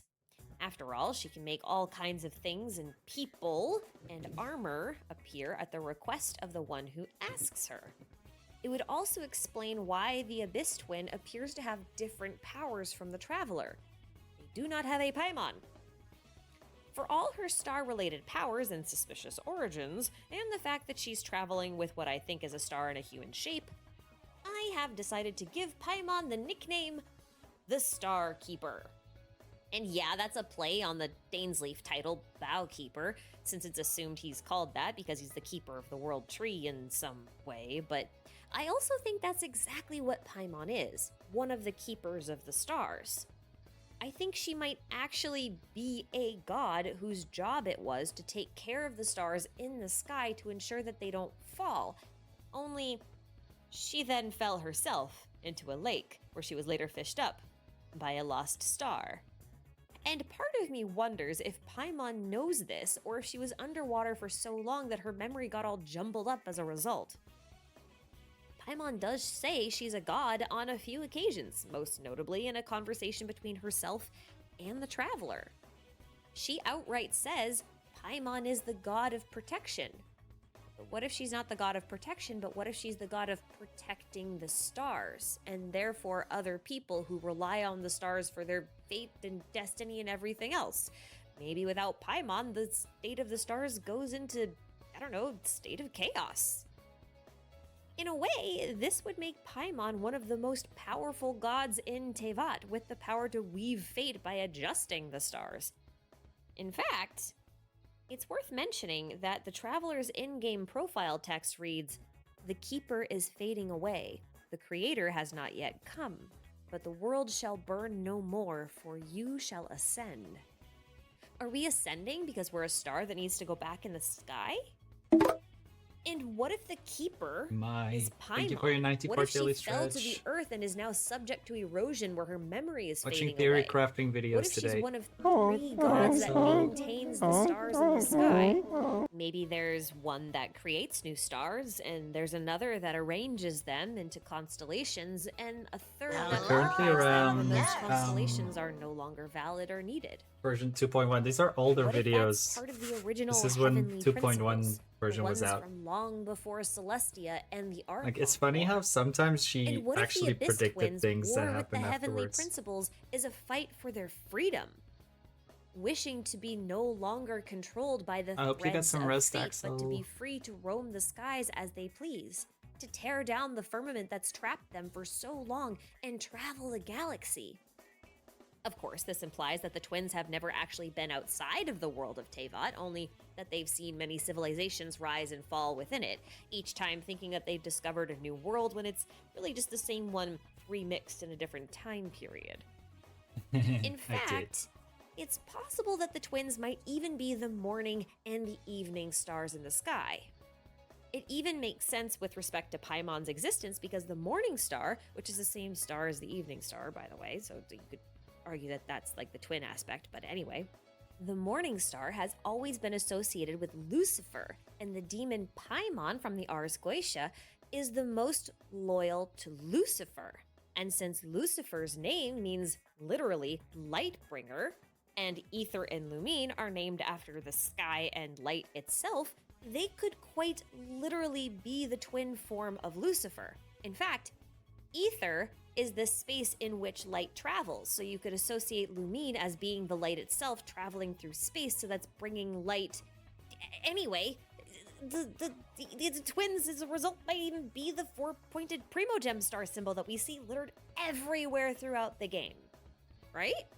And I honestly don't know what to make of all that, because an evening star appears at twilight, and Dainsleif is the twilight sword, which in Norse mythology was a blade that could never be sheathed until it killed its target, and wouldn't that make Dainsleif the sword of I don't Lucifer? know.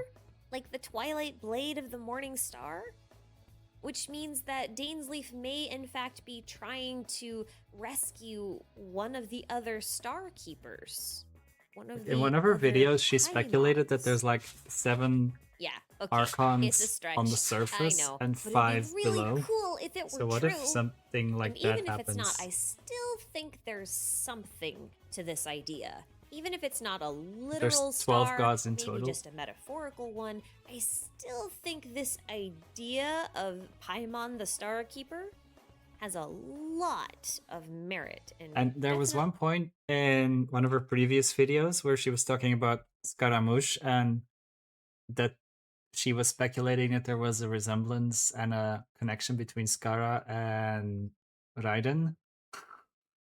And also she was talking about Skara's design, and he had some elements from the Japanese god Fujin. And he was like, what if the playable version becomes Anemo character? And I was like, what? This video is 5 years old. That was hilarious. Really warrants some further investigation. But anyway, what do you guys think of all this? Do you think Paimon is the Star Keeper? Or do you think there should be a clear distinction between gameplay mechanics and lore? Just hit me with your best thoughts. Thanks for watching, and until next time, fire away!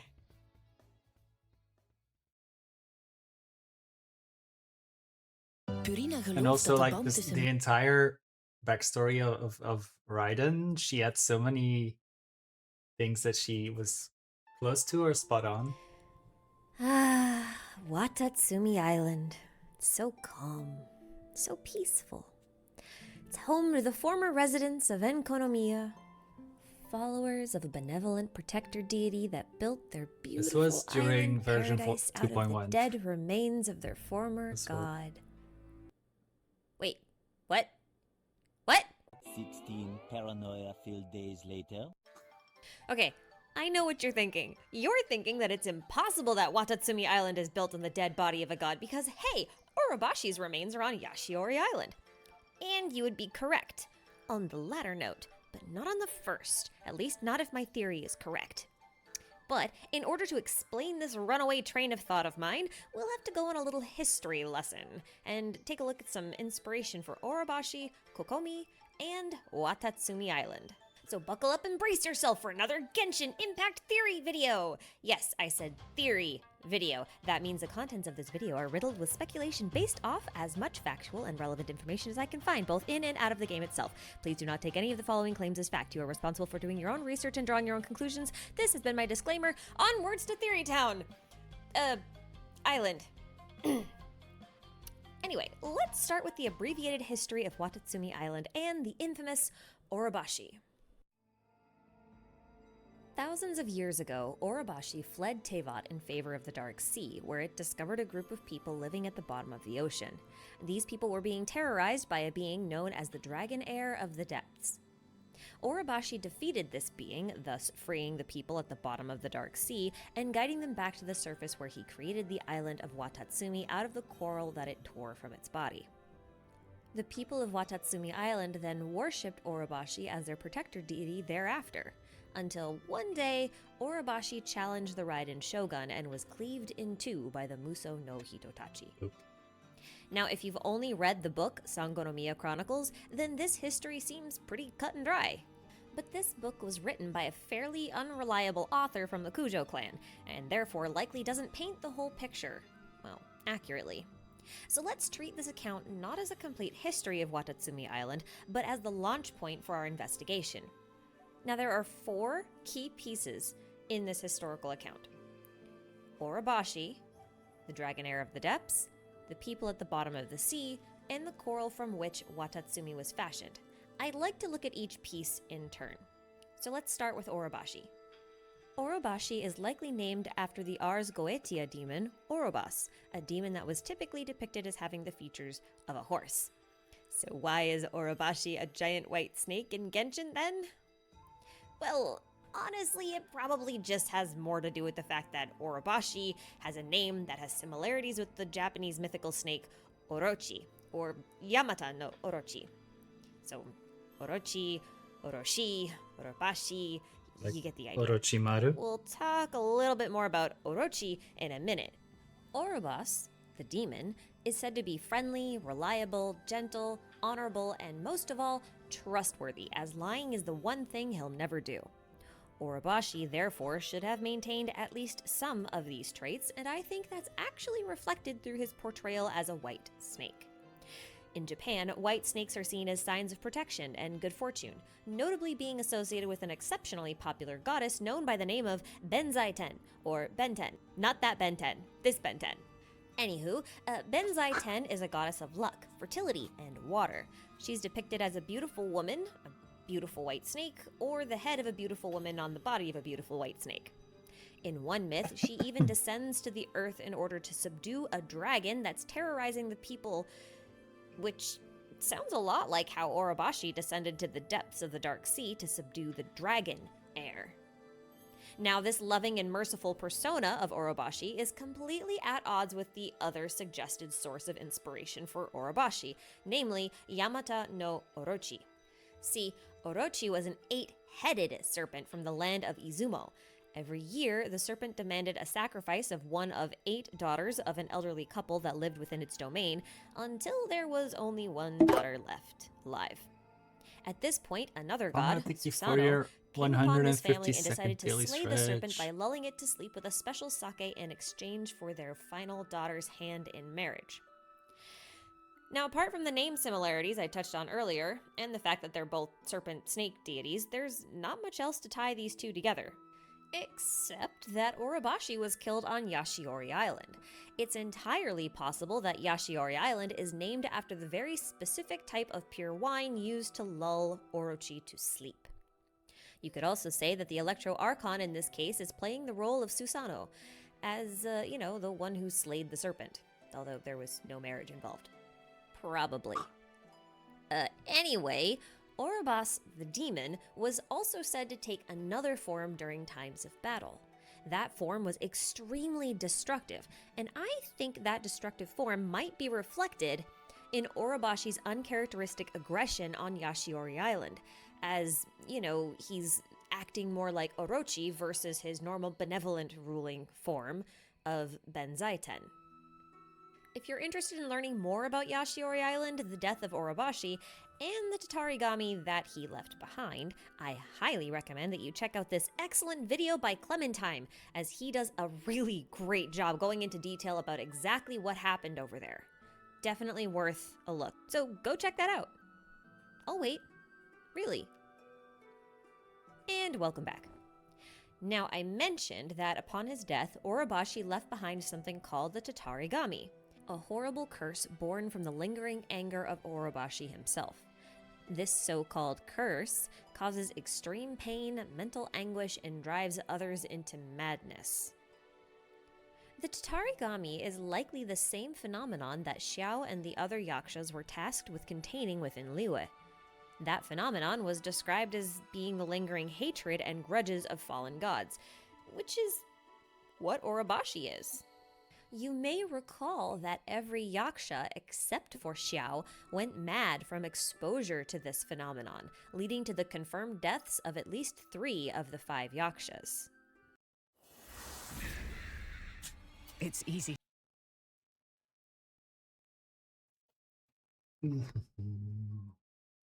The only downside is that they're very That was driven insane, and no one knows where he is. as The dense, these Tatarigami videos. also seems to be linked with the crystal marrow growing on Orobashi's bones, as well as the production of delusions in Inazuma, which sap the life force of those who are foolish enough to use him. And this appears to have some links to the concept of erosion that keeps cropping up within the main plot. Ajdaha, for example, was sealed by Zhongli Doing because okay. his senses began to deteriorate until really wanna he be became a pushing through danger to here. himself and everyone around him. Zhongli called this process erosion, and it's something even he worries about succumbing to one day. Now, the lingering hatred Zhao fights to contain, Watching the Tatarigami, Genshin theory and crafting Ajdaha's videos in the erosion meantime. all have the same visual indicator. Back is a dense, it's the black shoulders mostly, smoke but that from rises off the sitting body. hunched And over when the too much. traveler infiltrates the delusion factory, it's So got filled some with a hours dark to go. smoke.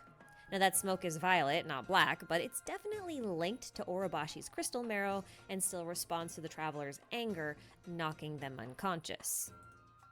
Scaramouche makes a great point about emphasizing the fact that the traveler has to succumb to his anger, and that anger seems to be what links these 3 phenomenon together.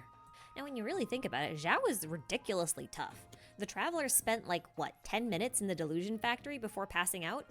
Zhao has been steeping in this stuff for 1,000 years and still has his sense of self. Boy's just built different, I guess. So let's assume for the moment that the Tatarigami is just another form of erosion. Is it not then possible that Orobashi, like Zhongli, was growing increasingly more aware of its state of degradation? What if Orobashi had witnessed this same phenomenon manifesting within the dragon heir that it fought within the Dark Sea? I think that the dragon heir of the depths was the original deity worshipped by the people that now inhabit Watatsumi Island. Its rampaging was likely caused by erosion, turning it against the people who once worshipped it. Then Orobashi, being a merciful deity with no people to call his own, could have killed the dragon heir as an act of mercy. Still a few hours left. Conrad, both thank you for to save the streaking. people who lived in the Dark Sea and to free the dragon heir from its suffering. He then leads them back to Tevat and builds them a beautiful home where it's safe, only to later realize that history repeats itself as Orobashi begins to show symptoms of erosion. Zhongli decided to retire and forfeit his gnosis as an attempt to protect the people of Liyue once erosion finally takes him. A gave up her body and meditates on the spiritual plane in order to escape erosion. Ajdaha was sealed beneath a great tree to prevent his rampaging due to erosion. So what if Orobashi provoked the Electro Archon on purpose? It could have been his attempt at protecting his people. If he knew he would lose control of his senses and leave a dangerous lingering curse behind like so many before him, he could have provoked her on Yashiori Island in order to prevent the curse from affecting his beloved Watatsumi Island. not to change the subject, but also I'm changing the subject, let's talk about this coral that Watatsumi Island is supposed to be constructed of. I like her. Now, most accounts and in-game myths seem to suggest that the coral was a part of Orobashi's body, but I disagree with this.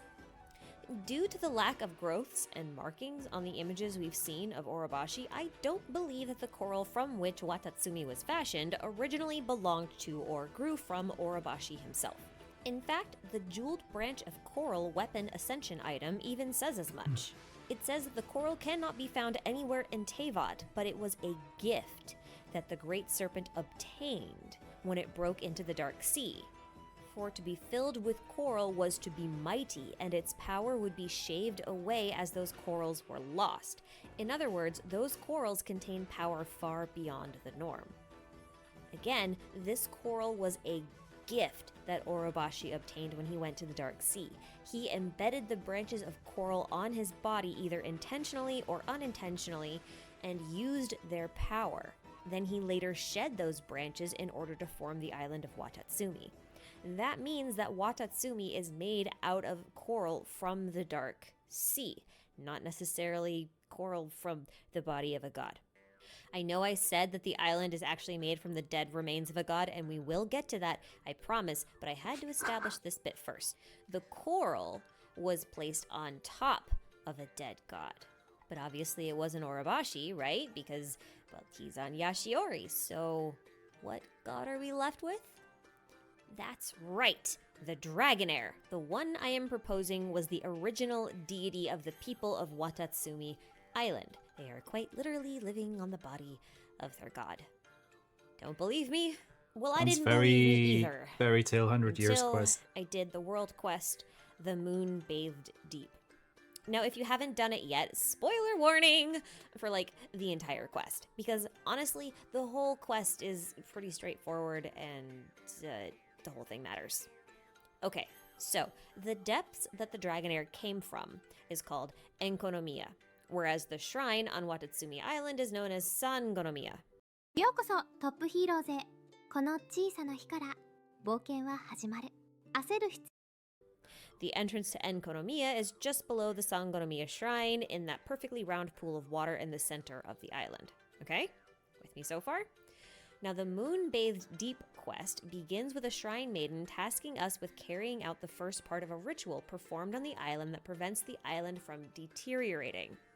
And this is kind of an ongoing issue with Watatsumi Island, which we notice in the war efforts, because Kokomi makes a point of telling us that they're always low on supplies because growing food on Watatsumi Island is actually quite difficult. This quest explains why.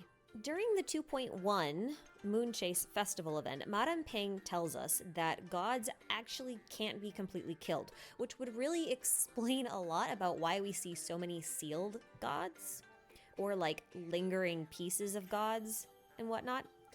So from how I understand it, based on this new piece of information, the Dragonair effectively was separated, his soul from his body.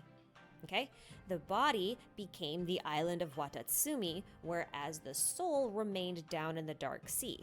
You can think of the body as now being Sangonomiya and the soul as being Enkonomiya, or at least that's where they are. So as the story goes in the quest The Moon Bathed Deep, the Dragonair's spirit in Enkonomiya calls to its body in Sangonomiya. And as it does this, nutrients are leached from the soil and food becomes difficult to grow. In other words, parts of the body start going back to the soul. The ritual performed in this quest is supposed to put a temporary stop to this process by effectively resealing the entrance to Enkonomiya so the soul can no longer reach the body. This is partly why I say the island of Watatsumi was built on the remains of a former god. For those of you who are still not convinced and think that the island still is formed from coral that grew on Orobashi's body, well, let's look at the rest of the quest, because something struck me as really odd when I was going through it. See, the ritual involves visiting 5 shrines: the shrine of the eye, fang, fin, tail, and heart. At first, I suppose this was like, us calling on the power of Orobashi, since that was the protector deity. That would make sense that the shrines are referencing him, right? But then I realized that snakes don't have fins. So why is there a fin shrine? Now, by the time I got to the final shrine, the heart, I was more than convinced that these shrines did not represent Orobashi in any way. I mean, if they did, why on earth are all of the related statues of koi fish? Orobashi is a snake. And then it hit me. The shrines have to be representing the dragon heir specifically, because the dragon heir is represented by a koi fish. There are going to be so many confused Westerners right now. See, there's this really prevalent myth in both Japan and China about a golden river wherein schools of golden koi would swim against the current in order to gain strength. But the koi always turned around and swam downstream once they reached the waterfall at the end of the river. However, some koi wanted to swim beyond the waterfall and would try to leap over it over and over and over, never quite managing to do so. Some local demons mocked would that them and Pokemon used episode magic to make be the waterfall based on that even story? larger and the feat more impossible, so most of the koi then gave up. But one koi kept on trying to leap over that enormous waterfall for over 100 years. Then one day, it finally made the leap, and the gods rewarded the koi by transforming it into a mighty golden dragon. Golden Could dragon, that actually be dragon heir, koi statues? You see where I'm going with this now, right? have been influence now, a lot for of people call inspiration Kokomi for a mermaid, Pokemon? but she's always looked like a betta or a goldfish to me. And now I think she's actually supposed to be a koi fish. She's the heir of the people of the Dark Sea who originally worshipped a water dragon. Even her constellation translates to Sleeping Dragoness, which means that she's currently just a koi fish and will one day ascend to become a true dragon. It's my She is outfit a for Pride dragon this weekend. priestess, the heir of a dragon heir. And take another look at her constellation, then compare it to the island of Watatsumi. They are very similar. In fact, the stars on her Yeesh. constellation align fairly closely with each location of the shrines used in the ritual to reseal the entrance to Enkonomiya. No, it's not perfect, Mike, but did you it's know about enough this? to be suspicious. There's an eye, a fin, a tail, a heart, and a spike that I suppose could be a fang-like thing since it's near the mouth, and one final star set in the position where the pool of Enkonomiya is located on Watatsumi. And her constellation looks like a serpentine dragon. And this is what convinced me that the island of Watatsumi was constructed out of the remaining body of the dragon heir, then sealed with coral that Orobashi collected. That puts the dragon heir's body in Sangonomiya and the soul in Enkonomiya, which is why the soul keeps calling out to the body and leaching nutrients. It's trying to become one entity again. To further this claim, I can point to the pearl motifs littered around the island. While I think Western culture wouldn't really link pearls and dragons together traditionally, it's actually a really common thing to do with Asiatic dragons. Ever notice how so many of these serpentine dragon depictions are clutching these crystal balls? I mean, have you ever watched Dragon Ball Z? I was just thinking That's about kinda what Dragon this is Ball. based off of. No? Well, okay, anyway. These orbs are often known as pearls. There's even a Chinese myth about the dragon pearl. Now notice how the Sangonomiya shrine is located right in the center of a large oyster shell motif? This could be implying that the shrine and the people are the pearl of the dragon. And further still, the shrine priestess. After all, Kokomi's title is quite literally Pearl of Wisdom. And Asiatic dragons are typically water deities. The most notable one in Japan is the dragon god Ryujin, which may sound a little familiar because he's a brother to Raijin or Raiden and Fujin. Yeah, like, you know, the Raiden shogun. And then you also got Leviathan, thunder and wind Final gods. Fantasy. And even more conspicuous is the fact that there is actually a Japanese dragon god named, you guessed it, Watatsumi. Which is what I think the dragon heir's name really is, Watatsumi. They named the island after their original god as a sign of respect. they still follow their original traditions, allowing their priestess to undergo a ceremonial transformation from feeble koi to powerful dragoness, forever holding on to that which they find most precious, the people of Watatsumi, the dragon's pearl. So that's why they made it so that she's unable to crit. Her role as a She feeble would Magikarp be and too become the powerful Gyarados everyone dragon. wants her to be. In that way, she can respect the will of Orobashi as well. So what do you guys think? Is Watatsumi Island built on the remains of a dead dragon? Or is that just a convenient twist on an old myth? Let me know down in the comments below. I cannot wait to hear what you guys have to say about this one. Anywho, this has been your resident Genshin conspiracy theorist Ashikai signing out. Until next time, guys, take care. Bye-bye. Couche après couche,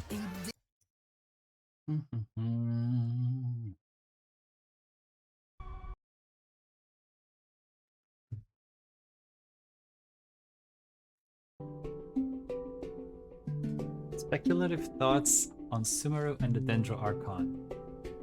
Outdated. Still curious what she Dendro thought. is a weird element. Of the 7 elements in the game, it's the only one that's alive. Assuming that an in-game element, like Hydro, is at least a representation of a real material state, like water, Dendro ends up being the only one actually based on something that's living. Think about it. Hydro's counterpart, water, is essential for life, but it's not life itself, while Geo's counterpart, Earth, may house microbes and other organisms, but it's ultimately just rocks and minerals. Fire is just kinetic energy, ice is likely the lack of kinetic energy, since there's no such thing as cold, it's just the absence of heat, and Anemo, or maybe wind, is just gas, which leaves electro, or electricity, as like the atomic form of raw energy. But Dendro is associated with plants, and plants are alive. Don't know how many times I have to say this, but they're alive, they're living, they're alive, they're not particles. I think she's trying to say that it's alive. Plants aren't exactly a building block for a planet, and they can't be boiled down to something on a subatomic level like literally every other in-game element can. The other 6 elements are more or less types or parts of particles. But Dendro is an amalgamation of a lot of particles. In fact, it seems to be the only element that quite literally cannot exist without every other element. Plants need water, hydro, temperature, pyro and cryo, respiration, anemo, Thank you so much and for the the follow. ability Welcome to to the respond to family. external stimuli through electro and, food Like in the form the of way that minerals. already she's explaining things makes sense And on sure, how underwater bloom plants exist, but atomic works. elements are passed back and forth between the air and the surface of the water, so even those... You know what? Actually, that's not really important. That's not my point. My point is, why Dendro? Why is Dendro our 7th element and not something like, I don't know, light? Technically, a photon is a very different type of particle compared to any of the others that the in-game elements are based on, and sure, it might have some questionable foundations for building out sensible reactions as far as game mechanics are concerned, but it fits in way better with all of the other elements than Dendro of all things. So I ask you, why Dendro? This question has been bugging me for ages, but I think I might have a little insight into the importance of Dendro, its possible game mechanics, and how all of that plays into the storyline of Sumeru. And maybe that'll give us a little bit of insight into the Dendro Archon herself. Now, this video is incredibly speculative, and probably a bit premature since we have very little real information on Dendro and Sumeru in general, what with them being like 5 patches away or something. So while you're watching this, just keep that in mind. I could end up being wildly off base in the end, so take from it what you will. And with that mere disclaimer out of the way, let's start with what we actually know about Dendro as an element, which honestly isn't much. There are only 2 Dendro enemies in the game right now, the Dendro Samachurl and the Dendro Slime. The Samachurls basically have 2 attacks. The first dispatches an AoE field that applies Dendro to you and slowly saps your HP over time, while the second attack just summons some thorny vines that function more like a geoconstruct than anything else, except you can set them on fire. Now, Dendro slimes actually have more or less the same abilities, casting the same sapping field around themselves, but instead of summoning stationary vines, the slimes will summon some baby slimes that run around and bonk you on the Now head. that she's mentioning this, there's actually now, I not could point out that the whole a Dendro single, sapping mechanic is kinda similar to the Rift Hound's corrosion mechanic, and then try to pull you all down a Not a rabbit single hole tying mechanic that we Dendro to the can abyss, but cast a similar wait, sapping that's effect. exactly what I'm doing. Yeah, sure. Corrosion and Dendro sap similarities are tenuous at best, but I think the idea has merit, based on the fact that the Dendro Samaturl and the Dendro Slime It could both be cool, though. summon living things. You know what other magic-y power creates living things? Chemia, which means we're now talking about a very specific branch of forbidden alchemy, and we know that alchemy uses massive amounts of elemental energy, which is stored within the ley lines, which are connected to Irminsul trees. I don't know if I really need to say this, but a tree is really just a big plant. And Dendro is the element of plants. So doesn't that make Dendro the element closest to the Irminsul trees? Since, you know, plants need basically all of the elements in order to live, and therefore alchemy and chemia needs all of the elements within the ley lines to create things. And do you see where I'm going with this? Well, blind speculation won't really get us anywhere, so let's take a look at the Dendro Archon and see if we can glean any more information from her instead. So conversations with Yae Miko seem to suggest the Dendro Archon is a young female god named Kusanali. I'm going to roll with that assumption for this video. Kusanali is also the youngest Archon at a mere 500 years old, give or take, her predecessor having died during the Cataclysm. It's not clear whether or not this is her actual age, or simply the age she ascended to the Archon position. I'm gonna say both. Probably. I don't know how that works. They're gods. They're not humans. I don't know how the birthing process works. How do you birth a duck? You know what? Never mind. So this Dendro Archon is known by the name Lesser Lord Kusanali in English, which is a pretty weird title to give your god when you really think about it. I'm pretty sure the Lesser Lord bit is just the English localization being weird again, because the Chinese title actually translates directly to Little Lucky Grass King, which is a far cuter title and a lot more It's appropriate for very a young or childlike god. However, I am going to accept both of these titles, plus a third, which we will talk about in a bit, for reasons I will get to in a minute. So, first off, Lesser Lord is a term usually used in place of vassal, as in a vassal state, meaning a person who rules a region of land at the direction of a lord or a higher authority. For all intents and purposes, they have similar wealth and standing to a lord, but they report back to a higher ranking lord, hence Lesser Lord. Keep this in mind, we'll come back to it later. För mig, den nästa.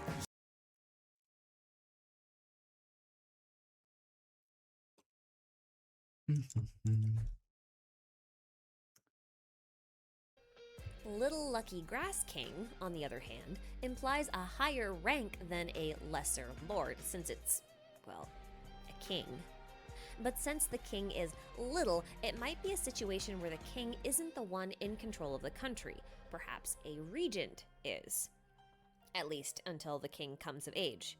We're dealing with gods here, so I'm not really sure how much age can really play into things, but I think the possibility that Kusanali is not the one governing Sumeru while still being their Archon is actually quite high. On the topic of physical or mental development, something worth noting is that Kusanali's specifically associated with grass and flowers. Why is this important? Because it's a really specific affiliation within the whole category of plants. Why not the god of moss or algae or, I don't know, trees, mushrooms? Why isn't she just the god of flora in general? Why is it grass? I think that Kusanali's association specifically with grass has a lot more to do with her development as an Archon. Because she's so young, it's very possible that her power hasn't developed well enough for her to have full control over her entire element. This could explain why we only have one known Dendro user in the entire game currently, and only 2 Dendro enemies. That's not a whole lot. There is actually evidence to suggest that her predecessor had more control over plants than Kusanali does. This is what is suggested in the story of the Viridescent Venerer. Now, I won't cover the entire story of this artifact set in the interest of time, but if you're interested, Thank you for your recommend this video from 147 Arzen Rune, as he daily does a great stretch. job of covering this set's lore. If you're not interested in the whole story, here's the highlights. The Viridescent Venerer was a hunter that lived around the time of the Cataclysm. She used to be able to hear the whispers of the trees and the roots within the earth as she hunted the animals within the forest. But when the Cataclysm brought about the death of the god of the woods, the voices of the trees and the grass grew silent. This implies that some part of all plants, including the trees and grass and bushes and everything else, are tied to the existence and the power of the Dendro Archon. In other words, the god that rules the woods. Now, with the birth of the new Dendro Archon, who's associated with grass specifically, we can assume that at least some part of the Dendro element can reach plants once more. You may notice that while in Elemental Sight, all instances of grass are infused with Dendro, but never trees or bushes.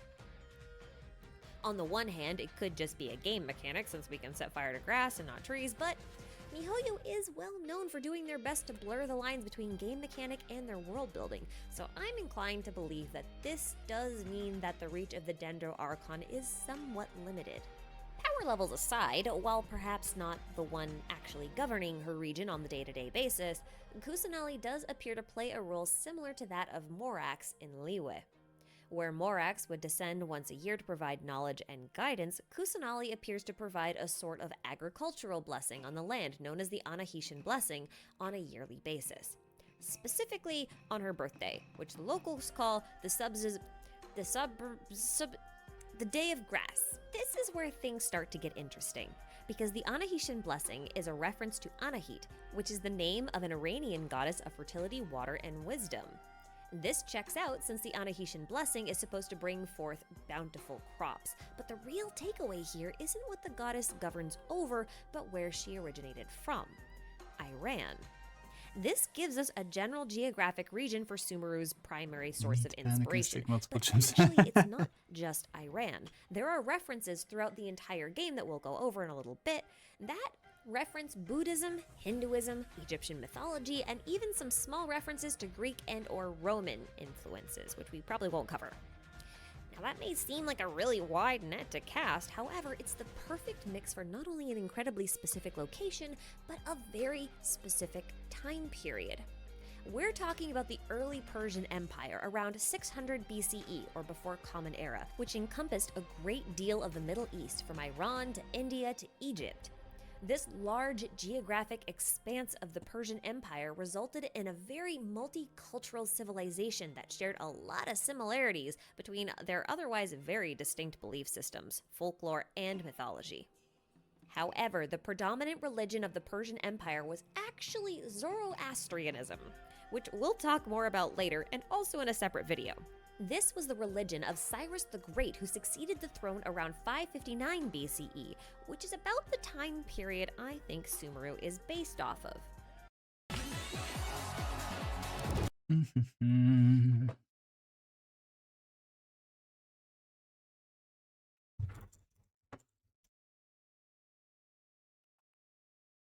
Basing this time period off of a few things, but the most notable one that you'll find interesting is actually a character in Genshin by the name of Cyno. You might recognize him from the Travail trailer.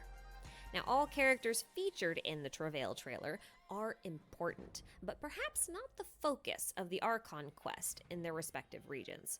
So it's safe to assume that Cyno plays at least a significant role in the Sumeru. I'm going to guess it'll be the equivalent to that of like Ningguang's role in Liyue. So she was there, she was important, but not the focus. Okay? Cyno quite literally means dog in Greek, which is hilarious when you consider the fact that he's covered in references to Anubis, the Egyptian god of the dead, who is, a jackal. And as previously stated, parts of Egypt were indeed included within the Persian Empire of this time period, so his clothing feels fairly appropriate, all things considered. Of course, you could make the case that because his clothing is so heavily inspired by Egyptian mythology that Sumeru should in fact be placed in Egypt. However, the name Sino has an additional significance to the exact time period of the early Persian Empire beyond its Greek roots, because Sino is the name of Cyrus the Great's adoptive mother. She wasn't royalty, and neither was her husband, Mithridates. The story goes that Mithridates was ordered to kill the future Cyrus the Great by his grandfather, but instead of killing him, Mithridates and his wife Sino raised him secretly until the age of 10, passing off their own stillborn child as the murdered prince. Cyrus the Great then went on to not only seize the throne, but found the Zoroastrian Persian Empire. Not bad for a dead man. Although, you kind of have to wonder, Not if bad for Sino a and dead Mithridates pretended to kill the prince and then raised him as their own, is it possible that we're dealing with a situation wherein the Dendro Archon also faked their own death? You know, like a thematic parallel? But anyway, when you consider our earlier assumptions about Kusanali perhaps having a regent govern for her due to her young age, we might be able to guess that Sino's relationship with her is something akin to that of a caretaker, or better yet, he may be one of several wisdom kings. Or perhaps vassals of the Lord of Wisdom would be a better way to phrase it. Well, he is like a type the of governmental office, if you will. What was it again? Ironically, this was actually how the governing structure of the Persian Empire was constructed. There was one great king, in this case Cyrus the Great, who was then supported by several vassals that were each in charge of their own regions, called satraps. It's unlikely that Sumeru will be so large as to require individual rulers for parcels of land, but Sumeru is also known as the land of scholars and is primarily famous for its academy. So it's more likely that the area of governance is more bureaucratic or academic than it is like a physical landmass. There may be a vassal for commerce, medicine, biology, chemistry, history, philosophy, and the list goes on. Each vassal could potentially make decisions regarding their area of expertise as it applies to the region of Sumeru as a whole, or maybe they're just like the head researcher there, head professor, you know, like they lead their own department, like a university. After all, Sumeru is quite well known for being one of the only places to study at a really high level, and it therefore attracts students from all over Tevat. This was also true of the Persian Empire, which attracted students from all over Europe and Asia to study at its capital. Lisa, Baizu, Signora, and Dottore have all studied at the Sumeru Academy, so it's not a stretch to assume that these heads of office might not be Sumeru natives on the whole. In fact, it's possible that the vassal for medicine might actually be Baizu. Yeah, I know he's from Liyue, but he's kinda suspicious. Not only did he study at Sumeru Academy, but he looks suspiciously like the Hindu deity Shiva, right down to the snake around his neck. And that would be fine if it were the only reference, but Baizu then goes on to take design inspiration from not one, but two Chinese myths about snakes specifically. One about a pharmacist, and he's a pharmacist, and another about a quest for immortality, which he's studying with Chi-Chi, and that's all before we even mention the fact that he's the only Dendro user we've ever encountered. A Dendro user that's super tied to snakes! He's like a walking billboard advertising his Sumeru connections.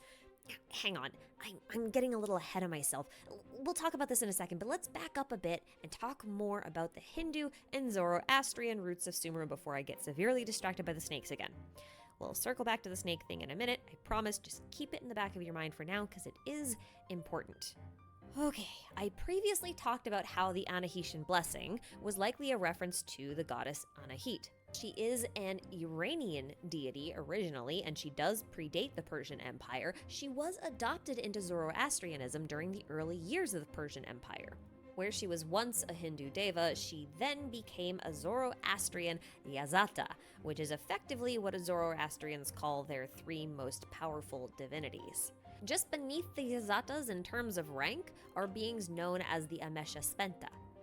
The Azatas and the Spenta were beings that were supposed to be worshipped, while a second class of beings, the Devas, were meant to be rejected. Interestingly enough, in Japanese, Kusanali is called Kusanali Devi. See, I told you we circle back to this later.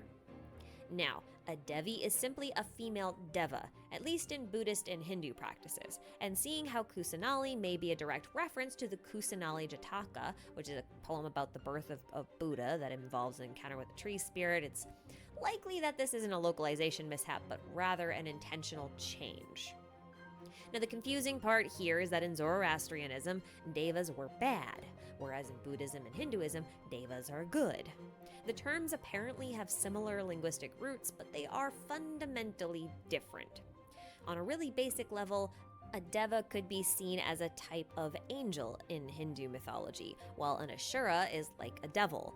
And then if you swap into Zoroastrianism, those rules change and the devils become the angels and the angels become the devils. I feel like I just made the confusion worse. Anyway, for this reason, I think that the term Devi in Kusanali's Japanese title is more of a reference to how the word demon is used in the phrase demon god, which is what the archons are called in Chinese. It's kind of mixing both the good and the bad, the positive and the negative attributes of a divine being, all into one nice neat little package. Incidentally, there is one Zoroastrian Spenta, Ameritat, who is the personification of life and the protector of plants, who is constantly opposed by the Deva, Zarek, who governs over aging and is known for poisoning plants. Coincidence? Well, maybe, but it does support my idea of her controlling both positive and negative aspects. Okay, now we can talk about snakes. Well, specifically, I want to talk about Nagas. Now, Nagas are a traditionally beneficial race of mythological beings that are specifically Hindu in origin. Note there's a lot of Hindu mythology here. They are half human, half serpent, demigod-like beings, but they vary in appearance. Sometimes they look completely human with some snake-like characteristics, and they often wear another snake around their neck. Or they can look like a very normal snake, but then possess some unusual abilities, such as speech.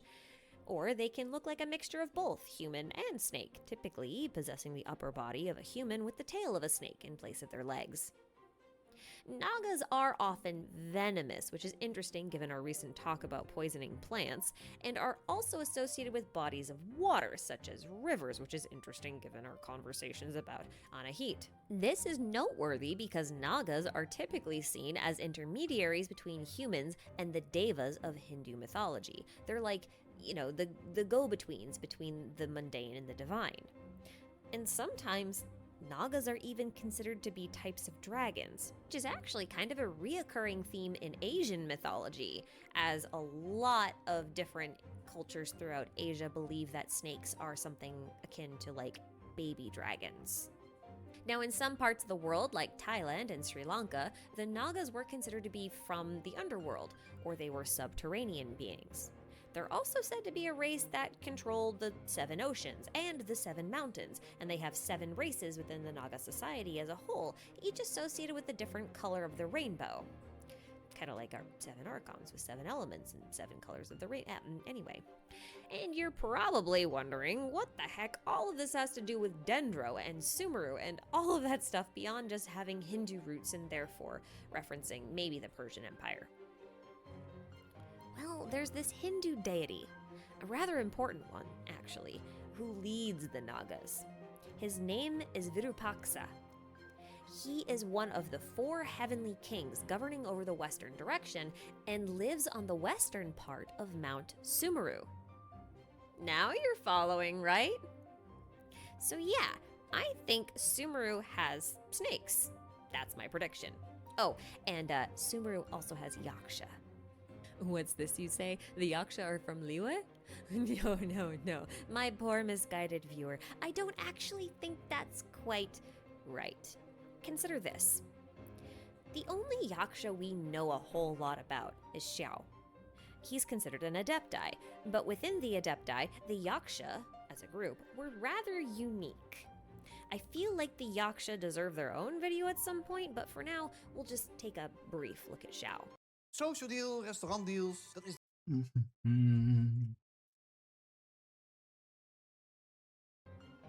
So for those of you who haven't read his character story, it goes something like this.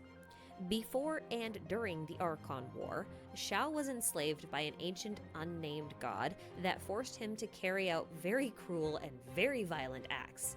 It was Morax that killed this god, thus freeing Shao from his servitude. He then gave this young Yaksha the name Shao to use in place of his original name, Alatus, supposedly for his own protection. This is the act that earned Morax Shao's loyalty. Now, Alatus means winged, and it's referencing the fact that Shao's animal form is that of a bird. However, in Chinese, Shao's name is actually Golden Peng, which is further referenced by the Chinese translation of his constellation, which is, specifically, Golden Winged Peng King. And that is a title of a Buddhist... I think I'm gonna call it here. My body is really starting to ache from all of this. I need to take a break away from desk and computer for a bit, and then continue afterwards. Because this really needs to get done tonight. But thank you everybody for keeping me company. Oh, fuck. Ouch.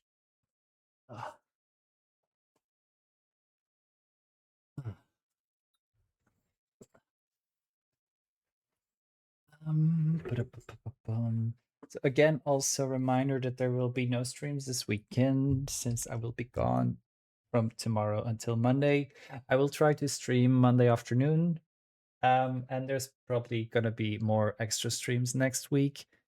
Fun fact, tomorrow is my 5-year streaming anniversary, but next week is my affiliate anniversary. So next week is also the Genshin 7.0 update. So expect a lot of Genshin next week. And then afterwards we can go back to more rotations. Please, everyone, also don't forget to follow me on my other socials. For pictures and go live messages on Blue Sky and Instagram. All my old streams are available on YouTube and clips on YouTube, TikTok, and Instagram. So please go like, follow, subscribe. Will be super duper very much appreciated. I'll also be posting mostly on Instagram over the next few days. So if you want to see me in my fully freshly rhinestone outfit Saturday, definitely check my Instagram. I'll try to post on other places as well if I think about it, but it's probably going to be a very busy weekend. So Instagram is going to be the easiest one to stay up to date, to keep up with me over the next few days. For now, please everybody join in on the raid. Copy the first message if you're not subbed, and the second one if you are subbed. And let me see who is on. Oh, my leg is kind of like I always see on this. True. Insta is my most used out of the socials, so that's always easiest to keep up with me. My leg is falling asleep, so I also need to like get out.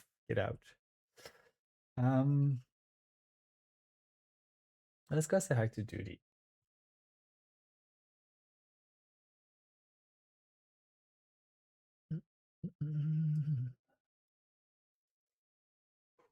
Maybe lie down for a bit as well later on. I'm gonna have, after I finish this side, that part, it needs to dry for a bit anyway, so I can rest then in between a little bit. Okay, let's go say hi to Duty. They're playing DBD, surprise, surprise, but they're very good at DBD, especially flashlighting. So yeah, I'll be back on Monday.